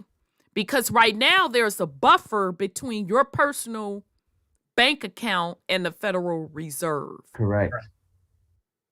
What I'm telling you is now they're linking personal bank accounts directly to the Federal Reserve with this cryptocurrency. There you go. So there's no. That's because the Federal Reserve is now up under the Treasury Department. Come on with it. Well. Then there's no choice of the banks anymore. It's all one bank. They had people thinking that the Federal Reserve was going to be gone. And instead of come on now, Brother Sean. Shit, people be acting like we forget. But go ahead. And that the cryptocurrency would be unregulated. There's no way that they can track it. There's no way it can be hacked into. It's completely 100,000% safe, et cetera, because of their blockchain technology, et cetera. They set up and talked this shit for years. They've been telling people for years that you'll get a 1-800 number, then you'll get access to your account. Shit, we ain't forget. And motherfuckers still running around talking about that shit, talking about any day now they'll be tier 4 and tier 3 and this, that, and the other. Money has already been allocated to this bank over here, this, that, and the, they're on the new system, and everything's up and running fine. All this goddamn bullshit. They've been saying this shit for goddamn years upon years upon years, just like Democrats been promising black folk shit for years and years and years. Same shit. Now, this is an interesting comment before. Y'all know how we roll. Child, we could take something 16 minutes and make it into an hour. That's how we are. We got to break it down, doggone it. Brother Odell, this is an interesting comment. I want your take on it. Shout out to Sis Nonya. She dropped in the comment sections, so it's no longer private. What are your thoughts on that? And she's referring to me saying that your personal bank account, and really it's going to be digital wallet, because that's what it's going to be. That digital wallet is going to be, the Federal Reserve is going to be interacting with your personal digital wallet, i.e. bank account. So what are your thoughts on Sis Nonya saying, so it's no longer private? That's a hell of a question, Sis Nonya. That's loaded. The Federal Reserve, by default, this is why I keep saying this stuff as the Vatican earlier. The Federal Reserve, by default, is private. It's not public. This is where the problem has been. They keep saying the Federal Reserve is public, but it's not. It's private. Private corporation. It's not owned, but this is why Trump and them couldn't audit it. It's not a public institution, it's private. Why think Trump couldn't have it audited? If it came under the Treasury and it's in the Treasury jurisdiction, it would be owned by the Treasury. Therefore, the Treasury would be able to order it and Trump would be able to order it. But could Trump try to order it? No, he couldn't. Can Joe Biden order it, have it ordered? No, he couldn't. The Federal Reserve is not public. It's private. It's private. It's not owned by the public. It's owned by the Vatican, who says to KV. And this is why the Federal Reserve said what? Rhonda told you the truth when she mentioned it. The Federal Reserve will have the director council and they can what? They can administer it. Exactly. Because it's private. That says to KV. It's private. It's not public. There is no public. It's private. It's no public. The public is the illusion that there is public. There is no public. It's really private. Everything is being privatized. They privatize everything under this new system. It won't be public. It'll be all privatized. There will be no public. There'll be no illusion of public. It'll be all privatized. Because the Federal Reserve, by its default purpose, is private because it's owned by the Vatican.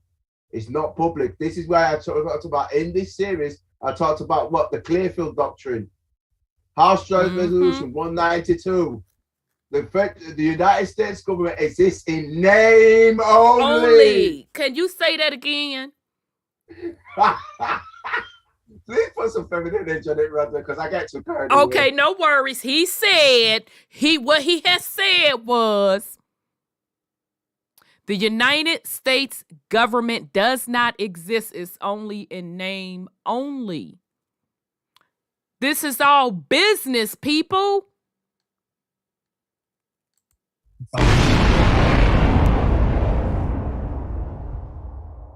Name only. House Joint Resolution 192. Sean mentioned this earlier on, 192, to suspend the gold standard. The United States government had the offices transferred to the IMF and it exists today in name only. And that's word for word I'm quoting. So therefore, the United States Sovereign Authority the United States government is not sovereign. Its offices are under the IMF, the International Monetary Fund. The private Federal Reserve is private. The International Monetary Fund is private. The Vatican Bank, the BIS, Bank for International Settlements, is private. That is correct. It's not owned by the people. It's owned by the Jesuits of Rome. And they said... Well, go ahead, Brother Sean. They said you'll own nothing and you'll love it. Yeah, Klaus Schwab, the World Economic Forum. That's correct. That's his quote. That's correct. World Economic Forum, Klaus Schwab. They'll own nothing and they'll love it. That's right, Sean. He said that word for word. That's correct. And people keep saying they want the government to take care of them. How are they going to take care of you unless they have access to everything to allocate you your funds every month? Right. So you have to consent to it. So if you want the handouts, if you want the contract, they telling you what the contract is. Exactly. They have to give you full disclosure. Exactly. And that's what they're doing. You can't say that they didn't tell you that it wasn't backed by shit. Because they're right here saying it. Right. Roll that beautiful bean footage. You say you didn't know. Well, you put that on that news channel and I don't watch that. So what that got to do with me? I'm not trying to hear that C. What that got to do with me? The thing is, there is no excuses. No.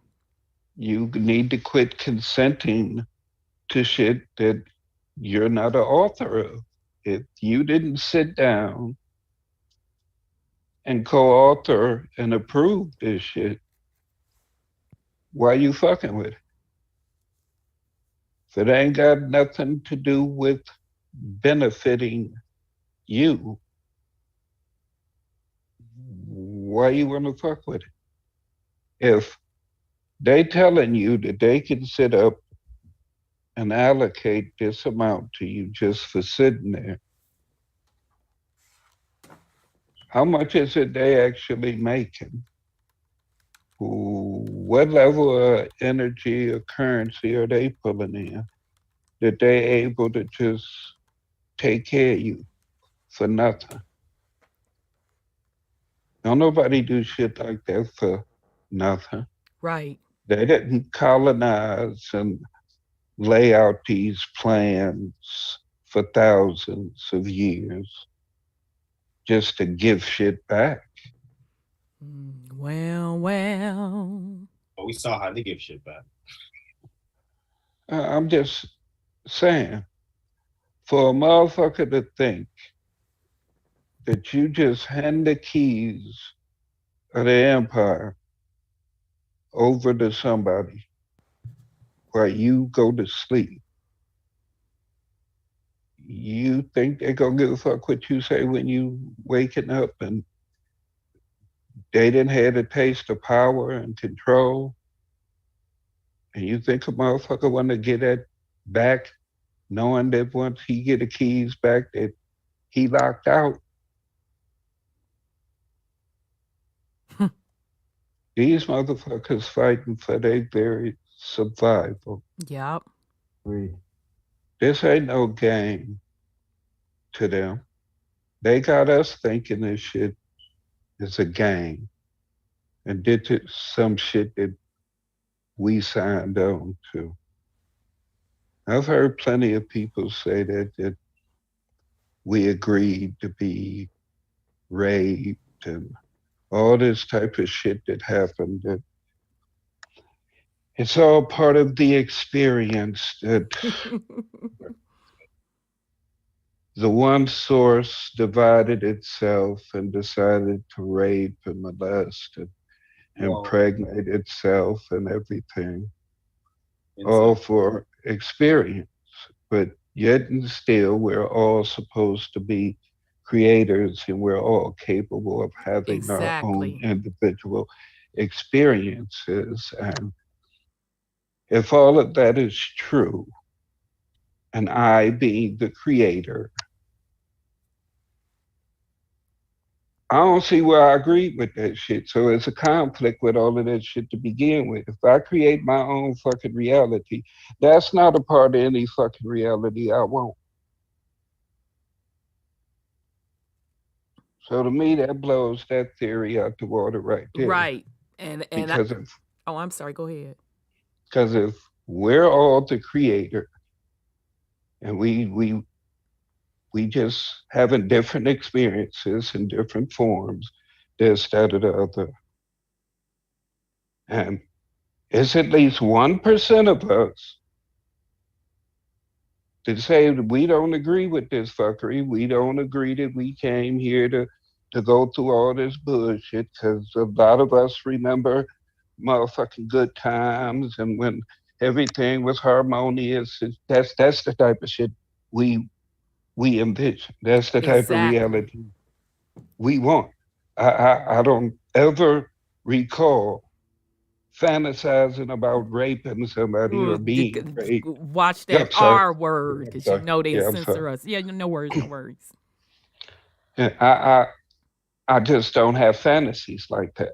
Exactly. I don't have fantasies of slitting somebody's throat, anything like that. So I don't think, and I being the creator having an individual experience, I say no to that fuckery.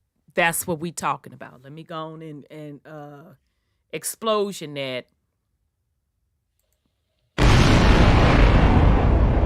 And I'm just gonna add on to that. And so if you claimed that I agreed to it, okay, now they messing with the stream, y'all. I see a buffering. If you said I agreed to that, well, nigga, I don't agree to it now. How about that? I don't agree to it. I don't consent. Go on up the road with that bullshit. Because what I consent to are, because when you said the good times, Brother Sean, why I think about Al Green's song. So the good times, that's what the fuck I agreed to. Dear, near, near, near, near. For the good times, this fuckery you talking about, I don't consent to it. Now, tomorrow, and yesterday. Just by the fact, what we don't enter and understand, just by the fact when you say right now, this is what's going to happen. Because time is the now. That knocks everything out.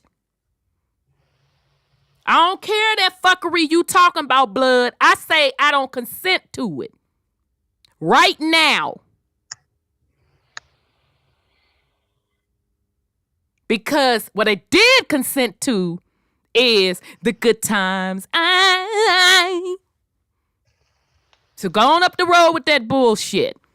All right, so shout out to Sis Sandra. She's in here in the chat chopping it up with us. Sis been under the weather. She had some surgery.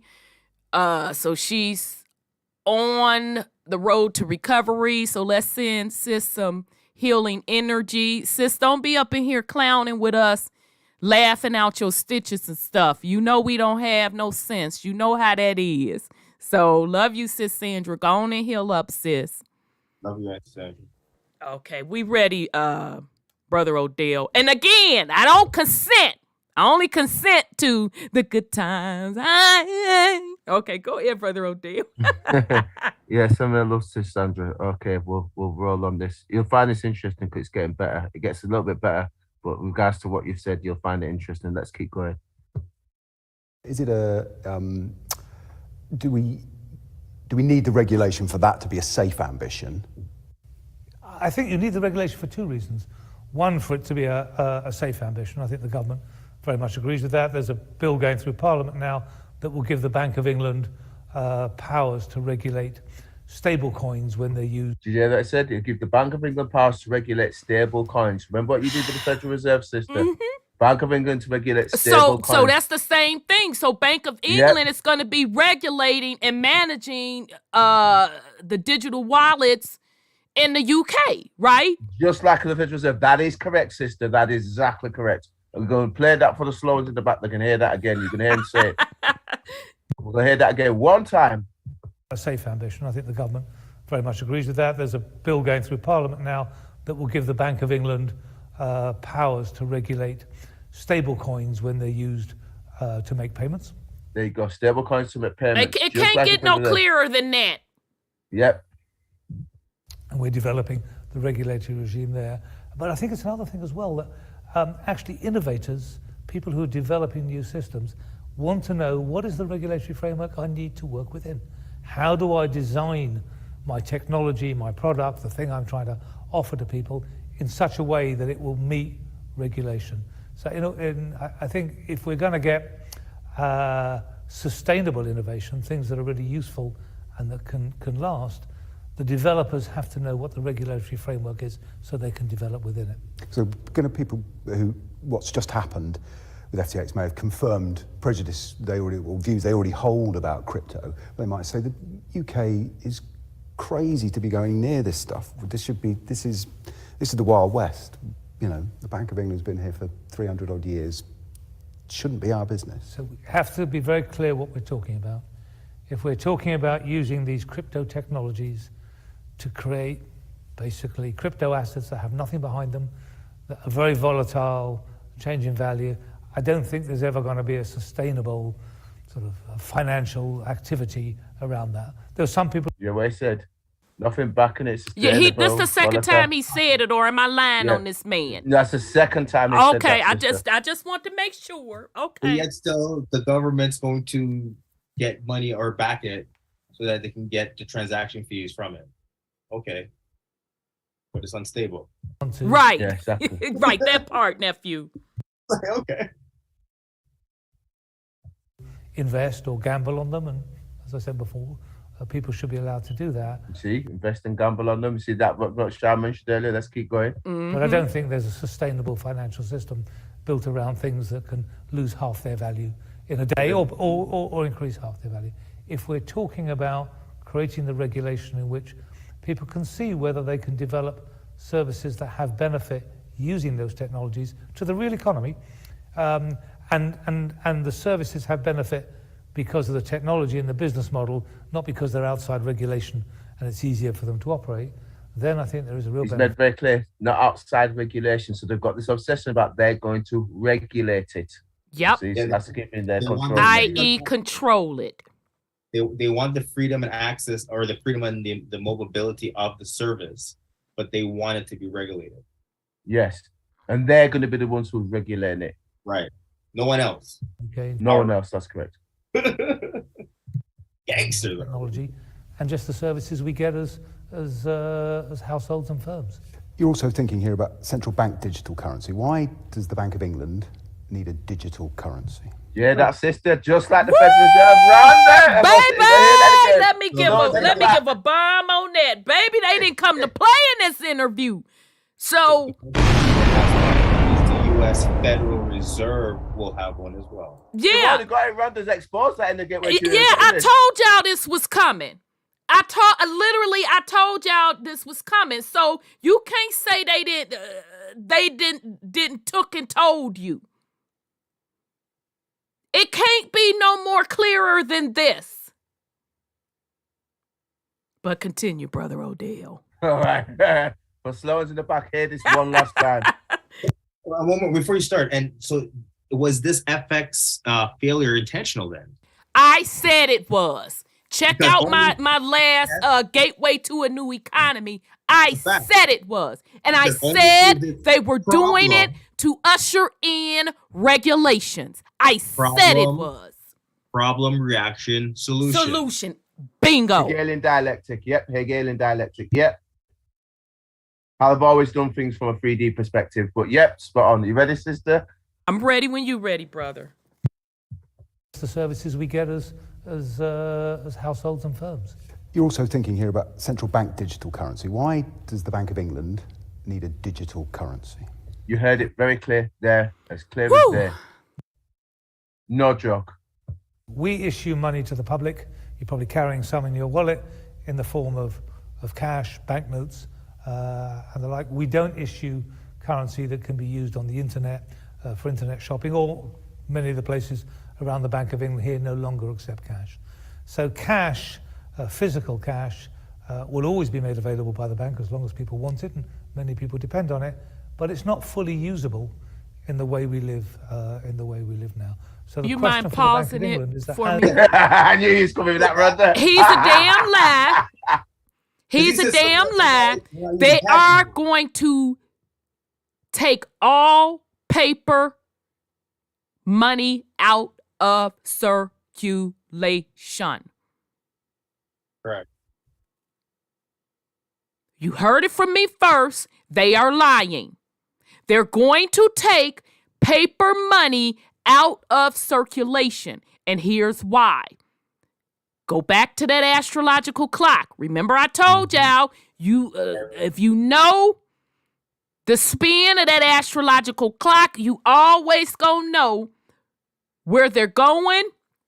And when they're talking to you like this, you're gonna know why they're saying what they're saying, and you're gonna understand when they're not being truthful. So right there, I'm telling you, it is a bold-faced lie. Mm-hmm. Paper money will be taken out of circulation because that is under the old Pisces construct. Mm-hmm. Piscean. Mm-hmm. It's got to go. All right, I'm done, brother. No, you're right. I've been with you with it. Let's keep going around the end. You'll enjoy this. As the way we change, as society changes, as we live our lives more digitally, as they say, should we continue to provide money to the public, which is usable right there? Should we continue to supply? Why should the central bank? Yeah, he said it himself. They are going to cut it off because they're thinking about if they should or shouldn't do it. Yep, right there. Good play it again. As the way we change as society changes. So that mean that society is changing, Aquarian? Right, We not live our lives society, more the digital. age, but Yes, the edge. Yeah, but the reset. edge. The Yeah, way the this recognizing reset the is set change. up, it ain't set up Yeah. for paper money. Yes, that's right. Just back up what you're saying, Ronda. Yes, go ahead, sir. Noah. No, I'm just saying they're in that statement. They're recognizing the change being made. They themselves are saying the change. As they say, should we continue to provide money to the public, which is usable across a range of transactions? Why should the central bank provide money to the public? Well, by providing cash, we ensure that all the other forms of money that exist, and most people don't realize when they use their bank account, they're not actually using Bank of England money, they're using their deposit at Barclays, which is I mentioned one bank, it's their claim on an individual bank. The fact that everybody has the ability to ask for Bank of England money on demand every time you go to an ATM ties that whole system together. It means that all of the money that circulates in the economy has the same value and the same robustness.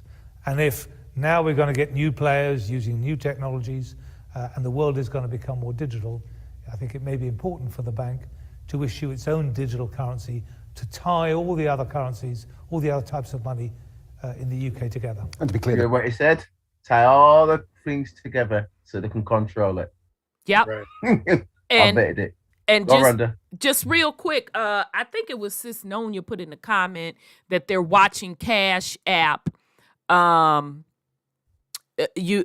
Because they came out with saying, now this is over here in the States, that the IRS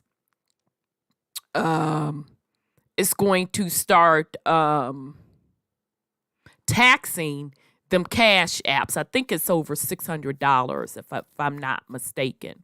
Okay. What I want to say on that is Cash App, PayPal, because wasn't Elon Musk involved in starting PayPal? Yeah.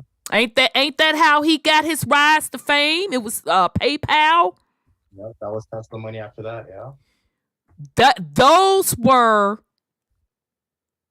the gateways to the new economy. That was setting the public up to not be as reliant on physical cash. Okay? All of it was planned. Absolutely all of it. Yes, sir. A lot of that was also for people who could no longer get bank accounts. And people basically played off into it, all type of illegal activities go through it. Everybody receiving donations through Cash App, this, that, or the other.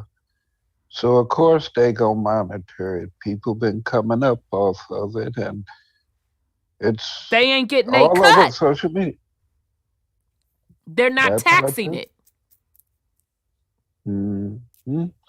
And they know like a lot of money from them PPP loans and all that dumb shit motherfuckers did. They funneled the majority of it through Cash App. Oh, that I didn't know. Like that. Yeah. As soon as motherfuckers got their shit, they put it on the goddamn Cash App and this, that, or the other, and hurry up and use their shit so they think it wouldn't be tracked. Yeah, because you know that when they're issuing out the digital wallets, because they do have them in pilot mode now, one of the justifications that they're using, just like they use for Cash App, this is for people that don't have bank accounts. This is for the low income. I said, I know. I'm like, near. This is straight up the Twilight Zone. Yeah, majority of them would tell you can get your paycheck up to 2 days early and all this type of shit, all type of things to get people to come on board and give up all your information. And they even tell you how you can link it to your actual account and this, that, or the other, and transfer funds in between. So, motherfuckers going to try everything they can to try and transfer money. And just to oh, I'm sorry, Brother Sean, I didn't mean to cut you off. Because they're using Cashapp for drug deals and they goddamn thing. Y'all better stop. We telling y'all go on and stop and set it down. That way motherfuckers ain't got to have no cash and nothing on them. There's Cashapp. Exactly. They really gonna have a play-by-play. Oh, you say you ain't hustling? Oh, well, let me pull up these computer Cashapp records. So I need for you to line up all of this money that then ran up through this Cashapp. I need you to line up where it came from, blood. So y'all better stop, okay? The feds is watching. Y'all better stop. Shit. Okay, we trying to warn y'all. All right. Shit, I had another point and I done set up and forgot. Oh, well, it may come back. Okay, we ready, Brother Odell. No problem, sister. Whenever you're ready, that's good. The bank would still stand behind that. There'd be the equivalent. There'd be a digital signature. There would be a digital equivalent of the I promise to pay the bearer, which in the end underpins confidence in money in the UK. So whenever you want, you can turn the money you hold in a bank into basically Bank of England money backed by the state with that promise, I promise to pay the bearer. And we want to ensure that as physical cash becomes less usable in many parts of the economy, perhaps we need to offer something digitally to provide that underpinning. And is there a world in which that digital currency replaces cash? We'll see how society develops. Wait. Physical cash will be around for a long time. Do you mind backing it up to old boy asking old boy the question about cash and his response? There you go. Go ahead. Whenever you're ready, brother, just let me know. I'm ready if you could back it up. This is a hell of an interview. I know I gotta give it to y'all, baby. The interview got his legs crossed. Go on, Poppy, with the questions. I'm here for it. Yeah, back it on up to Blood asking him about that physical cash again. I knew you'd like this, man. Don't worry, I'll send you the link so you can have it in full. Yeah, shit, I'm gonna post this on the community wall because, baby, he laid it out.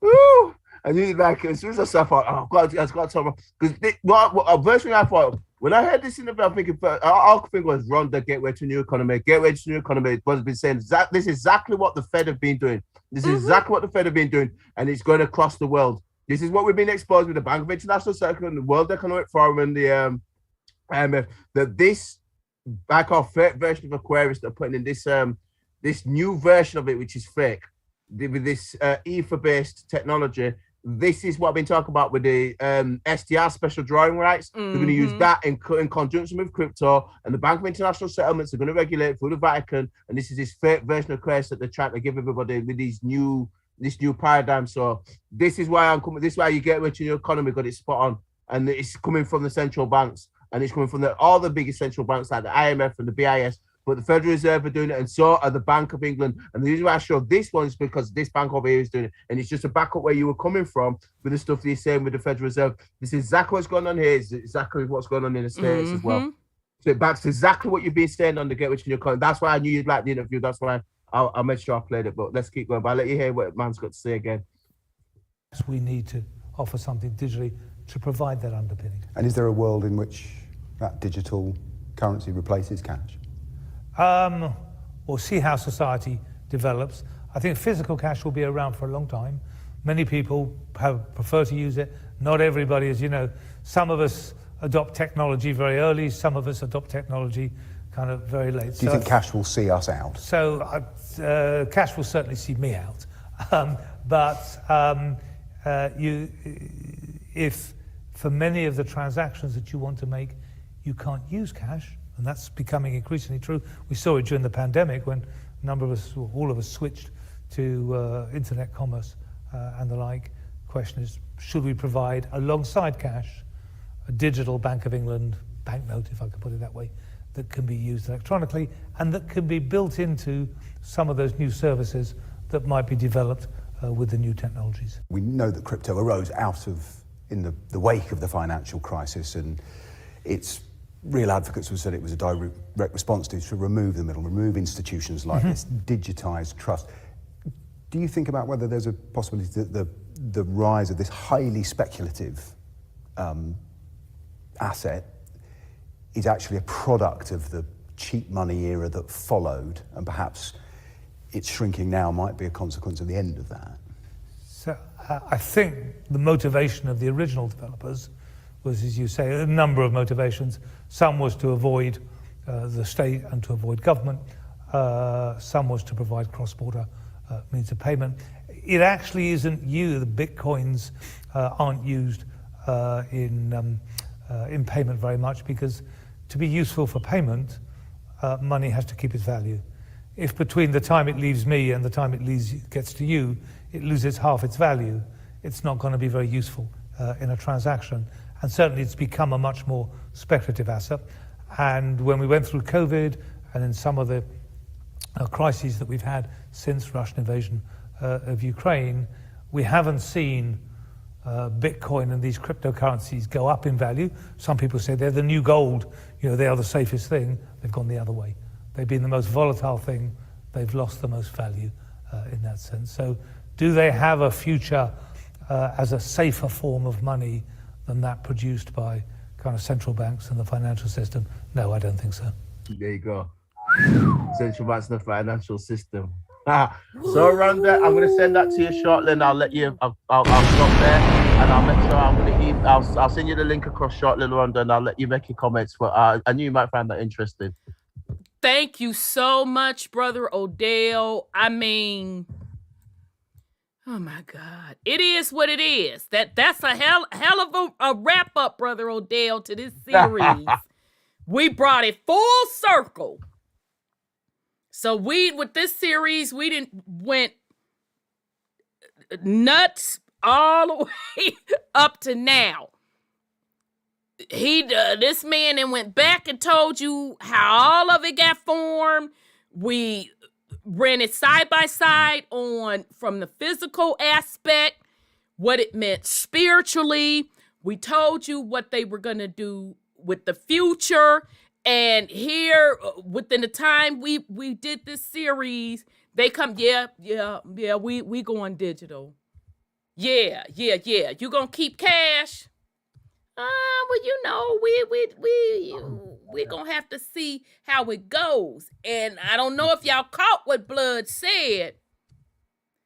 Let's be clear.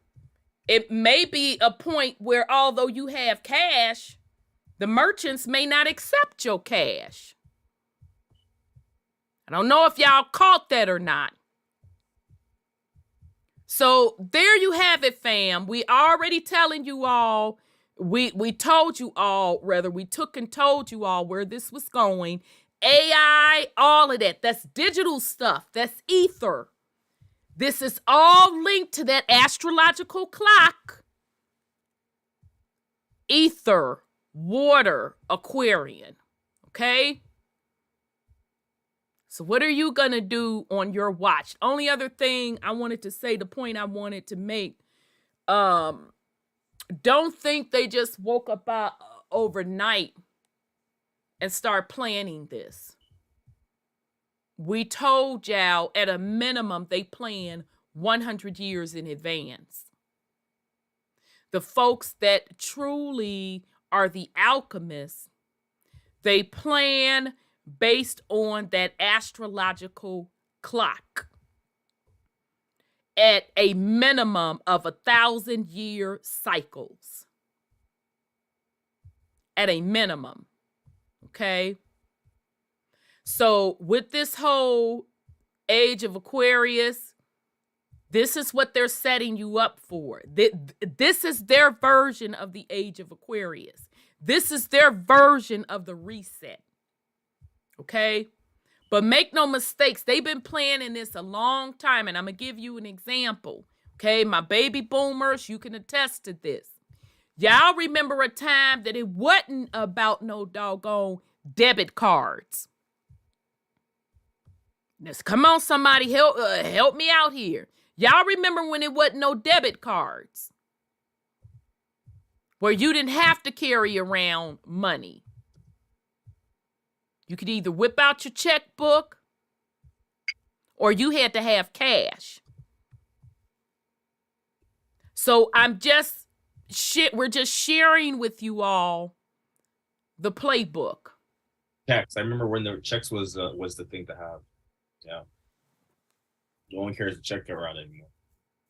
Indeed. Oh, Brother Odell, let me give you your hand claps. Very well worth it. Thank you so much for coming in tonight, and well, it's morning for you, and concluding this series with us.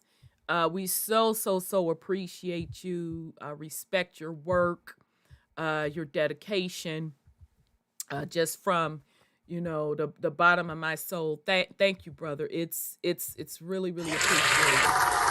We truly appreciate you, brother. I appreciate you a lot. We've had a great time. You have any last words for the family? Ooh. Just do what you just get yourselves ready, because it's no joke. What sister's been saying is no joke. So just be prepared. Whatever needs to happen will happen, but the sister's got everything on point. And everything, and just please go and watch the Gateway to a New Economy. The sister's been saying this for a long time about this kind of thing. She's been on about this stuff, and it's taking place right in front of you. It's taking place. So please, take the time you need to learn what needs to be learned. And then other than that, I would just say your main focus should be on yourself. It really should be on yourself. It's really got to be on yourself.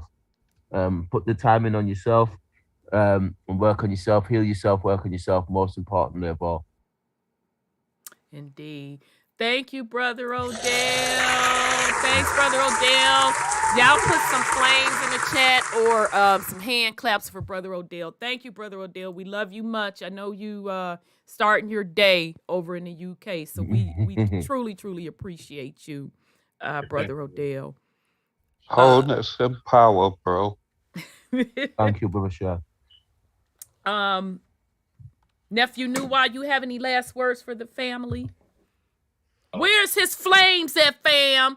I don't appreciate everybody sitting here and this man is set up here. What time is it there for you? It's 5:10 in the morning. I'll be up in about 50 minutes. I'll be up. Okay, so it's 5 a.m. in the morning with him. So put them hand claps in there and them flames. Much respect to Brother Odell. We truly appreciate you, brother. Nephew Nuwa, you have any last words for the family? Overall, it's being very evident that time has changed. Earlier today was 5 o'clock in the afternoon, PM, and it was already nighttime. Moon was out. I'm saying to myself, it's not like things were last year. So there's been a clear shift. There's been a clear change. I'm looking at the moon. The moon used to be on my southern side. Now it's on my northern side. I'm like, interesting. Mainly, we have to come to the point where everything that they've told us has to go in the garbage. As you said, we're now moved in to the Aquarian age. Everything that we learned from the Pisces age is garbage. Everything that they've told us, everything that we have to build upon. The Bible, if you're a Bible blanket, that's all garbage now. And it's not to say it's garbage from the perspective of you have to just throw it away. It's the mindset of holding on to that construct because it's changed. They've changed. We need to tap back into ourselves because they're changing. How can I say? They're making changes from what's happening within us. And they're trying to be ahead of our change to still be in control of this construct. But if we don't accept what they're doing, they don't have control.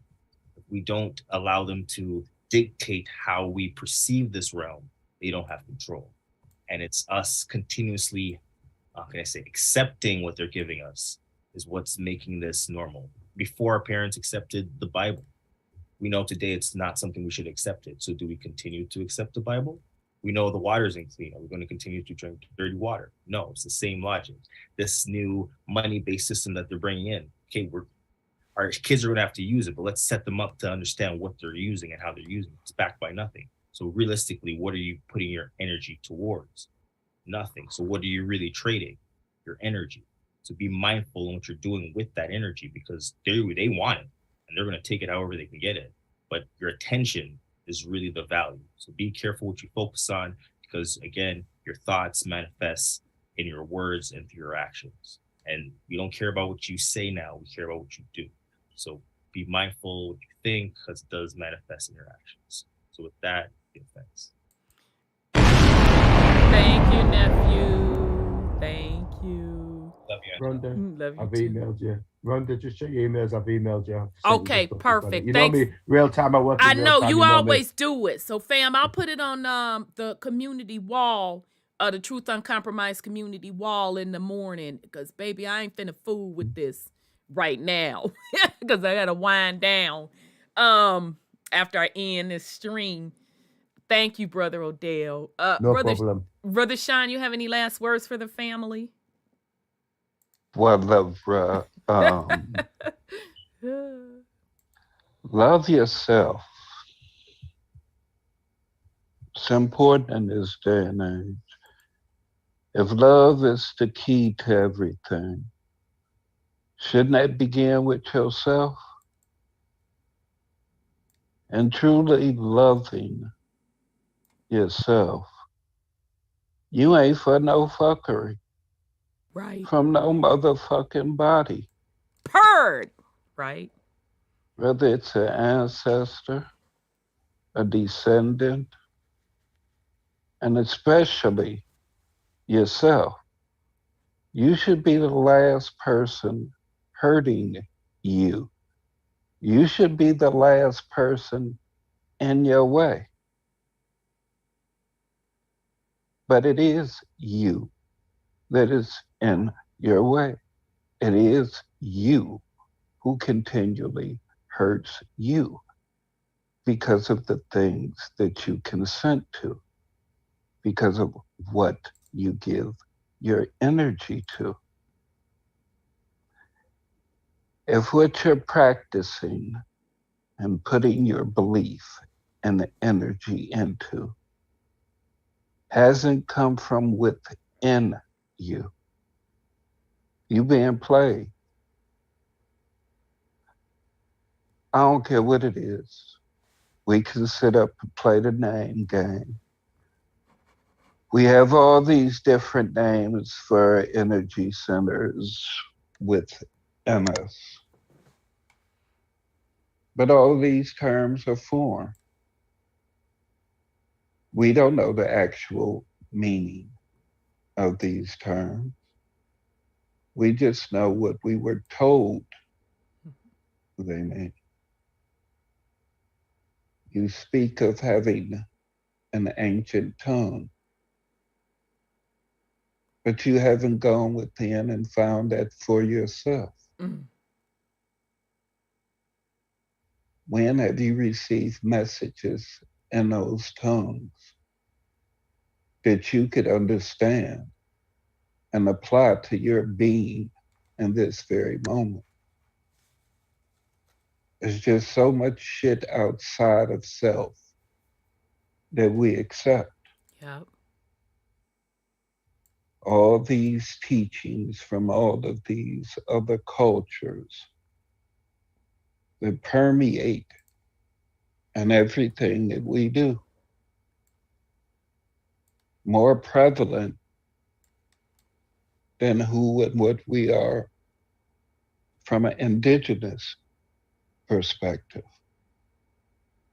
We've embraced every culture that has come here and taken from us.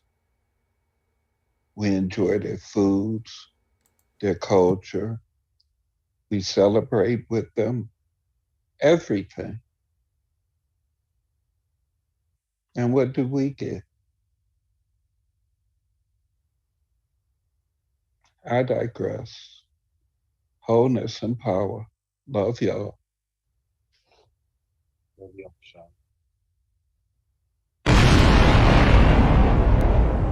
Oh shoot, I was on mute like a mug. Thank you, Brother Sean. I was like, oh, thank you, Brother Sean. Love you too. I was on mute. So there you have it, family. That concludes this particular series. Again, shout out to Sis Sandra in the chat. The fam is wishing you healthy healing. Okay, get well.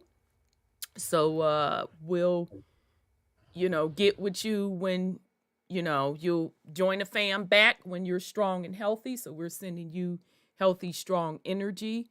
Thank you again to Brother Odel so much for coming through with us on this series. We're going to be back next week. Oh, and of course, thank you, Brother Sean. My co-host, putting down that wisdom. Thank you, Nephew Nuwa, for coming in, putting down that wisdom. You brothers held it down tonight. It's much appreciated. We'll be back next week, okay? So I'm not going to name the series, but that series idea came from Brother Sean. We ain't finna say it, okay? He said one thing, and I was like, ding! Yep, okay, I got you. That's what we need to do, okay? So we'll come back next week, start the new series. Get ready, y'all. Get ready. We finna blow the lid off something else. We ain't come to play. Better make sure you subscribe because you might miss it. We didn't come to play. So now 100 quote years from now, y'all could say what y'all want to say about me. She a loud mouth. She hated men. She this, she that. Baby, I don't care nothing about that. Shit. Because I got it documented in the ethers that I done took and told y'all. And as family members and all, I said what I said. And I did what I did, baby. And I stand on it. Yeah, purred. And lastly, I say I don't consent now. I only consent to the good times. Burn this motherfucker down. Create something new. So we'll see you all next week, fam. Love you all very much. We are Truth Uncompromised, fam. Peace and love. Yep.